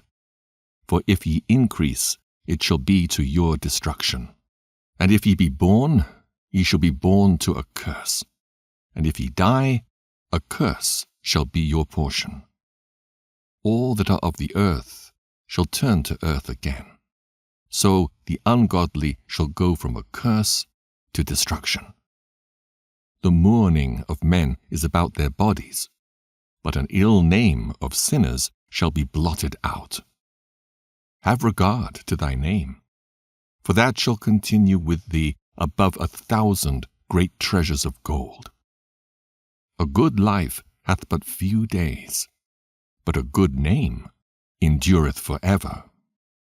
My children, keep discipline in peace, for wisdom that is hid and a treasure that is not seen, what profit is in them both?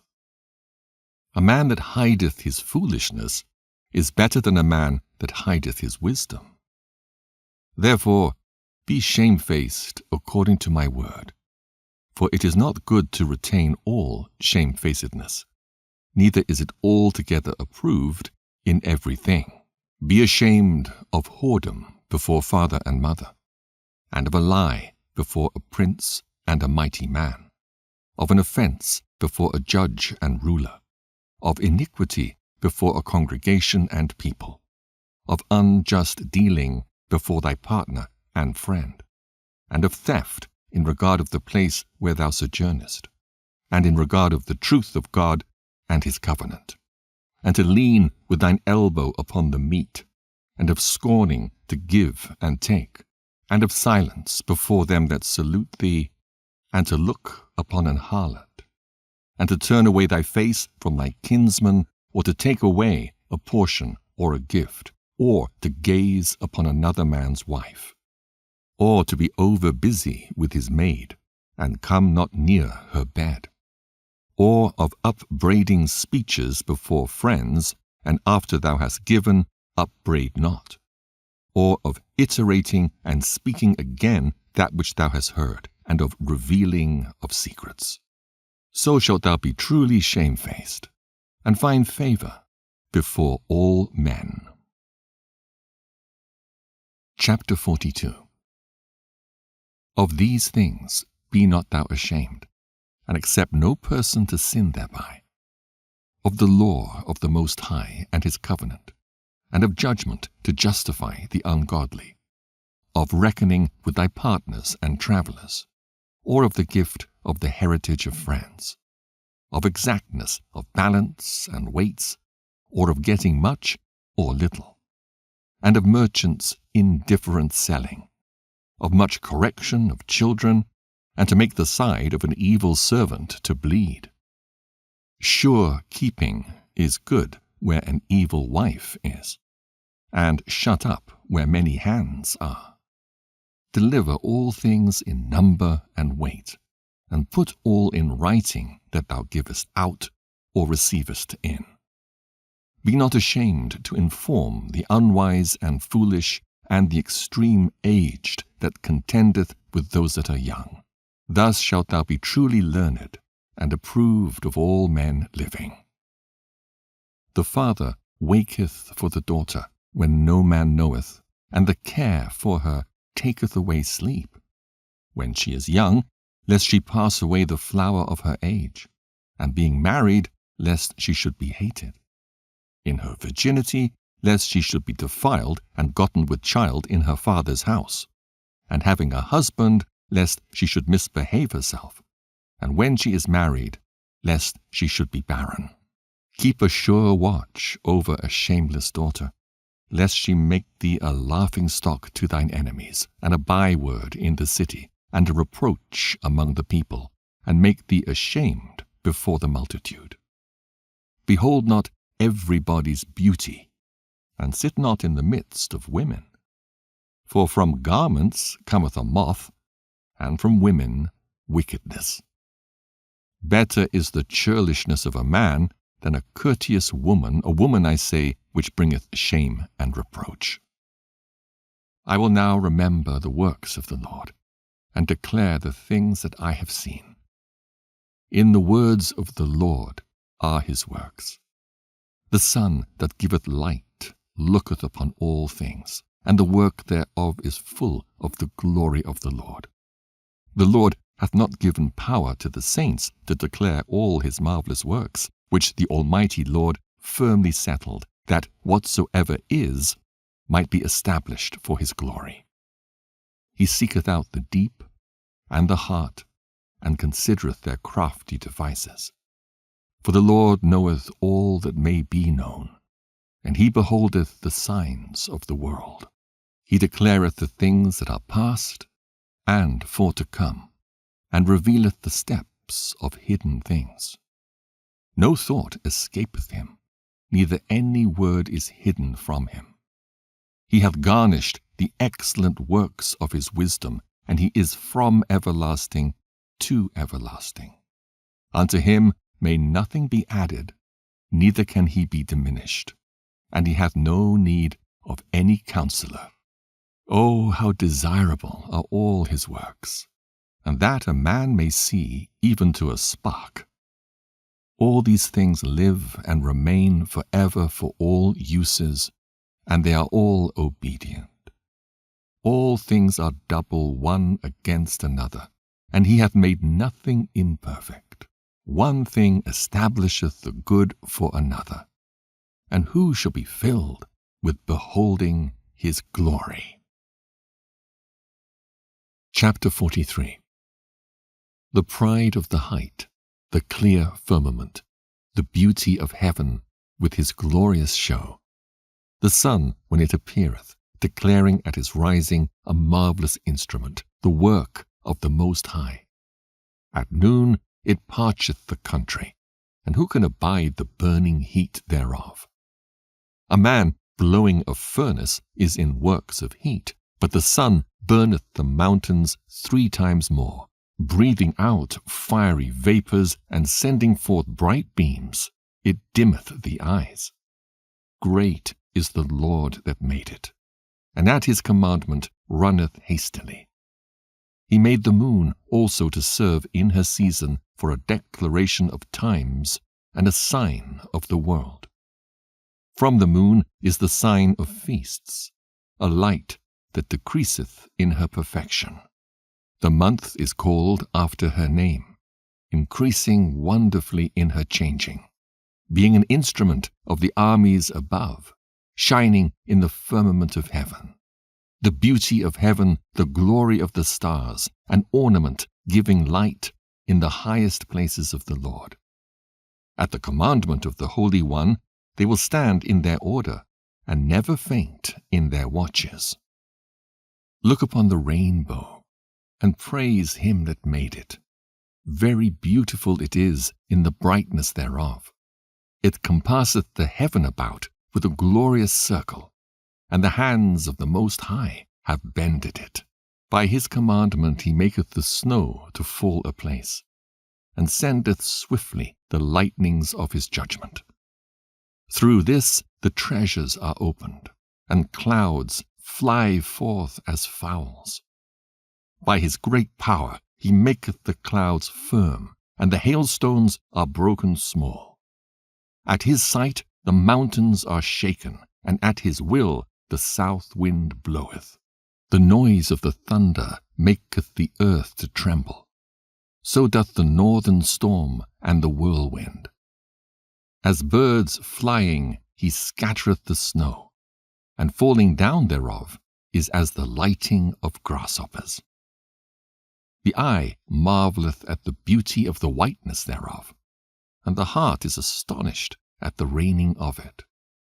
The hoarfrost also, as salt, he poureth on the earth, and being congealed, it lieth on the top of sharp stakes. When the cold north wind bloweth, and the water is congealed into ice, it abideth upon every gathering together of water, and cloneth the water as with a breastplate.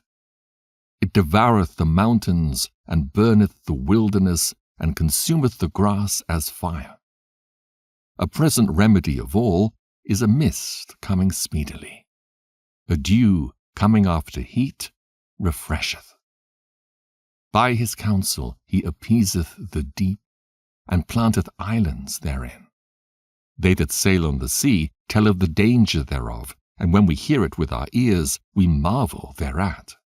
For therein be strange and wondrous works, variety of all kinds of beasts and whales created. By him the end of them hath prosperous success, and by his word all things consist. We may speak much, and yet come short, whereof in some he is all. How shall we be able to magnify him? For he is great above all his works. The Lord is terrible and very great, and marvelous in his power. When ye glorify the Lord, exalt him as much as ye can, for even yet will he far exceed. And when ye exalt him, put forth all your strength, and be not weary, for ye can never go far enough. Who hath seen him, that he might tell us, and who can magnify him as he is? There are yet hid greater things than these be, for we have seen but a few of his works. For the Lord hath made all things, and to the godly hath he given wisdom. Chapter 44. Let us now praise famous men, and our fathers that begat us. The Lord hath wrought great glory by them through his great power from the beginning, such as did bear rule in their kingdoms, men renowned for their power, giving counsel by their understanding and declaring prophecies, leaders of the people by their counsels, and by their knowledge of learning meet for the people. Wise and eloquent are their instructions, such as found out musical tunes, and recited verses in writing. Rich men furnished with ability, living peaceably in their habitations. All these were honored in their generations, and were the glory of their times. There have been of them that have left a name behind them, that their praises might be reported. And some there be which have no memorial, who are perished as though they had never been, and are become as though they'd never been born, and their children after them. But these were merciful men, whose righteousness hath not been forgotten. With their seed shall continually remain a good inheritance, and their children are within the covenant. Their seed standeth fast, and their children for their sakes. Their seed shall remain forever, and their glory shall not be blotted out. Their bodies are buried in peace, but their name liveth for evermore. The people will tell of their wisdom, and the congregation will show forth their praise. Enoch pleased the Lord, and was translated, being an example of repentance to all generations. Noah was found perfect and righteous. In the time of wrath he was taken in exchange for the world. Therefore was he left as a remnant unto the earth when the flood came. An everlasting covenant was made with him, that all flesh should perish no more by the flood. Abraham was a great father of many people. In glory there was none like unto him, who kept the law of the Most High and was in covenant with him. He established the covenant in his flesh, and when he was proved, he was found faithful. Therefore he assured him by an oath that he would bless the nations in his seed, and that he would multiply him as the dust of the earth, and exalt his seed as the stars, and cause them to inherit from sea to sea, and from the river unto the utmost part of the land. With Isaac did he establish likewise for Abraham his father's sake the blessing of all men, and the covenant, and made it rest upon the head of Jacob. He acknowledged him in his blessing, and gave him an inheritance, and divided his portions. Among the 12 tribes did he part them. Chapter 45. And he brought out of him a merciful man, which found favor in the sight of all flesh, even Moses, beloved of God and men, whose memorial is blessed. He made him like to the glorious saints, and magnified him, so that his enemies stood in fear of him. By his words he caused the wonders to cease, and he made him glorious in the sight of kings, and gave him a commandment for his people, and showed him part of his glory. He sanctified him in his faithfulness and meekness, and chose him out of all men. He made him to hear his voice, and brought him into the dark cloud, and gave him commandments before his face, even the law of life and knowledge, that he might teach Jacob his covenants, and Israel his judgments. He exalted Aaron, an holy man like unto him, even his brother of the tribe of Levi. An everlasting covenant he made with him, and gave him the priesthood among the people. He beautified him with comely ornaments, and clothed him with a robe of glory. He put upon him perfect glory, and strengthened him with rich garments, with breeches, with a long robe, and the ephod. And he compassed him with pomegranates, and with many golden bells round about, that as he went there might be a sound, and a noise made that might be heard in the temple for a memorial to the children of his people. With an holy garment, with gold and blue silk and purple, the work of the embroidery, with a breastplate of judgment, and with Urim and Thummim, with twisted scarlet, the work of the cunning workman, with precious stones, graven like seals and set in gold, the work of the jeweler, with a writing engraved for a memorial after the number of the tribes of Israel. He set a crown of gold upon the mitre, wherein was engraved holiness, an ornament of honor, a costly work, the desires of the eyes, goodly and beautiful. Before him there were none such, neither did ever any stranger put them on, but only his children and his children's children perpetually. Their sacrifices shall be wholly consumed, every day, twice continually. Moses consecrated him, and anointed him with holy oil. This was appointed unto him by an everlasting covenant, and to his seed, so long as the heavens should remain, that they should minister unto him, and execute the office of the priesthood, and bless the people in his name. He chose him out of all men living to offer sacrifices to the Lord, incense and a sweet savor for a memorial, to make reconciliation for his people. He gave unto him his commandments and authority in the statutes of judgments, that he should teach Jacob the testimonies and inform Israel in his laws. Strangers conspired together against him, and maligned him in the wilderness, even the men that were of Dathan's and Abiram's side, and the congregation of Korah, with fury and wrath. This the Lord saw, and it displeased him, and in his wrathful indignation were they consumed. He did wonders upon them to consume them with the fiery flame. But he made Aaron more honorable, and gave him an heritage, and divided unto him the firstfruits of the increase. Especially he prepared bread in abundance. For they eat of the sacrifices of the Lord, which he gave unto him and his seed. Howbeit, in the land of the people he had no inheritance, neither had he any portion among the people. For the Lord himself is his portion and inheritance.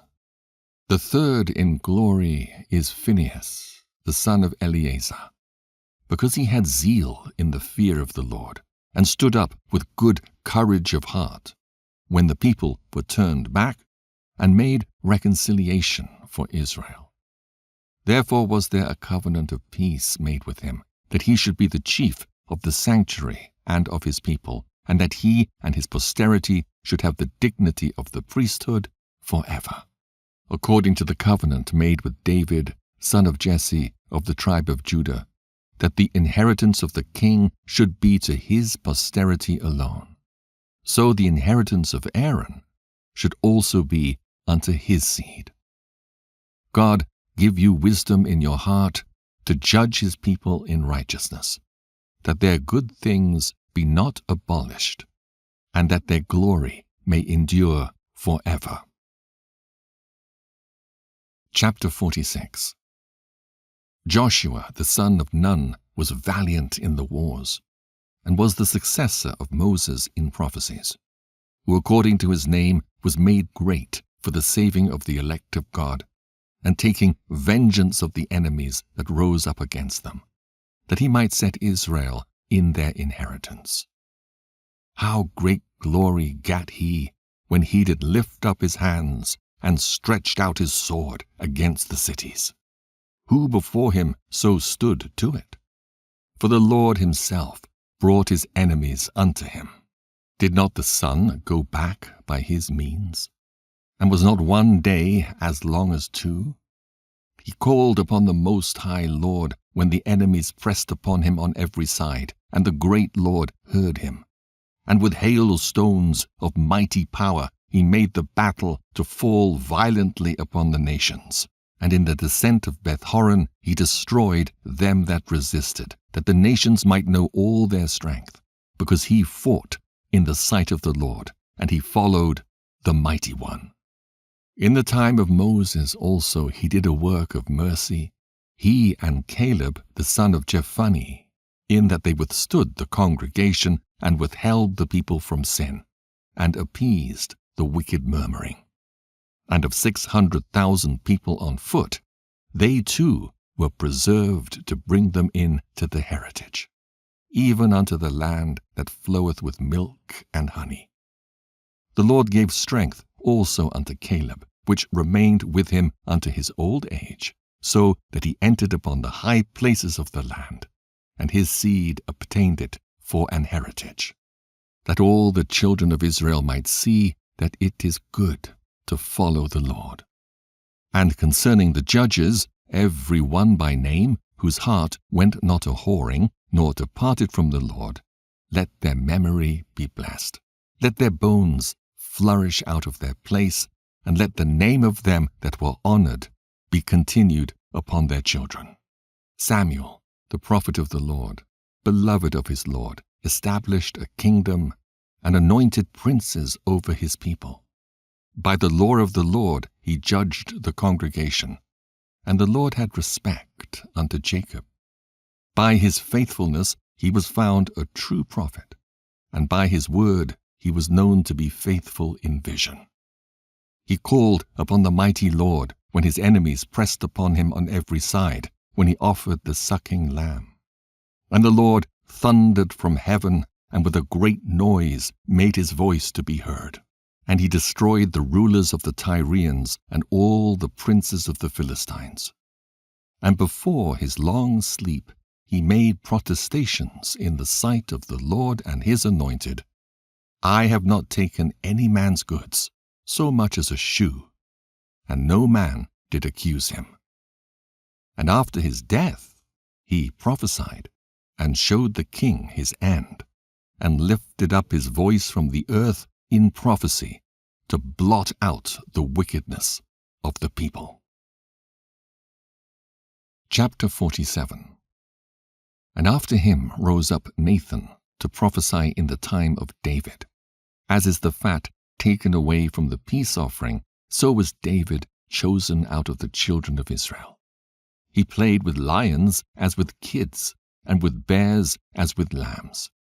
Slew he not a giant when he was yet but young? And did he not take away reproach from the people when he lifted up his hand with the stone in the sling, and beat down the boasting of Goliath? For he called upon the Most High Lord, and he gave him strength in his right hand to slay that mighty warrior, and set up the horn of his people.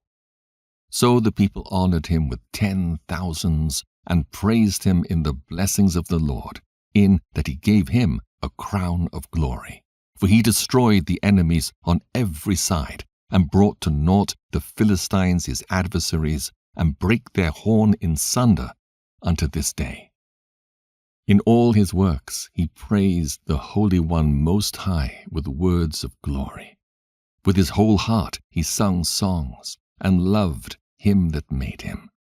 He set singers also before the altar, that by their voices they might make sweet melody, and daily sing praises in their songs.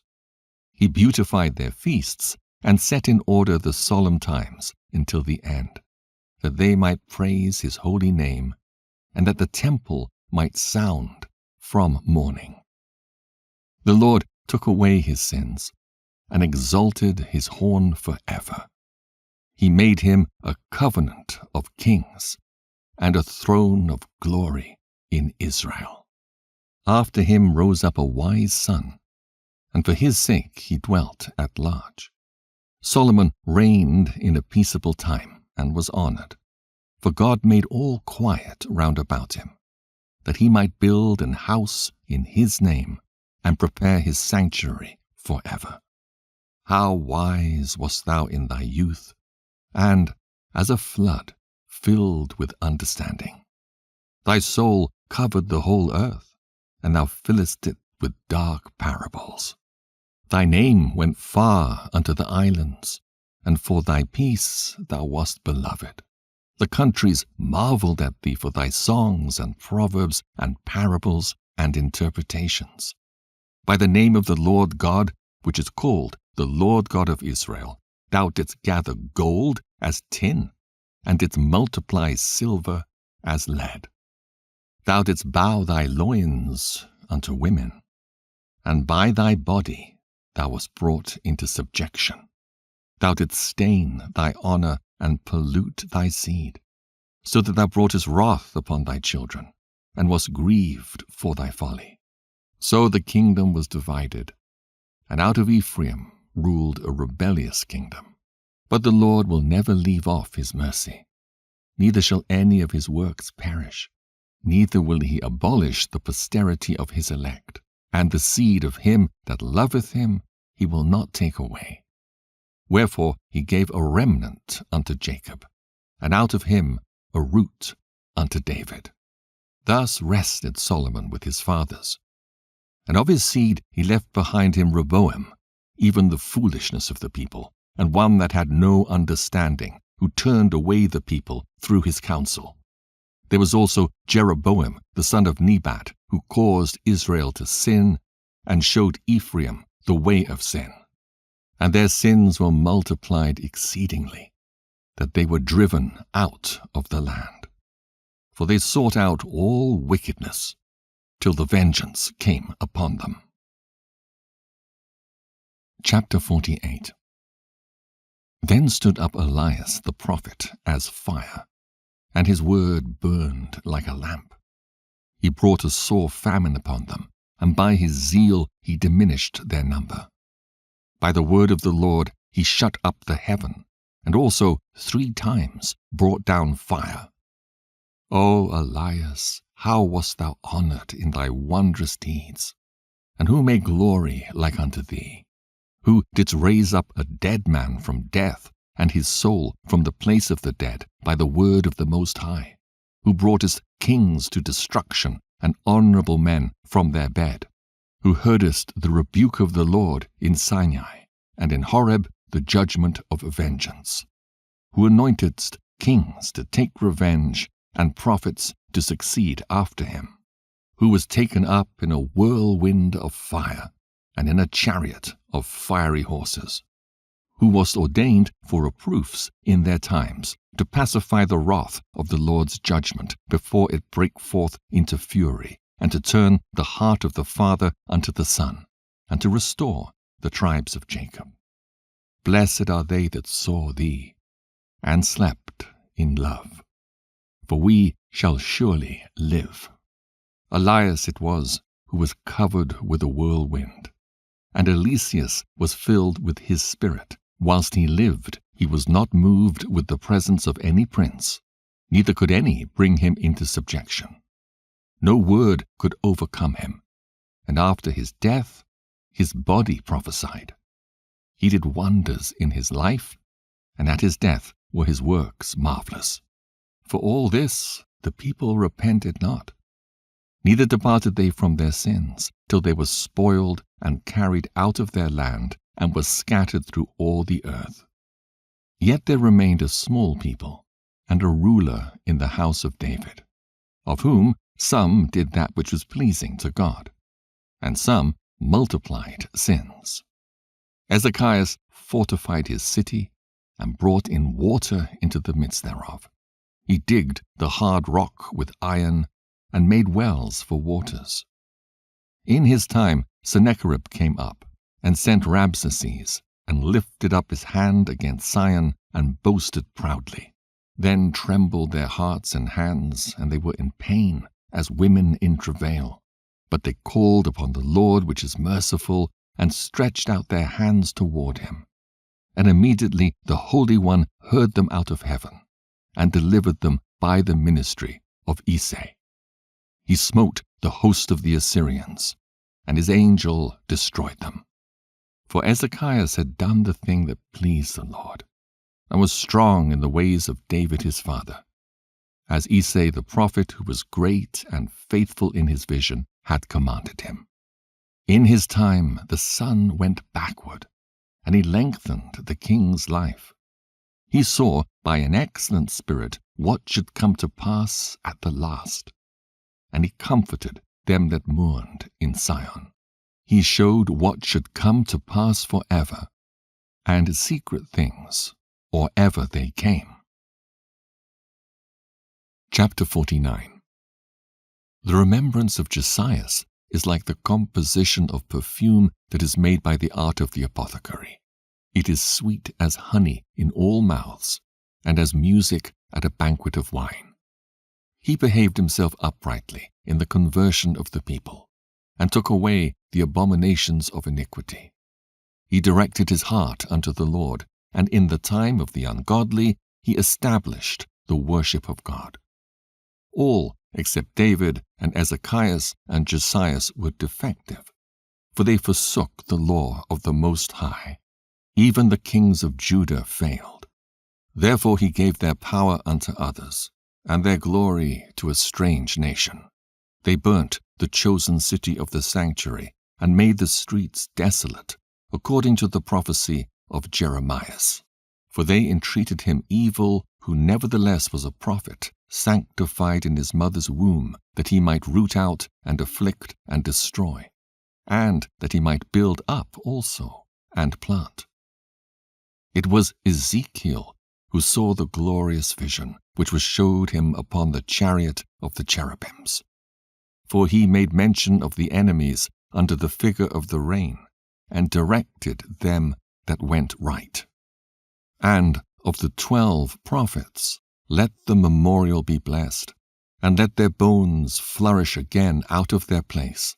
For they comforted Jacob, and delivered them by assured hope. How shall we magnify Zerubbabel? For he was as a signet upon the right hand.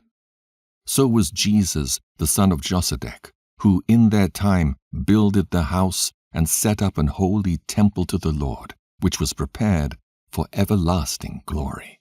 And among the elect was Nehemiah, whose renown is great, who raised up for us the walls that were fallen, and set up the gates and the bars, and raised up our ruins again. But upon the earth was no man created like Enoch, for he was taken from the earth. Neither was there a young man born like Joseph, a governor of his brethren, a stay of the people, whose bones were regarded of the Lord. Shem and Seth were in great honor among men, and so was Adam above every living thing in creation. Chapter 50. Simon, the high priest, the son of Onias, who in his life repaired the house again, and in his days fortified the temple. And by him was built from the foundation the double height, the high fortress of the wall about the temple. In his days the cistern to receive water, being in compass as the sea, was covered with plates of brass. He took care of the temple, that it should not fall, and fortified the city against besieging. How was he honored in the midst of the people in his coming out of the sanctuary! He was as the morning star in the midst of a cloud, and as the moon at the full, as the sun shining upon the temple of the Most High, and as the rainbow giving light in the bright clouds, and as the flower of roses in the spring of the year, as lilies by the rivers of waters, and as the branches of the frankincense tree in the time of summer, as fire and incense in the censer, and as a vessel of beaten gold set with all manner of precious stones, and as a fair olive tree budding forth fruit, and as a cypress tree which groweth up to the clouds. When he put on the robe of honor and was clothed with the perfection of glory, when he went up to the holy altar, he made the garment of holiness honorable. When he took the portions out of the priest's hands, he himself stood by the hearth of the altar, compassed about as a young cedar in Libanus, and as palm trees compassed they him round about. So were all the sons of Aaron in their glory, and the oblations of the Lord in their hands before all the congregation of Israel. And finishing the service at the altar, that he might adorn the offering of the Most High Almighty, he stretched out his hand to the cup, and poured of the blood of the grape. He poured out at the foot of the altar a sweet-smelling savour unto the Most High King of all. Then shouted the sons of Aaron, and sounded the silver trumpets, and made a great noise to be heard, for a remembrance before the Most High.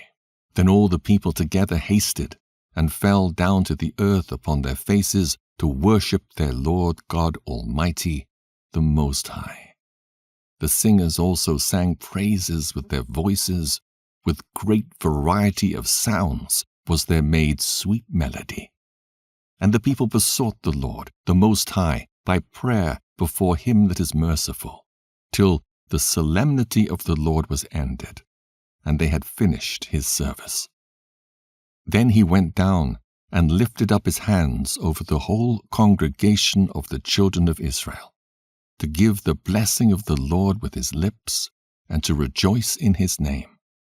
And they bowed themselves down to worship the second time, that they might receive a blessing from the Most High.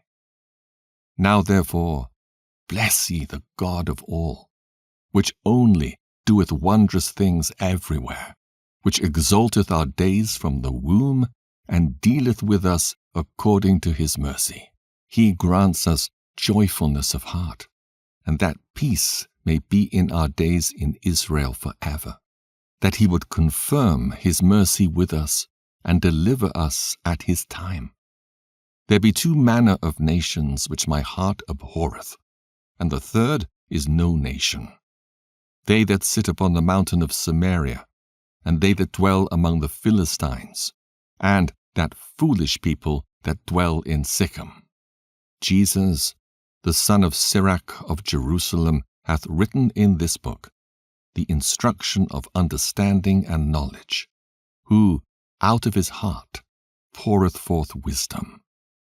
Blessed is he that shall be exercised in these things, and he that layeth them up in his heart shall become wise. For if he do them, he shall be strong to all things. For the light of the Lord leadeth him, who giveth wisdom to the godly. Blessed be the name of the Lord forever. Amen. Amen. Chapter 51. A prayer of Jesus the son of Sirach. I will thank thee, O Lord and King, and praise thee, O God my Saviour. I do give praise unto thy name. For thou art my defender and helper, and hast preserved my body from destruction, and from the snare of the slanderous tongue, and from the lips that forge lies, and hast been mine helper against mine adversaries, and hast delivered me according to the multitude of thy mercies and greatness of thy name, from the teeth of them that were ready to devour me, and out of the hands of such as sought after my life, and from the manifold afflictions which I had, from the choking of fire on every side, and from the midst of the fire which I kindled not, from the depth of the belly of hell, from an unclean tongue, and from lying words. By an accusation to the king, from an unrighteous tongue, my soul drew near even unto death. My life was near to the hell beneath. They compassed me on every side, and there was no man to help me. I looked for the succor of men, but there was none. Then thought I upon thy mercy, O Lord, and upon thy acts of old, how thou deliveredst such as wait for thee, and savest them out of the hands of the enemies. Then lifted I up my supplications from the earth, and prayed for deliverance from death. I called upon the Lord, the Father of my Lord, that he would not leave me in the days of my trouble, and in the time of the proud, when there was no help. I will praise thy name continually, and will sing praises with thanksgiving. And so my prayer was heard.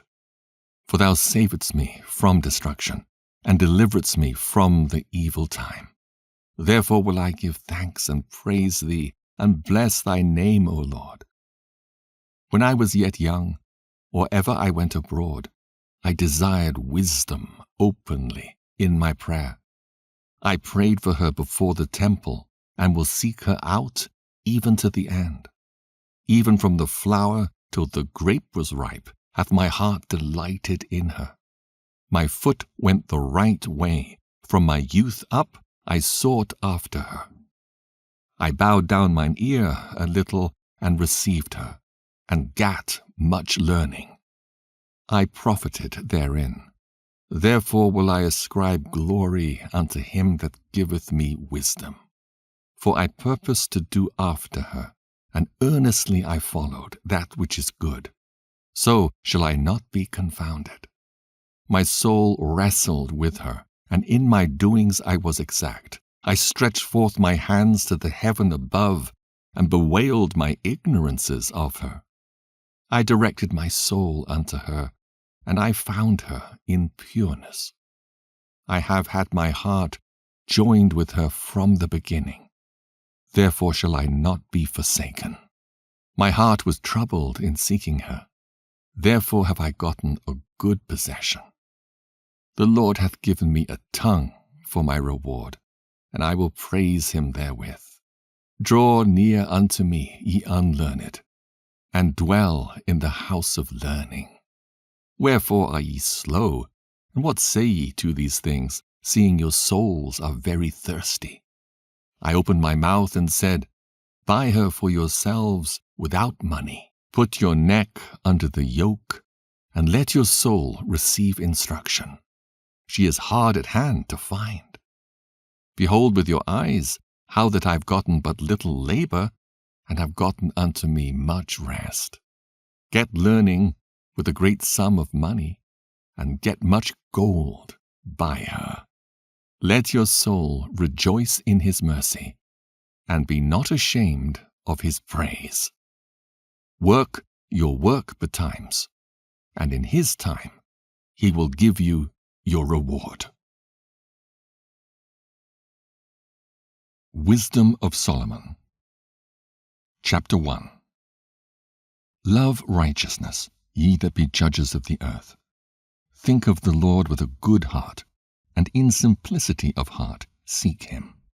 For he will be found of them that tempt him not, and showeth himself unto such as do not distrust him.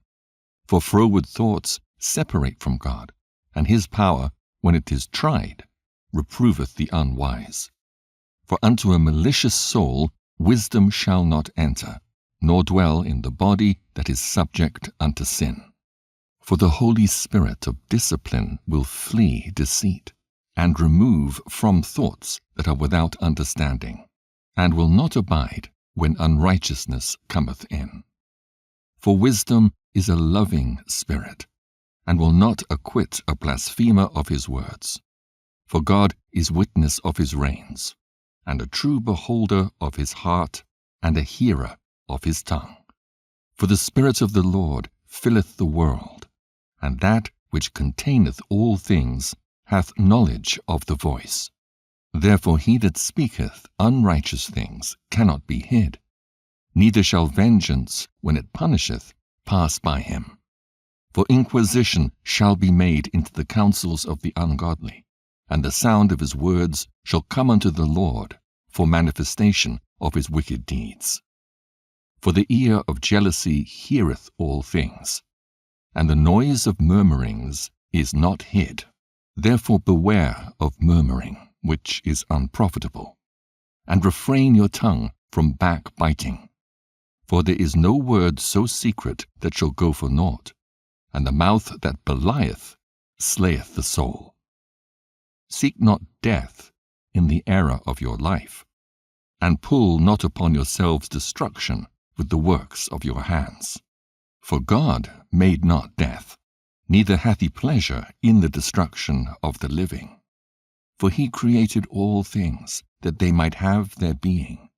And the generations of the world were healthful, and there is no poison of destruction in them, nor the kingdom of death upon the earth. For righteousness is immortal, but ungodly men with their works and words called it to them. For when they thought to have it their friend, they consumed to naught, and made a covenant with it, because they are worthy to take part with it. Chapter 2. For the ungodly said, reasoning with themselves, but not aright, Our life is short and tedious, and in the death of a man there is no remedy, neither was there any man known to have returned from the grave. For we are born at all adventure, and we shall be hereafter as though we had never been.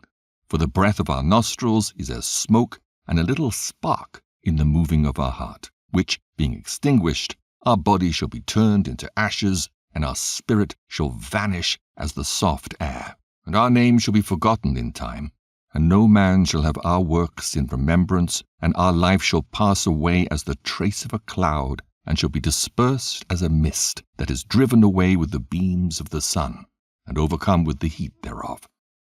For our time is a very shadow that passeth away, and after our end there is no returning, for it is fast sealed, so that no man cometh again. Come on, therefore, let us enjoy the good things that are present, and let us speedily use the creatures like as in youth. Let us fill ourselves with costly wine and ointments, and let no flower of the spring pass by us. Let us crown ourselves with rosebuds before they be withered. Let none of us go without his part of our voluptuousness.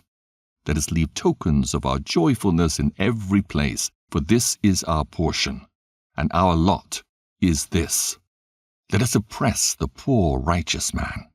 Let us not spare the widow, nor reverence the ancient grey hairs of the aged. Let our strength be the law of justice, for that which is feeble is found to be nothing worth. Therefore let us lie in wait for the righteous, because he is not for our turn, and he is clean contrary to our doings. He upbraideth us with our offending the law, and objecteth to our infamy the transgressings of our education.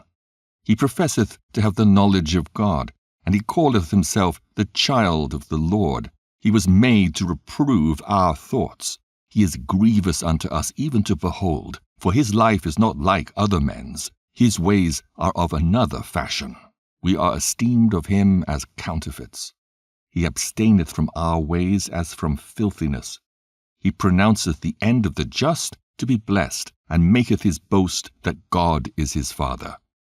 Let us see if his words be true, and let us prove what shall happen in the end of him. For if the just man be the son of God, he will help him and deliver him from the hand of his enemies. Let us examine him with despitefulness and torture, that we may know his meekness and prove his patience. Let us condemn him with a shameful death, for by his own saying he shall be respected. Such things they did imagine, and were deceived, for their own wickedness hath blinded them. As for the mysteries of God, they knew them not, neither hoped they for the wages of righteousness, nor discerned a reward for blameless souls. For God created man to be immortal, and made him to be an image of his own eternity. Nevertheless, through envy of the devil came death into the world, and they that do hold of his side do find it. Chapter 3. But the souls of the righteous are in the hand of God, and there shall no torment touch them. In the sight of the unwise they seemed to die, and their departure is taken for misery, and their going from us to be utter destruction. But they are in peace. For though they be punished in the sight of men, yet is their hope full of immortality. And having been a little chastised, they shall be greatly rewarded. For God proved them, and found them worthy for himself. As gold in the furnace hath he tried them, and received them as a burnt offering. And in the time of their visitation they shall shine, and run to and fro like sparks among the stubble. They shall judge the nations, and have dominion over the people, and their Lord shall reign forever. They that put their trust in him shall understand the truth, and such as be faithful in love shall abide with him. For grace and mercy is to his saints, and he hath care for his elect. But the ungodly shall be punished according to their own imaginations, which have neglected the righteous and forsaken the Lord. For whoso despiseth wisdom and nurture, he is miserable, and their hope is vain, their labors unfruitful, and their works unprofitable. Their wives are foolish, and their children wicked. Their offspring is cursed. Wherefore, blessed is the barren that is undefiled, which hath not known the sinful bed. She shall have fruit in the visitation of souls. And blessed is the eunuch, which with his hands hath wrought no iniquity, nor imagined wicked things against God. For unto him shall be given the special gift of faith, and an inheritance in the temple of the Lord, more acceptable to his mind. For glorious is the fruit of good labors, and the root of wisdom shall never fall away. As for the children of adulterers, they shall not come to their perfection, and the seed of an unrighteous bed shall be rooted out. For though they live long, yet shall they be nothing regarded, and their last age shall be without honor. Or, if they die quickly, they have no hope, neither comfort in the day of trial. For horrible is the end of the unrighteous generation. Chapter 4. Better it is to have no children and to have virtue, for the memorial thereof is immortal, because it is known with God and with men. When it is present, men take example at it, and when it is gone, they desire it. It weareth a crown, and triumpheth for ever, having gotten the victory, striving for undefiled rewards. But the multiplying brood of the ungodly shall not thrive, nor take deep rooting from bastard slips, nor lay any fast foundation. For though they flourish in branches for a time, yet standing not last, they shall be shaken with the wind, and through the force of winds they shall be rooted out. The imperfect branches shall be broken off, their fruit unprofitable, not ripe to eat, yea, meat for nothing. For children begotten of unlawful beds are witnesses of wickedness against their parents in their trial. For though the righteous be prevented with death, yet shall he be in rest. For honourable age is not that which standeth in length of time, nor that is measured by number of years. But wisdom is the grey hair unto men, and an unspotted life is old age. He pleased God, and was beloved of him, so that living among sinners he was translated. Yea, speedily was he taken away, lest that wickedness should alter his understanding, or deceit beguile his soul. For the bewitching of naughtiness doth obscure things that are honest, and the wandering of concupiscence doth undermine the simple mind. He, being made perfect in a short time, fulfilled a long time. For his soul pleased the Lord. Therefore hasted he to take him away from among the wicked. This the people saw, and understood it not, neither laid they up this in their minds, that his grace and mercy is with his saints, and that he hath respect unto his chosen. Thus the righteous that is dead shall condemn the ungodly which are living, and youth that is soon perfected, the many years and old age of the unrighteous. For they shall see the end of the wise, and shall not understand what God in his counsel hath decreed of him, and to what end the Lord hath set him in safety. They shall see him and despise him. But God shall laugh them to scorn, and they shall hereafter be a vile carcass and a reproach among the dead for evermore. For he shall rend them and cast them down headlong, that they shall be speechless. And he shall shake them from the foundation, and they shall be utterly laid waste, and be in sorrow, and their memorial shall perish. And when they cast up the accounts of their sins, they shall come with fear, and their own iniquities shall convince them to their face. Chapter 5. Then shall the righteous man stand in great boldness before the face of such as have afflicted him, and made no account of his labours. When they see it, they shall be troubled with terrible fear, and shall be amazed at the strangeness of his salvation, so far beyond all that they looked for. And they, repenting and groaning for anguish of spirit, shall say within themselves, This was he whom we had sometimes in derision, and a proverb of reproach. We fools accounted his life madness, and his end to be without honour. How is he numbered among the children of God, and his lot is among the saints? Therefore have we erred from the way of truth, and the light of righteousness hath not shined unto us, and the sun of righteousness rose not upon us.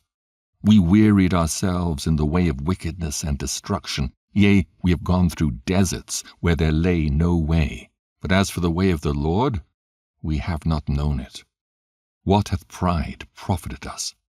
Or what good hath riches with our vaunting brought us?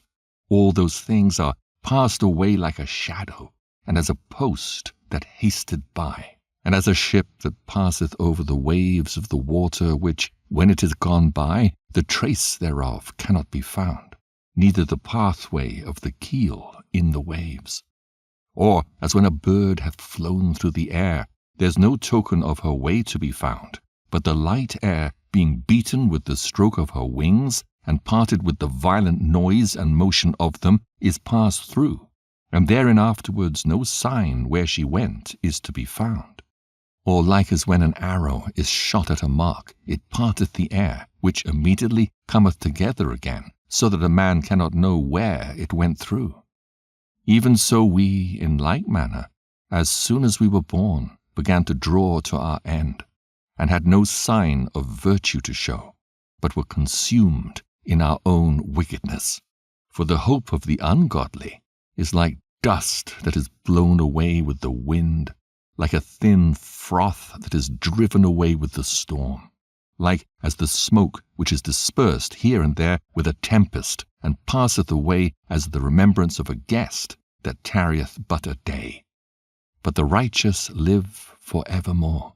Their reward also is with the Lord, and the care of them is with the Most High. Therefore shall they receive a glorious kingdom, and a beautiful crown from the Lord's hand. For with his right hand shall he cover them, and with his arm shall he protect them.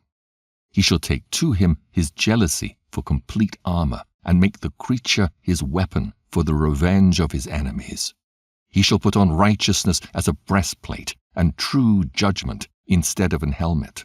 He shall take holiness for an invincible shield. His severe wrath shall he sharpen for a sword, and the world shall fight with him against the unwise.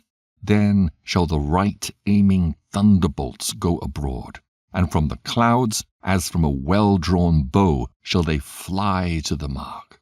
And hailstones full of wrath shall be cast out of a stone bow, and the water of the sea shall rage against them, and the floods shall cruelly drown them. Yea, a mighty wind shall stand up against them, and like a storm shall blow them away. Thus iniquity shall lay waste the whole earth, and ill-dealing shall overthrow the thrones of the mighty. Chapter 6. Hear therefore, O ye kings, and understand. Learn, ye that be judges of the ends of the earth. Give ear, ye that rule the people, and glory in the multitude of nations. For power is given you of the Lord, and sovereignty from the highest, who shall try your works, and search out your counsels. Because being ministers of his kingdom, ye have not judged aright, nor kept the law, nor walked after the counsel of God. Horribly and speedily shall he come upon you, for a sharp judgment shall be to them that be in high places. For mercy will soon pardon the meanest, but mighty men shall be mightily tormented. For he which is the Lord over all shall fear no man's person, neither shall he stand in awe of any man's greatness. For he hath made the small and great, and careth for all alike. But a sore trial shall come upon the mighty. Unto you, therefore, O kings, do I speak, that ye may learn wisdom, and not fall away. For they that keep holiness holily shall be judged holy, and they that have learned such things shall find what to answer. Wherefore set your affection upon my words. Desire them, and ye shall be instructed. Wisdom is glorious, and never fadeth away. Yea, she is easily seen of them that love her, and found of such as seek her. She preventeth them that desire her, in making herself first known unto them. Whoso seeketh her early shall have no great travail, for he shall find her sitting at his doors. To think therefore upon her is perfection of wisdom. And whoso watcheth for her shall quickly be without care. For she goeth about, seeking such as are worthy of her, showeth herself favourably unto them in the ways, and meeteth them in every thought. For the very true beginning of her is the desire of discipline, and the care of discipline is love. And love is the keeping of her laws, and the giving heed unto her laws is the assurance of incorruption. And incorruption maketh us near unto God. Therefore the desire of wisdom bringeth to a kingdom. If your delight be then in thrones and scepters, O ye kings of the people, honor wisdom, that ye may reign for evermore. As for wisdom, what she is and how she came up, I will tell you, and will not hide mysteries from you, but will seek her out from the beginning of her nativity, and bring the knowledge of her into light, and will not pass over the truth. Neither will I go with consuming envy, for such a man shall have no fellowship with wisdom. But the multitude of the wise is the welfare of the world, and a wise king is the upholding of the people. Receive therefore instruction through my words, and it shall do you good. The lost books of the Bible are now all available on a single USB golden key. Inside are 24 audiobooks with over 59 hours of audio. So if you'd like one, pause the video and grab yours from Amazon now with the link in the description. Chapter 7. I myself also am a mortal man, like to all, and the offspring of him that was first made of the earth. And in my mother's womb was fashioned to be flesh in the time of 10 months, being compacted in blood of the seed of man, and the pleasure that came with sleep. And when I was born, I drew in the common air, and fell upon the earth, which is of like nature. And the first voice which I uttered was crying, as all others do. I was nursed in swaddling clothes, and that with cares. For there is no king that had any other beginning of birth. For all men have one entrance into life, and the like going out. Wherefore I prayed, and understanding was given me. I called upon God, and the spirit of wisdom came to me. I preferred her before scepters and thrones, and esteemed riches nothing in comparison of her. Neither compared I unto her any precious stone, because all gold in respect of her is as a little sand, and silver shall be counted as clay before her. I loved her above health and beauty, and chose to have her instead of light, for the light that cometh from her never goeth out. All good things together came to me with her, and innumerable riches in her hands. And I rejoiced in them all, because wisdom goeth before them, and I knew not that she was the mother of them. I learned diligently, and do communicate her liberally. I do not hide her riches. For she is a treasure unto men that never faileth, which they that use become the friends of God, being commended for the gifts that come from learning. God hath granted me to speak as I would, and to conceive as is meet for the things that are given me, because it is he that leadeth unto wisdom, and directeth the wise.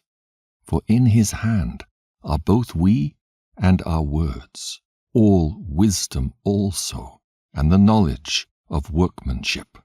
For he hath given me certain knowledge of the things that are, namely, to know how the world was made, and the operation of the elements, the beginning, ending, and midst of the times, the alterations of the turning of the sun and the change of seasons, the circuit of years and the position of stars, the natures of living creatures and the furies of wild beasts, the violence of winds and the reasonings of men, the diversities of plants and the virtues of roots, and all such things as are either secret or manifest, them I know. For wisdom, which is the worker of all things, taught me. For in her is an understanding spirit, holy, one only, manifold, subtle, lively, clear, undefiled, plain, not subject to hurt, loving the thing that is good, quick, which cannot be letted, ready to do good, kind to man, steadfast, sure, free from care, having all power, overseeing all things, and going through all understanding, pure, and most subtle spirits. For wisdom is more moving than any motion. She passeth and goeth through all things by reason of her pureness. For she is the breath of the power of God, and a pure influence flowing from the glory of the Almighty. Therefore can no defiled thing fall into her, for she is the brightness of the everlasting light, the unspotted mirror of the power of God, and the image of his goodness. And being but one, she can do all things, and remaining in herself, she maketh all things new, and in all ages, entering into holy souls, she makes them friends of God and prophets. For God loveth none but him that dwelleth with wisdom. For she is more beautiful than the sun, and above all the order of stars, being compared with the light, she is found before it. For after this cometh night, but vice shall not prevail against wisdom. Chapter 8. Wisdom reacheth from one end to another mightily, and sweetly doth she order all things. I loved her, and sought her out from my youth. I desired to make her my spouse, and I was a lover of her beauty. In that she is conversant with God, she magnifieth her nobility. Yea, the Lord of all things himself loved her. For she is privy to the mysteries of the knowledge of God, and a lover of his works. If riches be a possession to be desired in this life, what is richer than wisdom that worketh all things? And if prudence work, who of all that are is a more cunning workman than she? And if a man love righteousness, her labors are virtues. For she teacheth temperance and prudence, justice and fortitude, which are such things as men can have nothing more profitable in their life. If a man desire much experience, she knoweth things of old, and conjectureth aright what is to come. She knoweth the subtleties of speeches, and can expound dark sentences. She foreseeth signs and wonders, and the events of seasons and times. Therefore I purpose to take her to me to live with me, knowing that she would be a counselor of good things, and a comfort in cares and grief. For her sake I shall have estimation among the multitude, and honor with the elders, though I be young. I shall be found of quick conceit in judgment, and shall be admired in the sight of great men. When I hold my tongue, they shall bide my leisure, and when I speak, they shall give good ear unto me. If I talk much, they shall lay their hands upon their mouth. Moreover, by the means of her I shall obtain immortality, and leave behind me an everlasting memorial to them that come after me. I shall set the people in order, and the nations shall be subject unto me. Horrible tyrants shall be afraid when they do but hear of me. I shall be found good among the multitude, and valiant in war. After I am come into mine house, I will repose myself with her. For her conversation hath no bitterness, and to live with her hath no sorrow, but mirth and joy. Now when I considered these things in myself, and pondered them in my heart, how that to be allied unto wisdom is immortality, and great pleasure it is to have her friendship, and in the works of her hands are infinite riches, and in the exercise of conference with her, prudence, and in talking with her a good report, I went about seeking how to take her to me. For I was a witty child, and had a good spirit.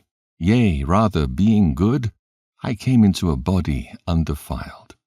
Nevertheless, when I perceived that I could not otherwise obtain her, except God gave her me, and that was a point of wisdom also, to know whose gift she was, I prayed unto the Lord and besought him, and with my whole heart I said. Chapter 9. O God of my fathers, and Lord of mercy, who hast made all things with thy word, and ordained man through thy wisdom that he should have dominion over the creatures which thou hast made, and order the world according to equity and righteousness, and execute judgment with an upright heart. Give me wisdom that sitteth by thy throne, and reject me not from among thy children. For I, thy servant and son of thine handmaid, am a feeble person, and of a short time, and too young for the understanding of judgments and laws. For though a man be never so perfect among the children of men, yet if thy wisdom be not with him, he shall be nothing regarded. Thou hast chosen me to be a king of thy people, and a judge of thy sons and daughters. Thou hast commanded me to build a temple upon thy holy mount, and an altar in the city wherein thou dwellest, a resemblance of the holy tabernacle which thou hast prepared from the beginning.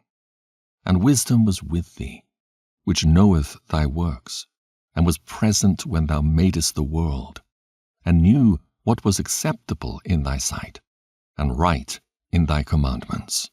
O send her out of thy holy heavens, and from the throne of thy glory, that being present she may labor with me, that I may know what is pleasing unto thee.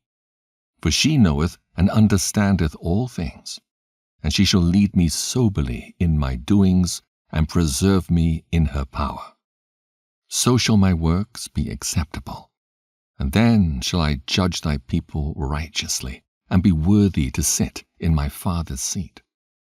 For what man is he that can know the counsel of God? Or who can think what the will of the Lord is? For the thoughts of mortal men are miserable, and our devices are but uncertain. For the corruptible body presseth down the soul, and the earthy tabernacle weigheth down the mind, that museth upon many things. And hardly do we guess aright at the things that are upon earth, and with labor do we find the things that are before us. But the things that are in heaven, who hath searched out? And thy counsel who hath known, except thou give wisdom, and send thy Holy Spirit from above? For so the ways of them which lived on the earth were reformed, and men were taught the things that are pleasing unto thee, and were saved through wisdom. Chapter 10. She preserved the first-formed Father of the world, that was created alone, and brought him out of his fall, and gave him power to rule all things. But when the unrighteous went away from her in his anger, he perished also in the fury wherewith he murdered his brother. For whose cause, the earth being drowned with the flood, wisdom again preserved it, and directed the course of the righteous in a piece of wood of small value. Moreover, the nations in their wicked conspiracy being confounded, she found out the righteous, and preserved him blameless unto God, and kept him strong against his tender compassion toward his son. When the ungodly perished, she delivered the righteous man, who fled from the fire which fell down upon the 5 cities, of whose wickedness even to this day the waste land that smoketh is a testimony, and plants bearing fruit that never come to ripeness, and a standing pillar of salt is a monument of an unbelieving soul.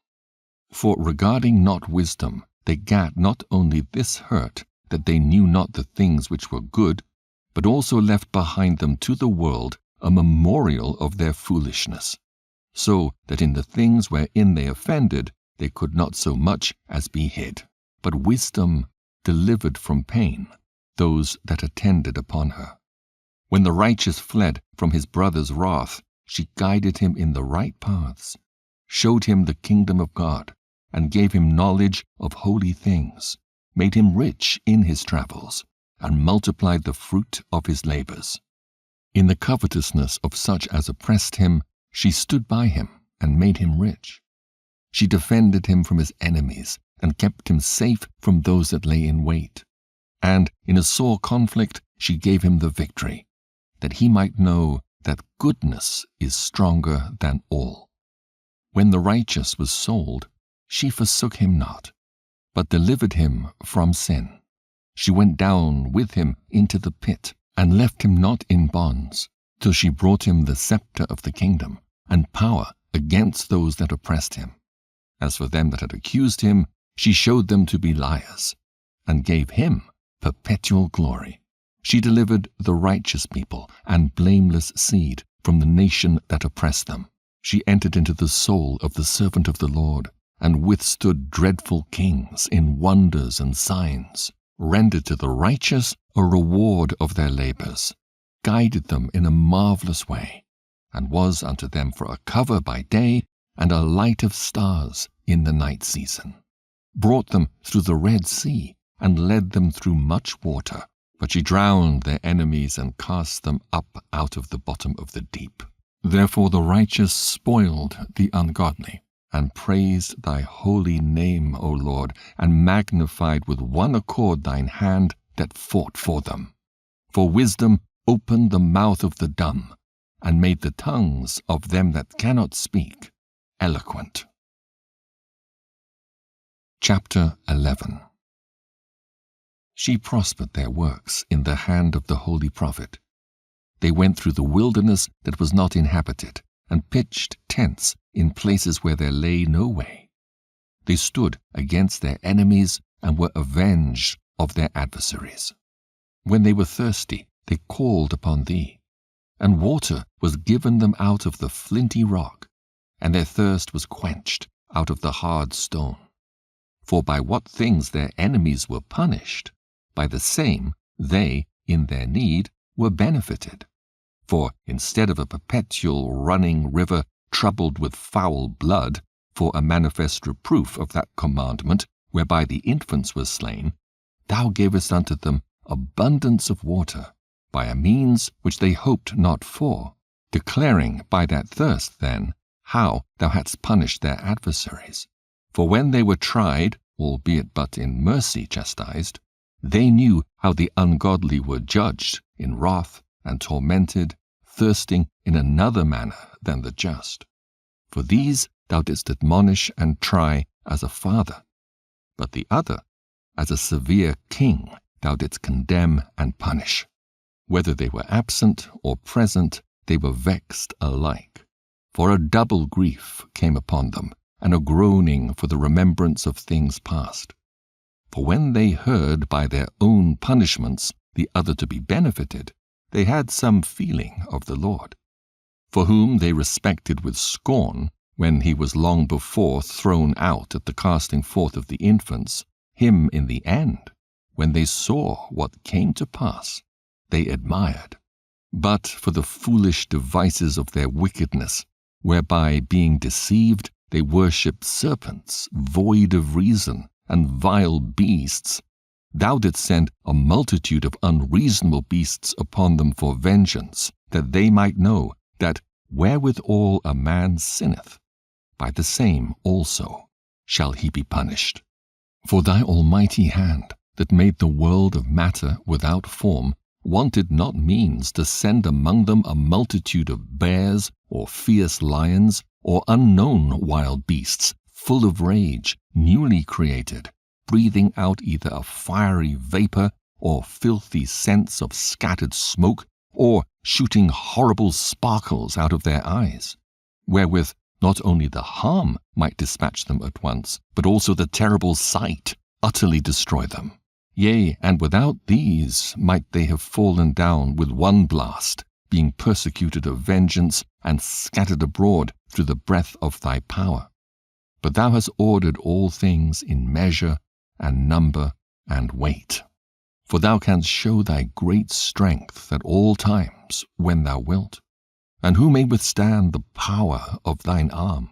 For the whole world before thee is as a little grain of the balance, yea, as a drop of the morning dew that falleth down upon the earth. But thou hast mercy upon all, for thou canst do all things, and winkest at the sins of men, because they should amend. For thou lovest all the things that are, and abhorrest nothing which thou hast made. For never wouldst thou have made anything, if thou hadst hated it. And how could anything have endured, if it had not been thy will, or been preserved, if not called by thee? But thou sparest all, for they are thine, O Lord, thou lover of souls.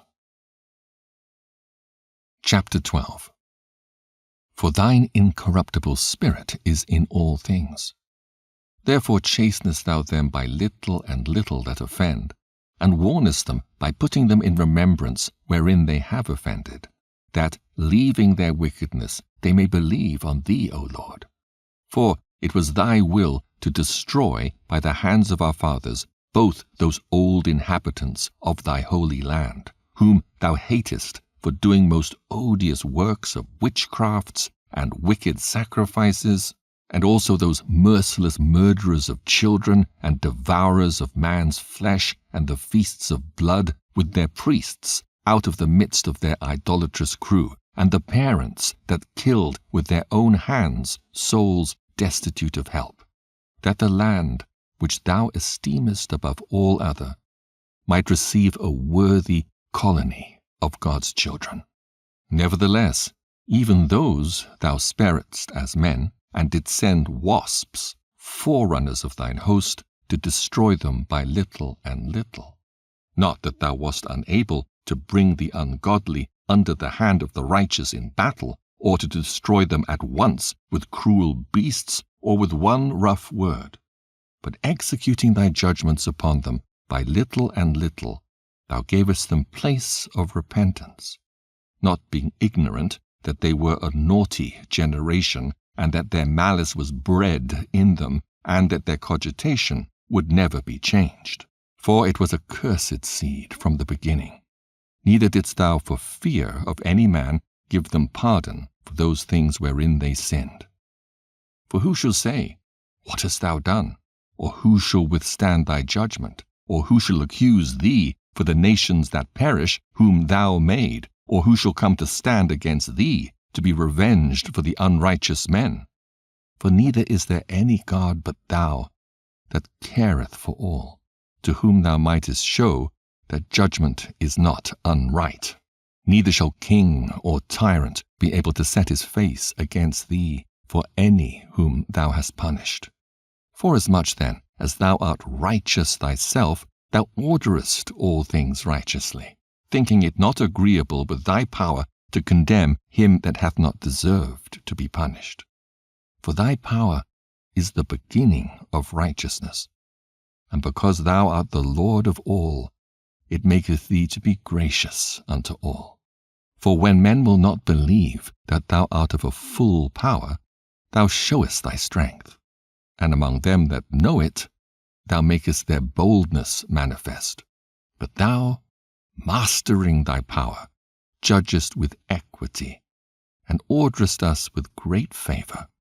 For thou mayest use power when thou wilt, but by such works hast thou taught thy people that the just man should be merciful, and hast made thy children to be of a good hope, that thou givest repentance for sins. For if thou didst punish the enemies of thy children, and the condemned to death with such deliberation, giving them time and place whereby they might be delivered from their malice, with how great circumspection didst thou judge thine own sons, unto whose fathers thou hast sworn and made covenants of good promises. Therefore, whereas thou dost chasten us, thou scourgest our enemies 1,000 times more, to the intent that when we judge, we should carefully think of thy goodness, and when we ourselves are judged, we should look for mercy. Wherefore, whereas men have lived dissolutely and unrighteously, thou hast tormented them with their own abominations. For they went astray very far in the ways of error, and held them for gods, which even among the beasts of their enemies were despised, being deceived as children of no understanding. Therefore unto them, as to children without the use of reason, thou didst send a judgment to mock them. But they that would not be reformed by that correction wherein he dallied with them, shall feel a judgment worthy of God. For look, for what things they grudged when they were punished, that is, for them whom they thought to be gods, now being punished in them when they saw it, they acknowledged him to be the true God, whom before they denied to know. And therefore came extreme damnation upon them. Chapter 13. Surely vain are all men by nature who are ignorant of God, and could not out of the good things that are seen know him that is. Neither by considering the works did they acknowledge the workmaster, but deemed either fire or wind or the swift air or the circle of the stars or the violent water or the lights of heaven to be the gods which govern the world, with whose beauty, if they being delighted took them to be gods, let them know how much better the Lord of them is. For the first author of beauty hath created them. But if they were astonished at their power and virtue, let them understand by them how much mightier he is that made them. For by the greatness and beauty of the creatures, proportionably the Maker of them is seen. But yet for this they are the less to be blamed, for they peradventure err, seeking God, and desirous to find him. For being conversant in his works, they search him diligently, and believe their sight, because the things are beautiful that are seen. Howbeit neither are they to be pardoned. For if they were able to know so much that they could aim at the world, how did they not sooner find out the Lord thereof? But miserable are they, and in dead things is their hope, who call them gods, which are the works of men's hands, gold and silver to show art in, and resemblances of beasts, or a stone good for nothing, the work of an ancient hand. Now a carpenter that felleth timber, after he hath sawn down a tree meet for the purpose, and taken off all the bark skilfully round about, and hath wrought it handsomely, and made a vessel thereof, fit for the service of man's life, and after spending the refuse of his work to dress his meat, hath filled himself, and taking the very refuse among those which served to no use, being a crooked piece of wood and full of knots, hath carved it diligently, when he had nothing else to do, and formed it by the skill of his understanding, and fashioned it to the image of a man, or made it like some vile beast, laying it over with vermilion, and with paint, colouring it red, and covering every spot therein.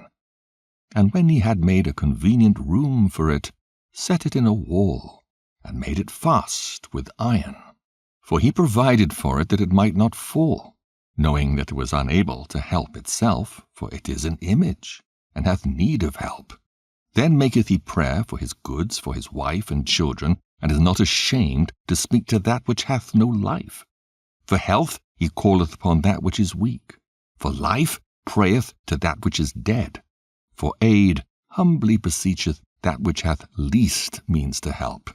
And for a good journey he asketh of that which cannot set a foot forward. And for gaining and getting, and for good success of his hands, asketh ability to do, of him that is most unable to do anything. Chapter 14. Again, one preparing himself to sail, and about to pass through the raging waves, calleth upon a piece of wood more rotten than the vessel that carrieth him. For verily desire of gain devised that, and the workman built it by his skill. But thy providence, O Father, governeth it. For thou hast made a way in the sea, and a safe path in the waves, showing that thou canst save from all danger. Yea, though a man went to sea without art, nevertheless thou wouldest not that the works of thy wisdom should be idle. And therefore do men commit their lives to a small piece of wood, and passing the rough sea in a weak vessel, are saved. For in the old time also, when the proud giants perished, the hope of the world, governed by thy hand, escaped in a weak vessel, and left to all ages a seed of generation. For blessed is the wood whereby righteousness cometh, but that which is made with hands is cursed, as well it as he that made it. He, because he made it, and it, because being corruptible, it was called God. For the ungodly and his ungodliness are both alike hateful unto God. For that which is made shall be punished together with him that made it. Therefore even upon the idols of the Gentiles shall there be a visitation, because in the creature of God they are become an abomination, and stumbling blocks to the souls of men, and a snare to the feet of the unwise. For the devising of idols was the beginning of spiritual fornication, and the invention of them the corruption of life. For neither were they from the beginning, neither shall they be forever.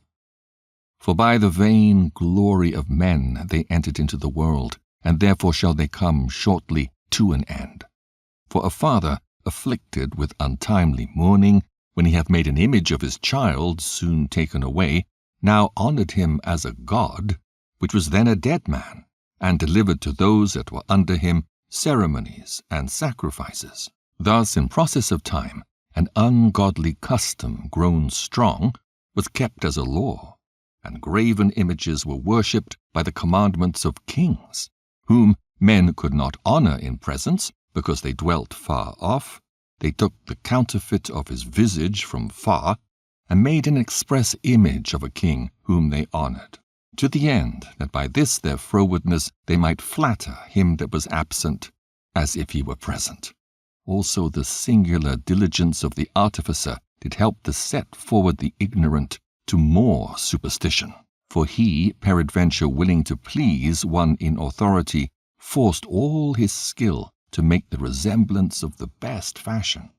And so the multitude, allured by the grace of the work, took him now for a god, which a little before was but honored. And this was an occasion to deceive the world. For men, serving either calamity or tyranny, did ascribe unto stones and stocks the incommunicable name. Moreover, this was not enough for them, that they erred in the knowledge of God. But whereas they lived in the great war of ignorance, those so great plagues called they peace. For whilst they slew their children in sacrifices, or used secret ceremonies, or made revellings of strange rites, they kept neither lives nor marriages any longer undefiled, but either one slew another traitorously, or grieveth him by adultery, so that there reigned in all men without exception blood, manslaughter, theft and dissimulation, corruption, unfaithfulness, tumults, perjury, disquieting of good men, forgetfulness of good turns, defiling of souls, changing of kind, disorder in marriages, adultery, and shameless uncleanness. For the worshipping of idols not to be named is the beginning, the cause, and the end of all evil. For either they are mad when they be merry, or prophesy lies, or live unjustly, or else lightly forswear themselves. For insomuch as their trust is in idols which have no life, though they swear falsely, yet they look not to be hurt. Howbeit, for both causes shall they be justly punished, both because they thought not well of God, giving heed unto idols, and also unjustly swore in deceit, despising holiness. For it is not the power of them by whom they swear, but it is the just vengeance of sinners that punisheth always the offense of the ungodly. Chapter 15. But thou, O God, art gracious and true, long-suffering, and in mercy ordering all things. For if we sin, we are thine, knowing thy power. But we will not sin, knowing that we are counted thine. For to know thee is perfect righteousness. Yea, to know thy power is the root of immortality. For neither did the mischievous invention of men deceive us, nor an image spotted with divers colours, the painter's fruitless labour, the sight whereof enticeth fools to lust after it, and so they desire the form of a dead image that hath no breath. Both they that make them, they that desire them, and they that worship them are lovers of evil things, and are worthy to have such things to trust upon. For the potter, tempering soft earth, fashioneth every vessel with much labour for our service. Yea, of the same clay he maketh both the vessels that serve for clean uses, and likewise also all such as serve to the contrary. But what is the use of either sort, the potter himself is the judge. And employing his labours lewdly, he maketh a vain god of the same clay, even he which a little before was made of earth himself, and within a little while after returneth to the same, when his life which was lent him shall be demanded. Notwithstanding his care is, not that he shall have much labour, nor that his life is short, but striveth to excel goldsmiths and silversmiths, and endeavoureth to do like the workers in brass, and counteth it his glory to make counterfeit things. His heart is ashes, his hope is more vile than earth, and his life is of less value than clay, forasmuch as he knew not his Maker, and him that inspired into him an active soul and breathed in a living spirit. For they counted our life a pastime, and our time here a market for gain. For, say they, we must be getting every way, though it be by evil means. For this man that of earthly matter maketh brittle vessels and graven images knoweth himself to offend above all others. And all the enemies of thy people that hold them in subjection are most foolish and are more miserable than very babes. For they counted all the idols of the heathen to be gods, which neither have the use of eyes to see, nor noses to draw breath, nor ears to hear, nor fingers of hands to handle. And as for their feet, they are slow to go. For man made them, and he that borrowed his own spirit fashioned them. But no man can make a god like unto himself. For being mortal, he worketh a dead thing with wicked hands. For he himself is better than the things which he worshippeth, whereas he lived once, but they never. Yea, they worship those beasts also that are most hateful, for being compared together, some are worse than others. Neither are they beautiful, so much as to be desired in respect of beasts. But they went without the praise of God and his blessing. Chapter 16. Therefore by the like were they punished worthily, and by the multitude of beasts tormented. Instead of which punishment, dealing graciously with thine own people, thou preparedst for them a meat of a strange taste, even quails to stir up their appetite, to the end that they, desiring food, might for the ugly sight of the beasts sent among them loathe even that which they must needs desire. But these, suffering penury for a short space, might be partakers of a strange taste. For it was requisite that upon them exercising tyranny should come penury, which they could not avoid. But to these it should only be showed how their enemies were tormented. For when the horrible fierceness of beasts came upon these, and they perished with the stings of crooked serpents, thy wrath endured not for ever, but they were troubled for a small season, that they might be admonished, having a sign of salvation, to put them in remembrance of the commandment of thy law. For he that turned himself toward it was not saved by the thing that he saw, but by thee that art the Saviour of all. And in this thou madest thine enemies confess that it is thou who deliveredst from all evil. For them the bitings of grasshoppers and flies killed, neither was there found any remedy for their life, for they were worthy to be punished by such. But thy sons not the very teeth of venomous dragons overcame, for thy mercy was ever by them and healed them. For they were pricked that they should remember thy words, and were quickly saved, that, not falling into deep forgetfulness, they might be continually mindful of thy goodness. For it was neither herb nor mollifying plaister that restored them to health, but thy word, O Lord, which healeth all things. For thou hast the power of life and death. Thou leadest to the gates of hell, and bringest up again. A man indeed killeth through his malice, and the spirit, when it is gone forth, returneth not. Neither the soul received up cometh again. But it is not possible to escape thine hand. For the ungodly that denied to know thee were scourged by the strength of thine arm. With strange rains, hails, and showers were they persecuted, that they could not avoid, and through fire were they consumed. For, which is most to be wondered at, the fire had more force in the water that quencheth all things. For the world fighteth for the righteous. For some time the flame was mitigated, that it might not burn up the beasts that were sent against the ungodly, but themselves might see and perceived that they were persecuted with the judgment of God. And at another time it burneth even in the midst of water above the power of fire, that it might destroy the fruits of an unjust land. Instead whereof thou feddest thine own people with angels' food, and didst send them from heaven bread prepared without their labor, able to content every man's delight, and agreeing to every taste. For thy sustenance declared thy sweetness unto thy children, and serving to the appetite of the eater, tempered itself to every man's liking.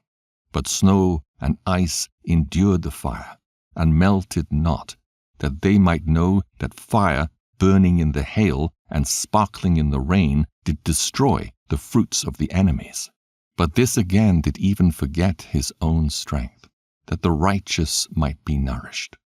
For the creature that serveth thee, who art the Maker, increaseth his strength against the unrighteous for their punishment, and abateth his strength for the benefit of such as put their trust in thee.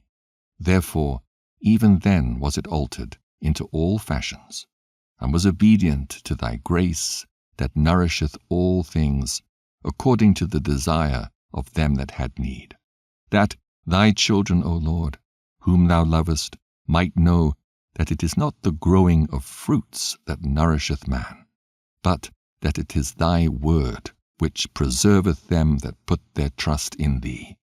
For that which was not destroyed of the fire, being warmed with a little sunbeam, soon melted away, that it might be known that we must prevent the sun to give thee thanks, and at the dayspring pray unto thee. For the hope of the unthankful shall melt away as the winter's hoarfrost, and shall run away as unprofitable water. Chapter 17. For great are thy judgments, and cannot be expressed. Therefore unnurtured souls have erred. For when unrighteous men thought to oppress the holy nation, they, being shut up in their houses, the prisoners of darkness, and fettered with the bonds of a long night, lay there exiled from the eternal providence. For while they supposed to lie hid in their secret sins, they were scattered under a dark veil of forgetfulness, being horribly astonished and troubled with strange apparitions. For neither might the corner that held them keep them from fear, but noises as of waters falling down sounded about them, and sad visions appeared unto them with heavy countenances. No power of the fire might give them light, neither could the bright flames of the stars endure to lighten that horrible night. Only there appeared unto them a fire kindled of itself, very dreadful. For being much terrified, they thought the things which they saw to be worse than the sight they saw not. As for the illusions of art magic, they were put down, and their vaunting in wisdom was reproved with disgrace. For they that promised to drive away terrors and troubles from a sick soul were sick themselves of fear, worthy to be laughed at. For though no terrible thing did fear them, yet being scared with beasts that passed by, and hissing of serpents, they died for fear, denying that they saw the air, which could of no side be avoided. For wickedness, condemned by her own witness, is very timorous, and being pressed with conscience, always forecasteth grievous things. For fear is nothing else but a betraying of the succours which reason offereth, and the expectation from within, being less, counteth the ignorance more than the cause which bringeth the torment.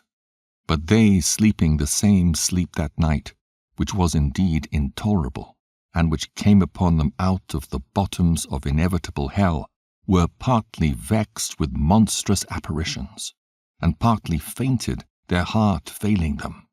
For a sudden fear, and not looked for, came upon them. So then whosoever there fell down was straitly kept, shut up in a prison without iron bars. For whether he were husbandman or shepherd or a labourer in the field, he was overtaken, and endured that necessity which could not be avoided. For they were all bound with one chain of darkness, whether it were a whistling wind, or a melodious noise of birds among the spreading branches, or a pleasing fall of water running violently, or a terrible sound of stones cast down, or a running that could not be seen of skipping beasts, or a roaring voice of most savage wild beasts, or a rebounding echo from the hollow mountains. These things made them to swoon for fear. For the whole world shined with clear light, and none were hindered in their labour. Over them only was spread an heavy night, an image of that darkness which should afterward receive them. But yet were they unto themselves more grievous than the darkness. Chapter 18. Nevertheless thy saints had a very great light, whose voice they hearing and not seeing their shape, because they also had not suffered the same things, they counted them happy. But for that they did not hurt them now, of whom they had been wronged before, they thanked them and besought them pardon for that they had been enemies. Instead whereof thou gavest them a burning pillar of fire, both to be a guide of the unknown journey, and an harmless sun to entertain them honorably. For they were worthy to be deprived of light, and imprisoned in darkness, who had kept thy sons shut up, by whom the uncorrupt light of the law was to be given unto the world. And when they had determined to slay the babes of the saints, one child being cast forth and saved to reprove them, thou tookest away the multitude of their children, and destroyest them all together in a mighty water. Of that night were our fathers certified afore, that assuredly knowing unto what oaths they had given credence, they might afterwards be of good cheer. So of thy people was accepted both the salvation of the righteous and destruction of the enemies. For wherewith thou didst punish our adversaries, by the same thou didst glorify us, whom thou hadst called. For the righteous children of good men did sacrifice secretly, and with one consent made a holy law, that the saints should be like partakers of the same good and evil, the fathers now singing out the songs of praise. But on the other side there sounded an ill-according cry of the enemies, and a lamentable noise was carried abroad for children that were bewailed. The master and the servant were punished after one manner, and like as the king, so suffered the common person.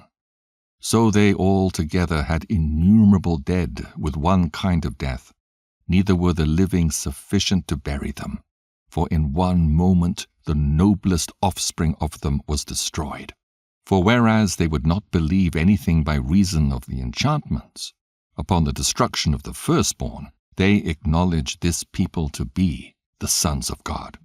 For while all things were in quiet silence, and that night was in the midst of her swift course, thine almighty word leaped down from heaven out of thy royal throne as a fierce man of war into the midst of a land of destruction, and brought thine unfeigned commandment as a sharp sword, and standing up filled all things with death.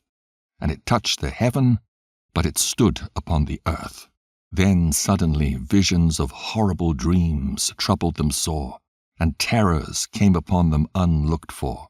And one thrown here and another there, half dead, showed the cause of his death. For the dreams that troubled them did foreshow this, lest they should perish and not know why they were afflicted. Yea, the tasting of death touched the righteous also, and there was a destruction of the multitude in the wilderness. But the wrath endured not long. For then the blameless man made haste, and stood forth to defend them, and bringing the shield of his proper ministry, even prayer, and the propitiation of incense, set himself against the wrath, and so brought the calamity to an end, declaring that he was thy servant. So he overcame the destroyer, not with strength of body nor force of arms, but with a word subdued him that punished, alleging the oaths and covenants made with the fathers. For when the dead were now fallen down by heaps, one upon another, standing between, he stayed the wrath, and parted the way to the living. For in the long garment was the whole world, and in the 4 rows of the stones was the glory of the fathers graven, and thy majesty upon the diadem of his head. Unto these the destroyer gave place, and was afraid of them. For it was enough that they only tasted of the wrath. Chapter 19. As for the ungodly, wrath came upon them without mercy unto the end. For he knew before what they would do, how that having given them leave to depart, and sent them hastily away, they would repent and pursue them. For whilst they were yet mourning and making lamentation at the graves of the dead, they added another foolish device and pursued them as fugitives whom they had entreated to be gone. For the destiny whereof they were worthy drew them unto this end, and made them forget the things that had already happened, that they might fulfill the punishment which was wanting to their torments, and that thy people might pass a wonderful way, but they might find a strange death. For the whole creature in his proper kind was fashioned again anew, serving the peculiar commandments that were given unto them, that thy children might be kept without hurt, as, namely, a cloud overshadowing the camp, and where water stood before, dry land appeared, and out of the Red Sea a way without impediment, and out of the violent stream a green field, wherethrough all the people went that were defended with thy hand, seeing thy marvellous strange wonders. For they went at large like horses, and leaped like lambs, praising thee, O Lord, who hadst delivered them. For they were yet mindful of the things that were done while they sojourned in the strange land, how the ground brought forth flies instead of cattle, and how the river cast up a multitude of frogs instead of fishes. But afterwards they saw a new generation of fowls, when, being led with their appetite, they asked delicate meats. For quails came up unto them from the sea for their contentment, and punishments came upon the sinners, not without former signs, by the force of thunders. For they suffered justly according to their own wickedness, insomuch as they used a more hard and hateful behavior towards strangers. For the Sodomites did not receive those whom they knew not when they came, but these brought friends into bondage that had well deserved of them.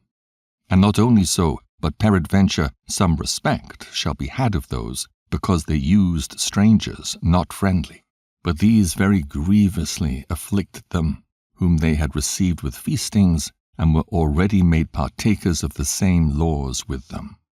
Therefore even with blindness were these stricken, as those were at the doors of the righteous man, when, being compassed about with horrible great darkness, every one sought the passage of his own doors. For the elements were changed in themselves by a kind of harmony, like as in a psaltery notes change the name of the tune, and yet are always sounds, which may well be perceived by the sight of the things that have been done. For earthly things were turned into watery, and the things that before swam in the water now went upon the ground. The fire had power in the water, forgetting his own virtue, and the water forgat his own quenching nature. On the other side, the flames wasted not the flesh of the corruptible living things, though they walked therein. Neither melted they the icy kind of heavenly meat that was of nature apt to melt. For in all things, O Lord, thou didst magnify thy people, and glorify them. Neither didst thou lightly regard them, but didst assist them in every time and place. Ecclesiastes, or the Preacher. Chapter 1. The words of the preacher, the son of David, king in Jerusalem. Vanity of vanities, saith the preacher, vanity of vanities, all is vanity. What profit hath a man of all his labour which he taketh under the sun? One generation passeth away, and another generation cometh, but the earth abideth for ever. The sun also ariseth, and the sun goeth down, and hasteth to his place where he arose. The wind goeth toward the south, and turneth about unto the north. It whirleth about continually, and the wind returneth again according to his circuits. All the rivers run into the sea, yet the sea is not full. Unto the place from whence the rivers come, thither they return again. All things are full of labour. Man cannot utter it. The eye is not satisfied with seeing, nor the ear filled with hearing. The thing that hath been, it is that which shall be, and that which is done is that which shall be done, and there is no new thing under the sun. Is there anything whereof it may be said, See, this is new? It hath been already of old time, which was before us. There is no remembrance of former things, neither shall there be any remembrance of things that are to come with those that shall come after. I, the preacher, was king over Israel in Jerusalem. And I gave my heart to seek and search out by wisdom concerning all things that are done under heaven. This sore travail hath God given to the sons of man to be exercised therewith. I have seen all the works that are done under the sun, and behold, all is vanity and vexation of spirit. That which is crooked cannot be made straight, and that which is wanting cannot be numbered. I communed with my own heart, saying, Lo, I am come to great estate, and have gotten more wisdom than all they that have been before me in Jerusalem. Yea, my heart had great experience of wisdom and knowledge. And I gave my heart to know wisdom, and to know madness and folly. I perceived that this also is vexation of spirit. For in much wisdom is much grief, and he that increaseth knowledge increaseth sorrow. Ecclesiastes chapter 2. I said in mine heart, Go to now, I will prove thee with mirth, therefore enjoy pleasure. And behold, this also is vanity. I said of laughter, It is mad, and of mirth, what doeth it? I sought in mine heart to give myself unto wine, yet acquainting my heart with wisdom, and to lay hold on folly, till I might see what was that good for the sons of men which they should do under the heaven all the days of their life. I made me great works, I builded me houses, I planted me vineyards, I made me gardens and orchards, and I planted trees in them of all kinds of fruits. I made me pools of water, to water therewith the wood that bringeth forth trees. I got me servants and maidens, and had servants born in my house. Also I had great possessions of great and small cattle, above all that were in Jerusalem before me. I gathered me also silver and gold, and the peculiar treasure of kings and of the provinces. I gat me men singers and women singers, and the delights of the sons of men, as musical instruments, and that of all sorts.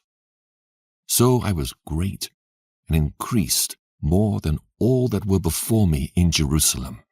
Also my wisdom remained with me. And whatsoever mine eyes desired, I kept not from them.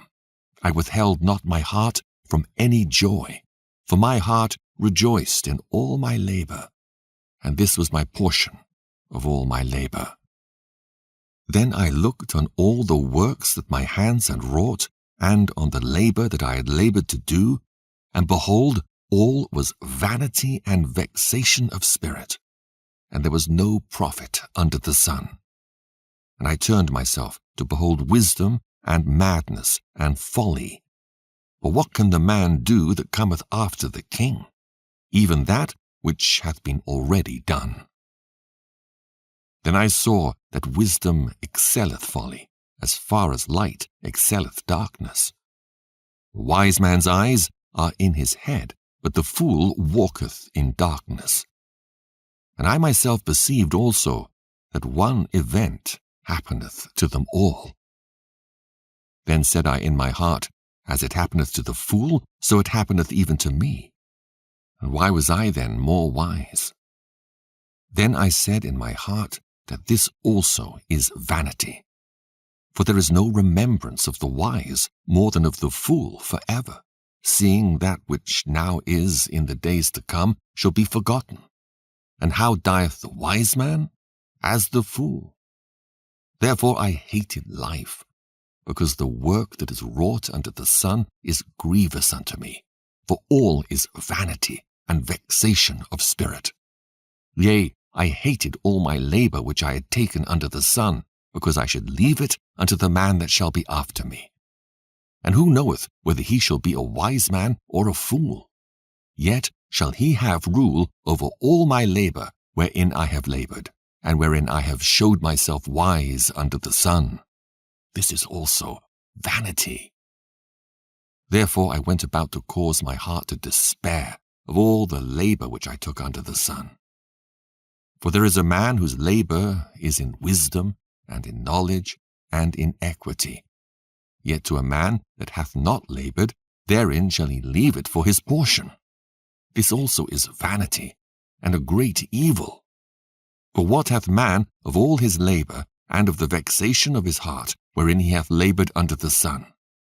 For all his days are sorrows, and his travail grief, yea, his heart taketh not rest in the night.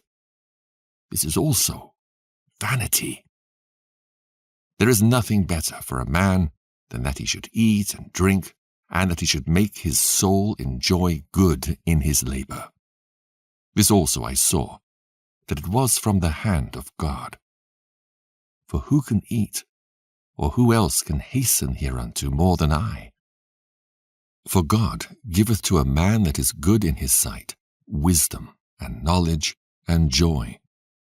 But to the sinner he giveth travail, to gather and to heap up, that he may give to him that is good before God. This also is vanity and vexation of spirit. Ecclesiastes chapter 3.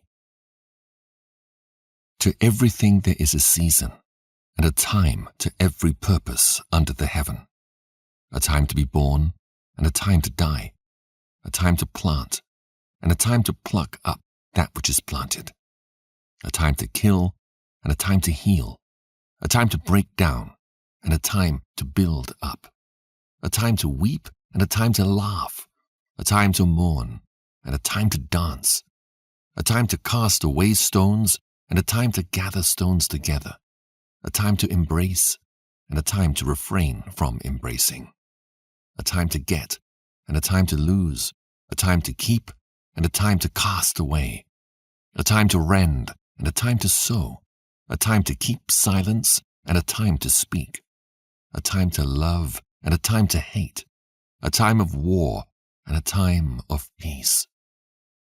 What profit hath he that worketh in that wherein he laboureth? I have seen the travail which God hath given to the sons of men to be exercised in it. He hath made everything beautiful in his time. Also he hath set the world in their heart, so that no man can find out the work that God maketh from the beginning to the end. I know that there is no good in them, but for a man to rejoice and to do good in his life, and also that every man should eat and drink and enjoy the good of all his labor. It is the gift of God. I know that whatsoever God doeth, it shall be forever. Nothing can be put to it, nor anything taken from it. And God doeth it that men should fear before him.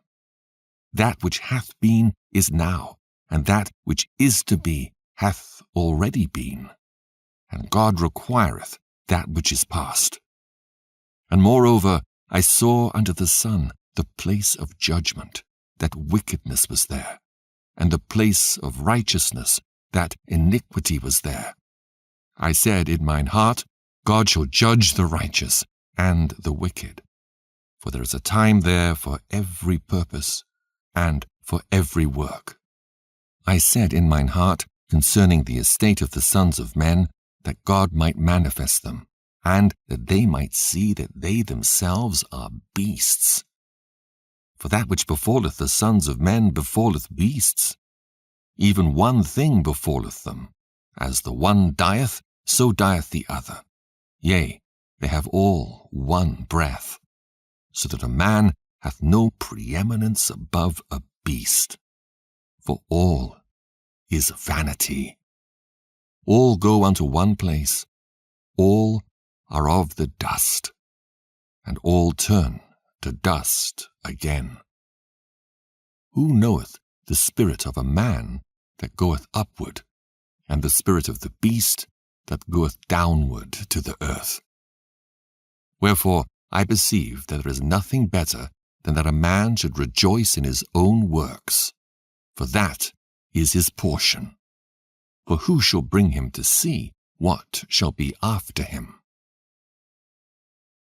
Ecclesiastes chapter 4.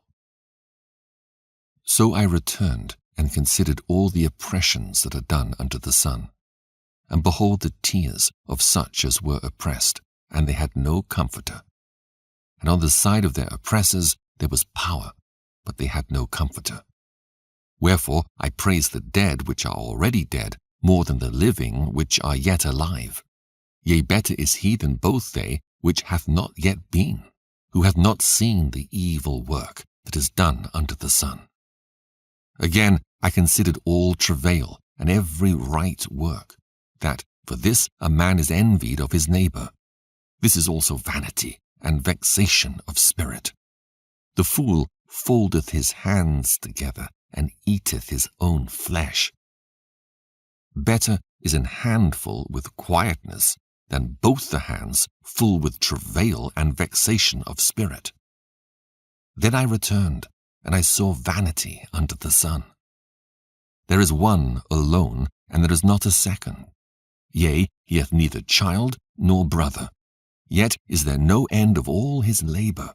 Neither is his eye satisfied with riches. Neither saith he, For whom do I labor, and bereave my soul of good? This is also vanity. Yea, it is a sore travail. Two are better than one, because they have a good reward for their labor. For if they fall, the one will lift up his fellow. But woe to him that is alone when he falleth, for he hath not another to help him up. Again, if two lie together, then they have heat. But how can one be warm alone? And if one prevail against him, two shall withstand him, and a threefold cord is not quickly broken. Better is a poor and wise child than an old and foolish king, who will no more be admonished. For out of prison he cometh to reign, whereas also he that is born in his kingdom becometh poor. I considered all the living which walk under the sun, with the second child that shall stand up in his stead. There is no end of all the people, even of all that have been before them. They also that come after shall not rejoice in him. Surely this also is vanity and vexation of spirit. Ecclesiastes chapter 5. Keep thy foot when thou goest to the house of God, and be more ready to hear than to give the sacrifice of fools, for they consider not that they do evil. Be not rash with thy mouth, and let not thine heart be hasty to utter anything before God. For God is in heaven, and thou upon earth. Therefore let thy words be few.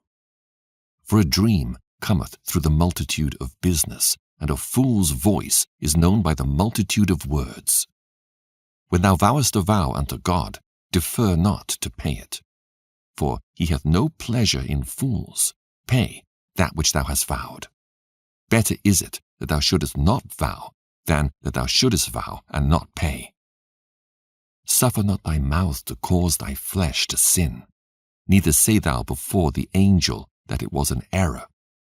Wherefore should God be angry at thy voice, and destroy the work of thine hands?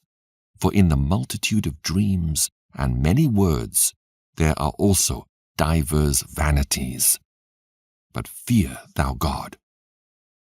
If thou seest the oppression of the poor, and violent perverting of judgment and justice in a province, marvel not at the matter.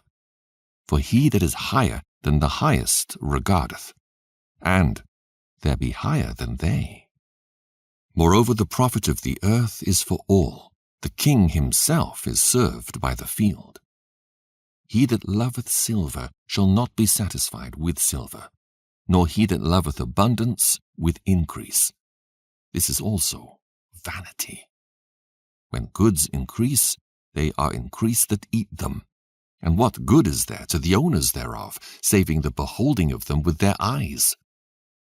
The sleep of a labouring man is sweet, whether he eat little or much, but the abundance of the rich will not suffer him to sleep. There is a sore evil which I have seen under the sun, namely, riches kept for the owners thereof, to their hurt. But those riches perish by evil travail, and he begetteth a son, and there is nothing in his hand. As he came forth of his mother's womb, naked shall he return to go as he came, and shall take nothing of his labour, which he may carry away in his hand. And this also is a sore evil, that in all points as he came, so shall he go. And what profit hath he that hath laboured for the wind? All his days also he eateth in darkness, and he hath much sorrow and wrath with his sickness. Behold that which I have seen. It is good and comely for one to eat and to drink, and to enjoy the good of all his labour that he taketh under the sun, all the days of his life which God giveth him, for it is his portion. Every man also to whom God hath given riches and wealth, and hath given him power to eat thereof, and to take his portion, and to rejoice in his labour, this is the gift of God. For he shall not much remember the days of his life, because God answereth him in the joy of his heart. Ecclesiastes chapter 6. There is an evil which I have seen under the sun, and it is common among men. A man to whom God hath given riches, wealth, and honour, so that he wanteth nothing for his soul of all that he desireth. Yet God giveth him not power to eat thereof, but a stranger eateth it. This is vanity, and it is an evil disease.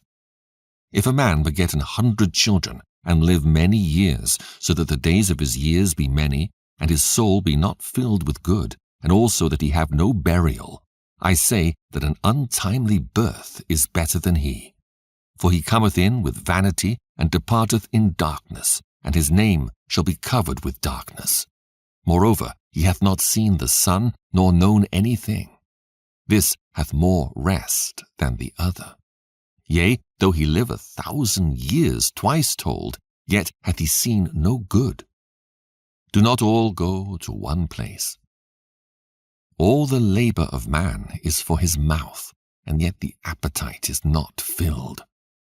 For what hath the wise more than the fool? What hath the poor that knoweth to walk before the living? Better is the sight of the eyes than the wandering of the desire. This is also vanity and vexation of spirit. That which hath been is named already, and it is known that it is man. Neither may he contend with him that is mightier than he, seeing there be many things that increase vanity. What is man the better? Or who knoweth what is good for man in this life, all the days of his vain life, which he spendeth as a shadow? For who can tell a man what shall be after him under the sun? Ecclesiastes chapter 7. A good name is better than precious ointment, and the day of death than the day of one's birth. It is better to go to the house of mourning than to go to the house of feasting, for that is the end of all men, and the living will lay it to his heart. Sorrow is better than laughter, for by the sadness of the countenance the heart is made better. The heart of the wise is in the house of mourning, but the heart of fools is in the house of mirth. It is better to hear the rebuke of the wise than for a man to hear the song of fools. For as the crackling of thorns under a pot, so is the laughter of the fool.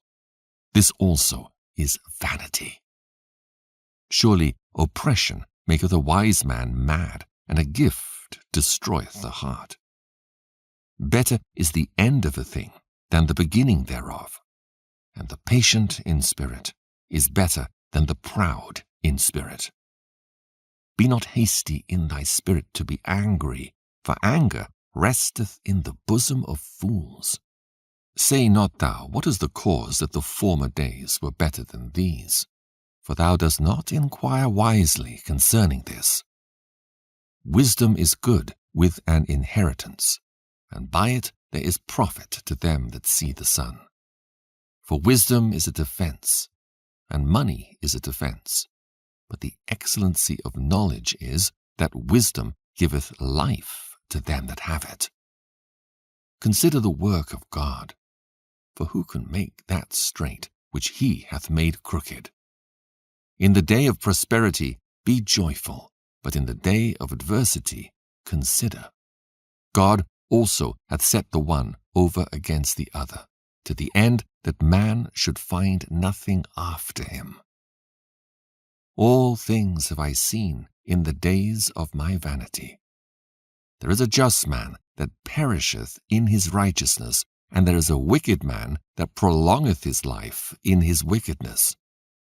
Be not righteous overmuch, neither make thyself overwise. Why shouldest thou destroy thyself? Be not overmuch wicked, neither be thou foolish. Why shouldest thou die before thy time? It is good that thou shouldest take hold of this. Yea, also from this withdraw not thine hand, for he that feareth God shall come forth of them all. Wisdom strengtheneth the wise more than 10 mighty men which are in the city. For there is not a just man upon earth that doeth good and sinneth not. Also take no heed unto all words that are spoken, lest thou hear thy servant curse thee. For oftentimes also thine own heart knoweth that thou thyself likewise have cursed others. All this have I proved by wisdom. I said, I will be wise, but it was far from me. That which is far off and exceeding deep, who can find it out? I applied mine heart to know and to search and to seek out wisdom and the reason of things, and to know the wickedness of folly, even of foolishness and madness. And I find more bitter than death the woman whose heart is snares and nets, and her hands as bands. Whoso pleaseth God shall escape from her, but the sinner shall be taken by her. Behold, this have I found, saith the preacher, counting one by one to find out the account, which yet my soul seeketh, but I find not. One man among 1,000 have I found, but a woman among all those have I not found. Lo, this only have I found, that God hath made man upright, but they have sought out many inventions. Ecclesiastes chapter 8. Who is as the wise man, and who knoweth the interpretation of a thing? A man's wisdom maketh his face to shine, and the boldness of his face shall be changed. I counsel thee to keep the king's commandment, and that in regard of the oath of God. Be not hasty to go out of his sight. Stand not in an evil thing, for he doeth whatsoever pleaseth him. Where the word of a king is, there is power, and who may say unto him, What doest thou? Whoso keepeth the commandment shall feel no evil thing, and a wise man's heart discerneth both time and judgment. Because to every purpose there is time and judgment. Therefore the misery of man is great upon him. For he knoweth not that which shall be, for who can tell him when it shall be? There is no man that hath power over the spirit to retain the spirit, neither hath he power in the day of death, and there is no discharge in that war. Neither shall wickedness deliver those that are given to it. All this have I seen, and applied my heart unto every work that is done under the sun. There is a time wherein one man ruleth over another to his own hurt. And so I saw the wicked buried, who had come and gone from the place of the holy, and they were forgotten in the city where they had so done. This is also vanity. Because sentence against an evil work is not executed speedily, therefore the heart of the sons of men is fully set in them to do evil. Though a sinner do evil 100 times, and his days be prolonged, yet surely I know that it shall be well with them that fear God, which fear before him.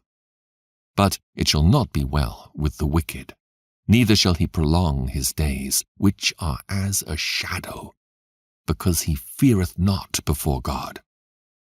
There is a vanity which is done upon the earth, that there be just men unto whom it happeneth according to the work of the wicked.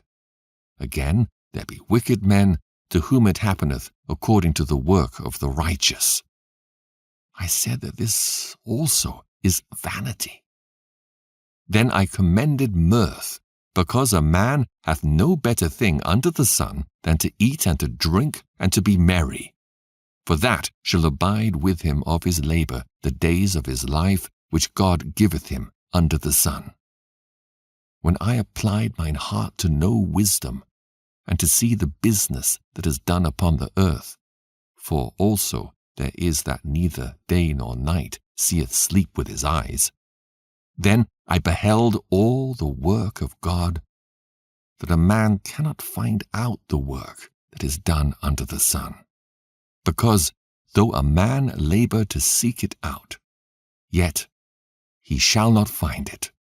Yea, further, though a wise man think to know it, yet shall he not be able to find it. Ecclesiastes chapter 9. For all this I considered in my heart, even to declare all this, that the righteous and the wise and their works are in the hand of God. No man knoweth either love or hatred by all that is before them. All things come alike to all.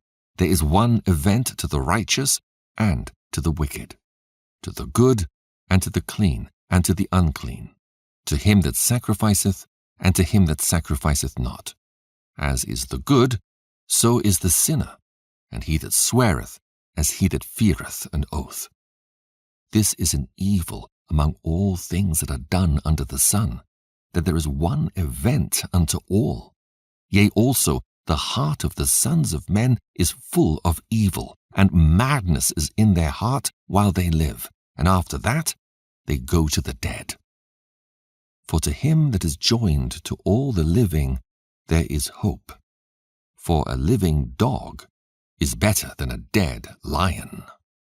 For the living know that they shall die, but the dead know not anything, neither have they any more a reward, for the memory of them is forgotten.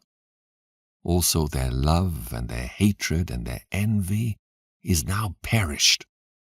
Neither have they any more a portion forever in anything that is done under the sun.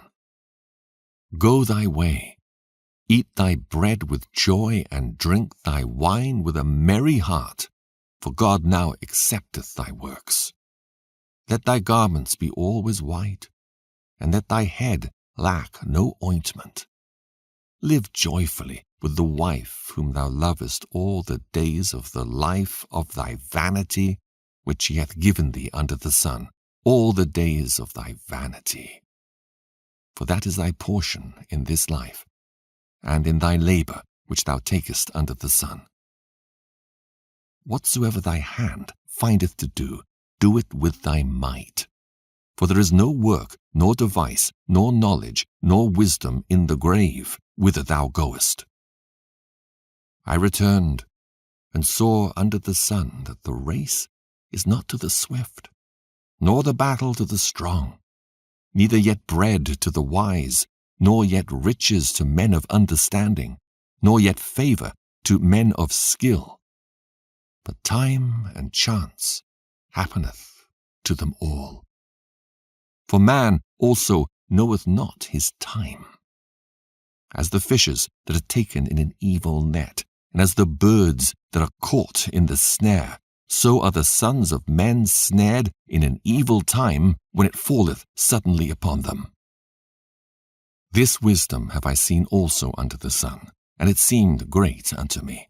There was a little city, and few men within it. And there came a great king against it, and besieged it, and built great bulwarks against it. Now there was found in it a poor wise man, and he by his wisdom delivered the city. Yet no man remembered that same poor man. Then said I, Wisdom is better than strength. Nevertheless, the poor man's wisdom is despised, and his words are not heard. The words of wise men are heard in quiet more than the cry of him that ruleth among fools. Wisdom is better than weapons of war. But one sinner destroyeth much good. Ecclesiastes chapter 10. Dead flies cause the ointment of the apothecary to send forth a stinking savour. So doth a little folly him that is in reputation for wisdom and honour.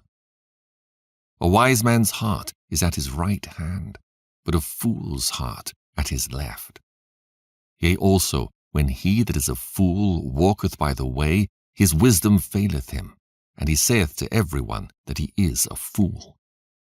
If the spirit of the ruler rise up against thee, leave not thy place, for yielding pacifieth great offences.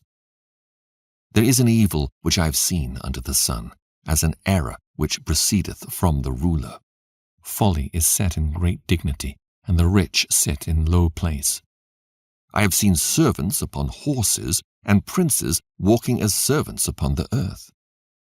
He that diggeth a pit shall fall into it, and whoso breaketh an hedge, a serpent shall bite him.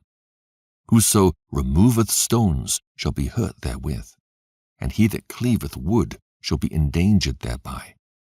If the iron be blunt, and he do not whet the edge, then must he put to more strength. But wisdom is profitable to direct. Surely the serpent will bite without enchantment, and a babbler is no better. The words of a wise man's mouth are gracious, but the lips of a fool will swallow up himself. The beginning of the words of his mouth is foolishness, and the end of his talk is mischievous madness. A fool also is full of words. A man cannot tell what shall be, and what shall be after him, who can tell him? The labour of the foolish wearieth every one of them, because he knoweth not how to go to the city. Woe to thee, O land, when thy king is a child, and thy princes eat in the morning. Blessed art thou, O land, when thy king is the son of nobles, and thy princes eat in due season, for strength, and not for drunkenness. By much slothfulness the building decayeth, and through idleness of the hands the house droppeth through. A feast is made for laughter, and wine maketh merry, but money answereth all things. Curse not the king, no, not in thy thought, and curse not the rich in thy bedchamber, for a bird of the air shall carry the voice, and that which hath wings shall tell the matter. Ecclesiastes chapter 11. Cast thy bread upon the waters, for thou shalt find it after many days. Give a portion to 7, and also to 8, for thou knowest not what evil shall be upon the earth. If the clouds be full of rain, they shall empty themselves upon the earth. And if the tree fall toward the south or toward the north, in the place where the tree falleth, there it shall be. He that observeth the wind shall not sow, and he that regardeth the clouds shall not reap.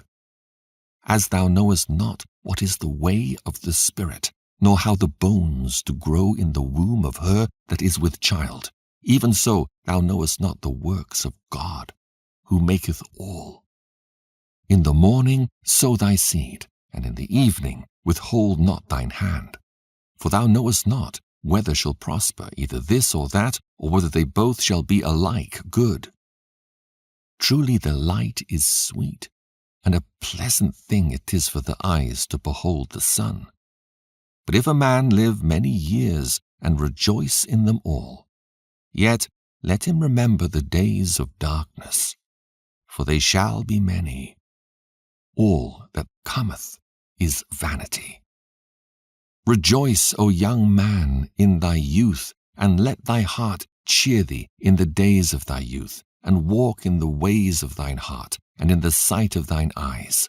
But know thou that for all these things God will bring thee into judgment. Therefore remove sorrow from thy heart, and put away evil from thy flesh. For childhood and youth are vanity. Ecclesiastes chapter 12. Remember now thy Creator in the days of thy youth, while the evil days come not, nor the years draw nigh when thou shalt say, I have no pleasure in them. While the sun, or the light, or the moon, or the stars be not darkened, nor the clouds return after the rain. In the day when the keepers of the house shall tremble, and the strong men shall bow themselves, and the grinders cease because they are few, and those that look out of the windows be darkened, and the doors shall be shut in the streets, when the sound of the grinding is low, and he shall rise up at the voice of the bird, and all the daughters of music shall be brought low. Also, when they shall be afraid of that which is high, and fears shall be in the way, and the almond tree shall flourish, and the grasshopper shall be a burden, and desire shall fail, because man goeth to his long home, and the mourners go about the streets. Or ever the silver cord be loosed, or the golden bowl be broken, or the pitcher be broken at the fountain, or the wheel broken at the cistern. Then shall the dust return to the earth as it was, and the spirit shall return unto God, who gave it. Vanity of vanities, saith the preacher, all is vanity. And moreover, because the preacher was wise, he still taught the people knowledge. Yea, he gave good heed, and sought out, and set in order many proverbs. The preacher sought to find out acceptable words, and that which was written was upright, even words of truth.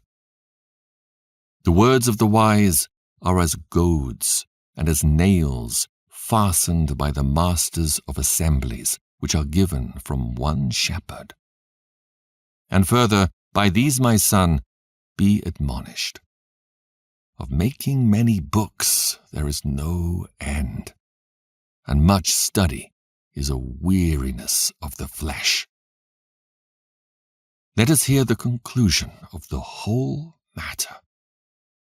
Fear God, and keep his commandments, for this is the whole duty of man. For God shall bring every work into judgment with every secret thing, whether it be good or whether it be evil.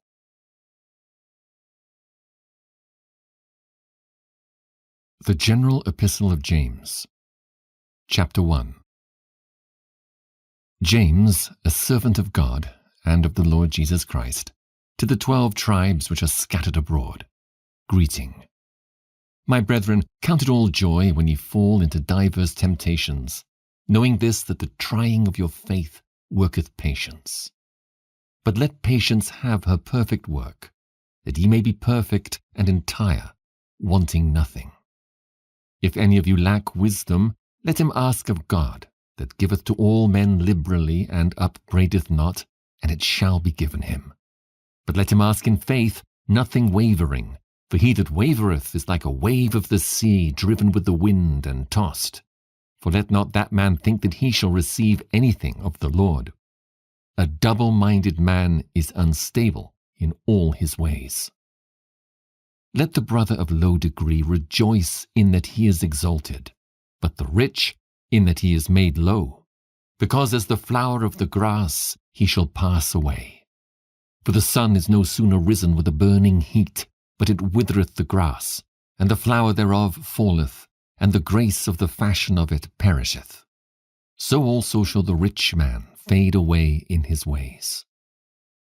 Blessed is the man that endureth temptation, for when he is tried, he shall receive the crown of life, which the Lord hath promised to them that love him.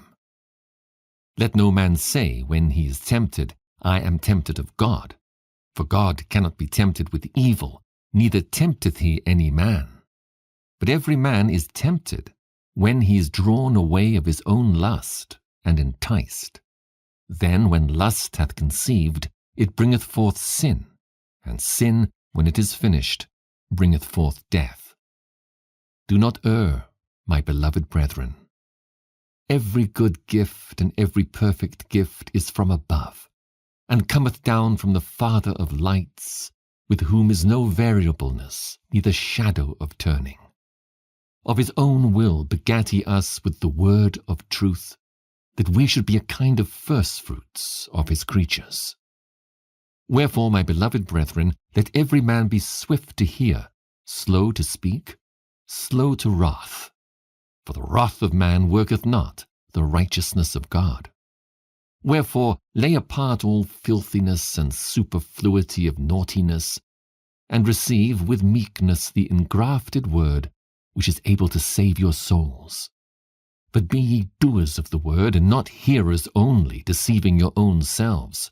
For if any be a hearer of the word, and not a doer, he is like unto a man beholding his natural face in a glass. For he beholdeth himself, and goeth his way, and straightway forgetteth what manner of man he was.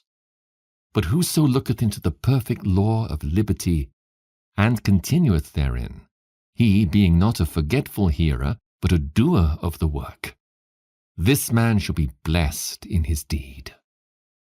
If any man among you seem to be religious, and bridleth not his tongue, but deceiveth his own heart, this man's religion is vain. Pure religion and undefiled before God and the Father is this, to visit the fatherless and widows in their affliction, and to keep himself unspotted from the world. James chapter 2. My brethren, have not the faith of our Lord Jesus Christ, the Lord of glory, with respect of persons. For if there come unto your assembly a man with a gold ring in goodly apparel, and there come in also a poor man in vile raiment, and ye have respect to him that weareth the gay clothing, and say unto him, Sit thou here in a good place, and say to the poor, Stand thou there, or sit here under my footstool. Are ye not then partial in yourselves, and are become judges of evil thoughts? Hearken, my beloved brethren, hath not God chosen the poor of this world rich in faith, and heirs of the kingdom which he hath promised to them that love him? But ye have despised the poor. Do not rich men oppress you, and draw you before the judgment seats? Do not they blaspheme that worthy name by the which ye are called? If ye fulfill the royal law according to the Scripture, Thou shalt love thy neighbor as thyself, ye do well. But if ye have respect to persons, ye commit sin, and are convinced of the law as transgressors. For whosoever shall keep the whole law, and yet offend in one point, he is guilty of all. For he that said, Do not commit adultery, said also, Do not kill. Now if thou commit no adultery, yet if thou kill, thou art become a transgressor of the law. So speak ye, and so do, as they that shall be judged by the law of liberty. For he shall have judgment without mercy that hath showed no mercy, and mercy rejoiceth against judgment. What doth it profit, my brethren, though a man say he hath faith, and have not works? Can faith save him? If a brother or sister be naked and destitute of daily food, and one of you say unto them, Depart in peace, be ye warmed and filled, notwithstanding ye give them not those things which are needful to the body, what doth it profit? Even so faith, if it hath not works, is dead, being alone. Yea, a man may say, Thou hast faith, and I have works. Show me thy faith without thy works, and I will show thee my faith by my works. Thou believest that there is one God. Thou doest well. The devils also believe and tremble. But wilt thou know, O vain man, that faith without works is dead? Was not Abraham our father justified by works, when he had offered Isaac his son upon the altar? Seest thou how faith wrought with his works, and by works was faith made perfect? And the scripture was fulfilled, which saith, Abraham believed God, and it was imputed unto him for righteousness, and he was called the friend of God. Ye see then how that by works a man is justified, and not by faith only. Likewise also was not Rahab the harlot justified by works, when she had received the messengers and had sent them out another way? For as the body without the spirit is dead, so faith without works is dead also. James chapter 3. My brethren, be not many masters, knowing that we shall receive the greater condemnation. For in many things we offend all.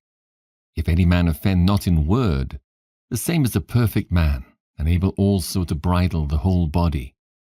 Behold, we put bits in the horses' mouths, that they may obey us, and we turn about their whole body. Behold also the ships, which though they be so great, and are driven of fierce winds, yet are they turned about with a very small helm, whithersoever the governor listeth. Even so the tongue is a little member, and boasteth great things. Behold how great a matter a little fire kindleth. And the tongue is a fire, a world of iniquity. So is the tongue among our members, that it defileth the whole body, and setteth on fire the course of nature, and is set on fire of hell. For every kind of beasts, and of birds, and of serpents, and of things in the sea is tamed, and hath been tamed of mankind. But the tongue can no man tame. It is an unruly evil, full of deadly poison. Therewith bless we God, even the Father, and therewith curse we men, which are made after the similitude of God. Out of the same mouth proceedeth blessing and cursing.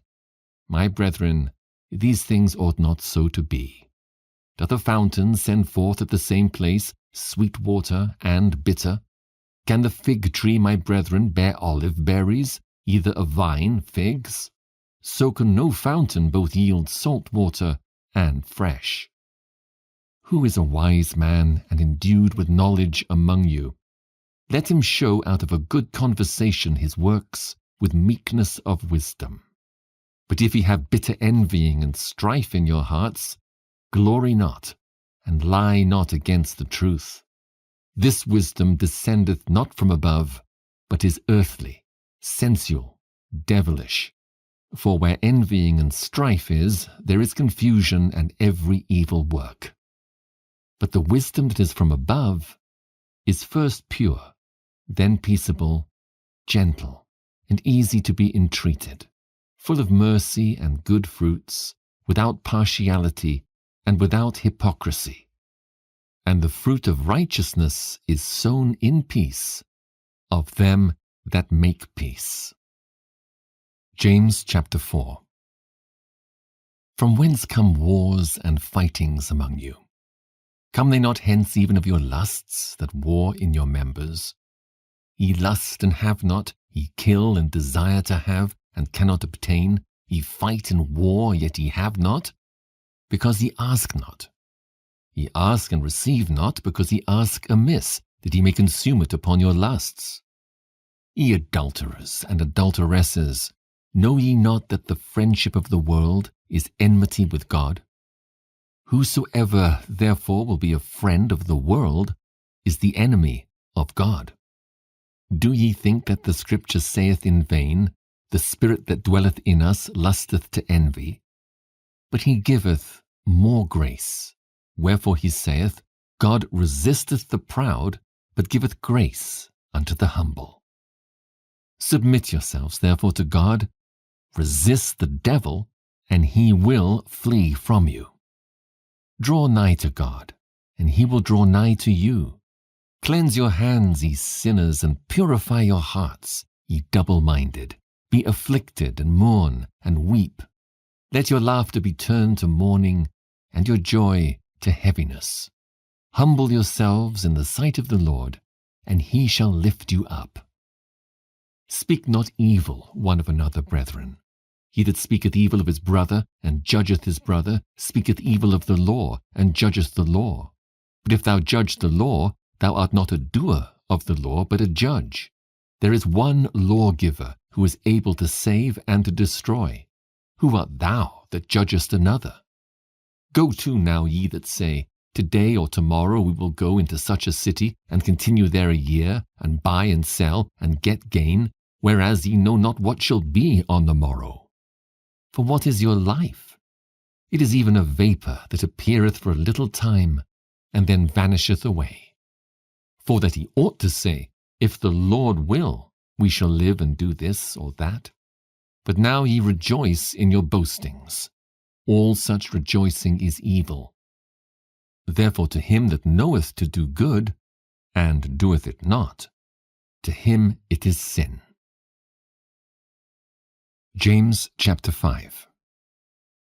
Go to now, ye rich men, weep and howl for your miseries that shall come upon you. Your riches are corrupted, and your garments are moth-eaten. Your gold and silver is cankered, and the rust of them shall be a witness against you, and shall eat your flesh as it were fire. Ye have heaped treasure together for the last days.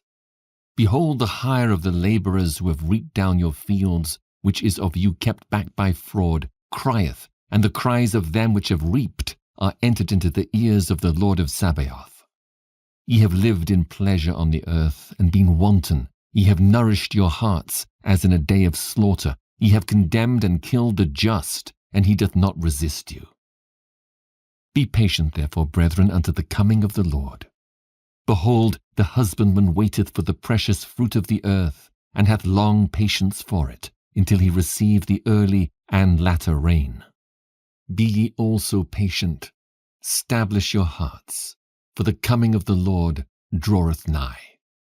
Grudge not one against another, brethren, lest ye be condemned. Behold, the judge standeth before the door. Take, my brethren, the prophets who have spoken in the name of the Lord, for an example of suffering, affliction, and of patience. Behold, we count them happy which endure. Ye have heard of the patience of Job, and have seen the end of the Lord, that the Lord is very pitiful and of tender mercy. But above all things, my brethren, swear not, neither by heaven, neither by the earth, neither by any other oath, but let your yea be yea, and your nay, nay, lest ye fall into condemnation. Is any among you afflicted? Let him pray. Is any merry? Let him sing psalms. Is any sick among you? Let him call for the elders of the church, and let them pray over him, anointing him with oil in the name of the Lord. And the prayer of faith shall save the sick, and the Lord shall raise him up.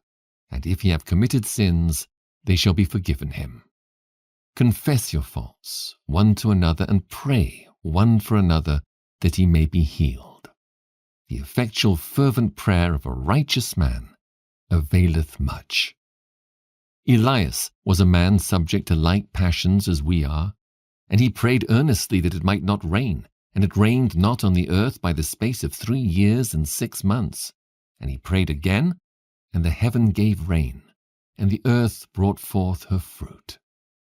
Brethren, if any of you do err from the truth, and one convert him, let him know that he which converteth the sinner from the error of his way shall save a soul from death, and shall hide a multitude of sins.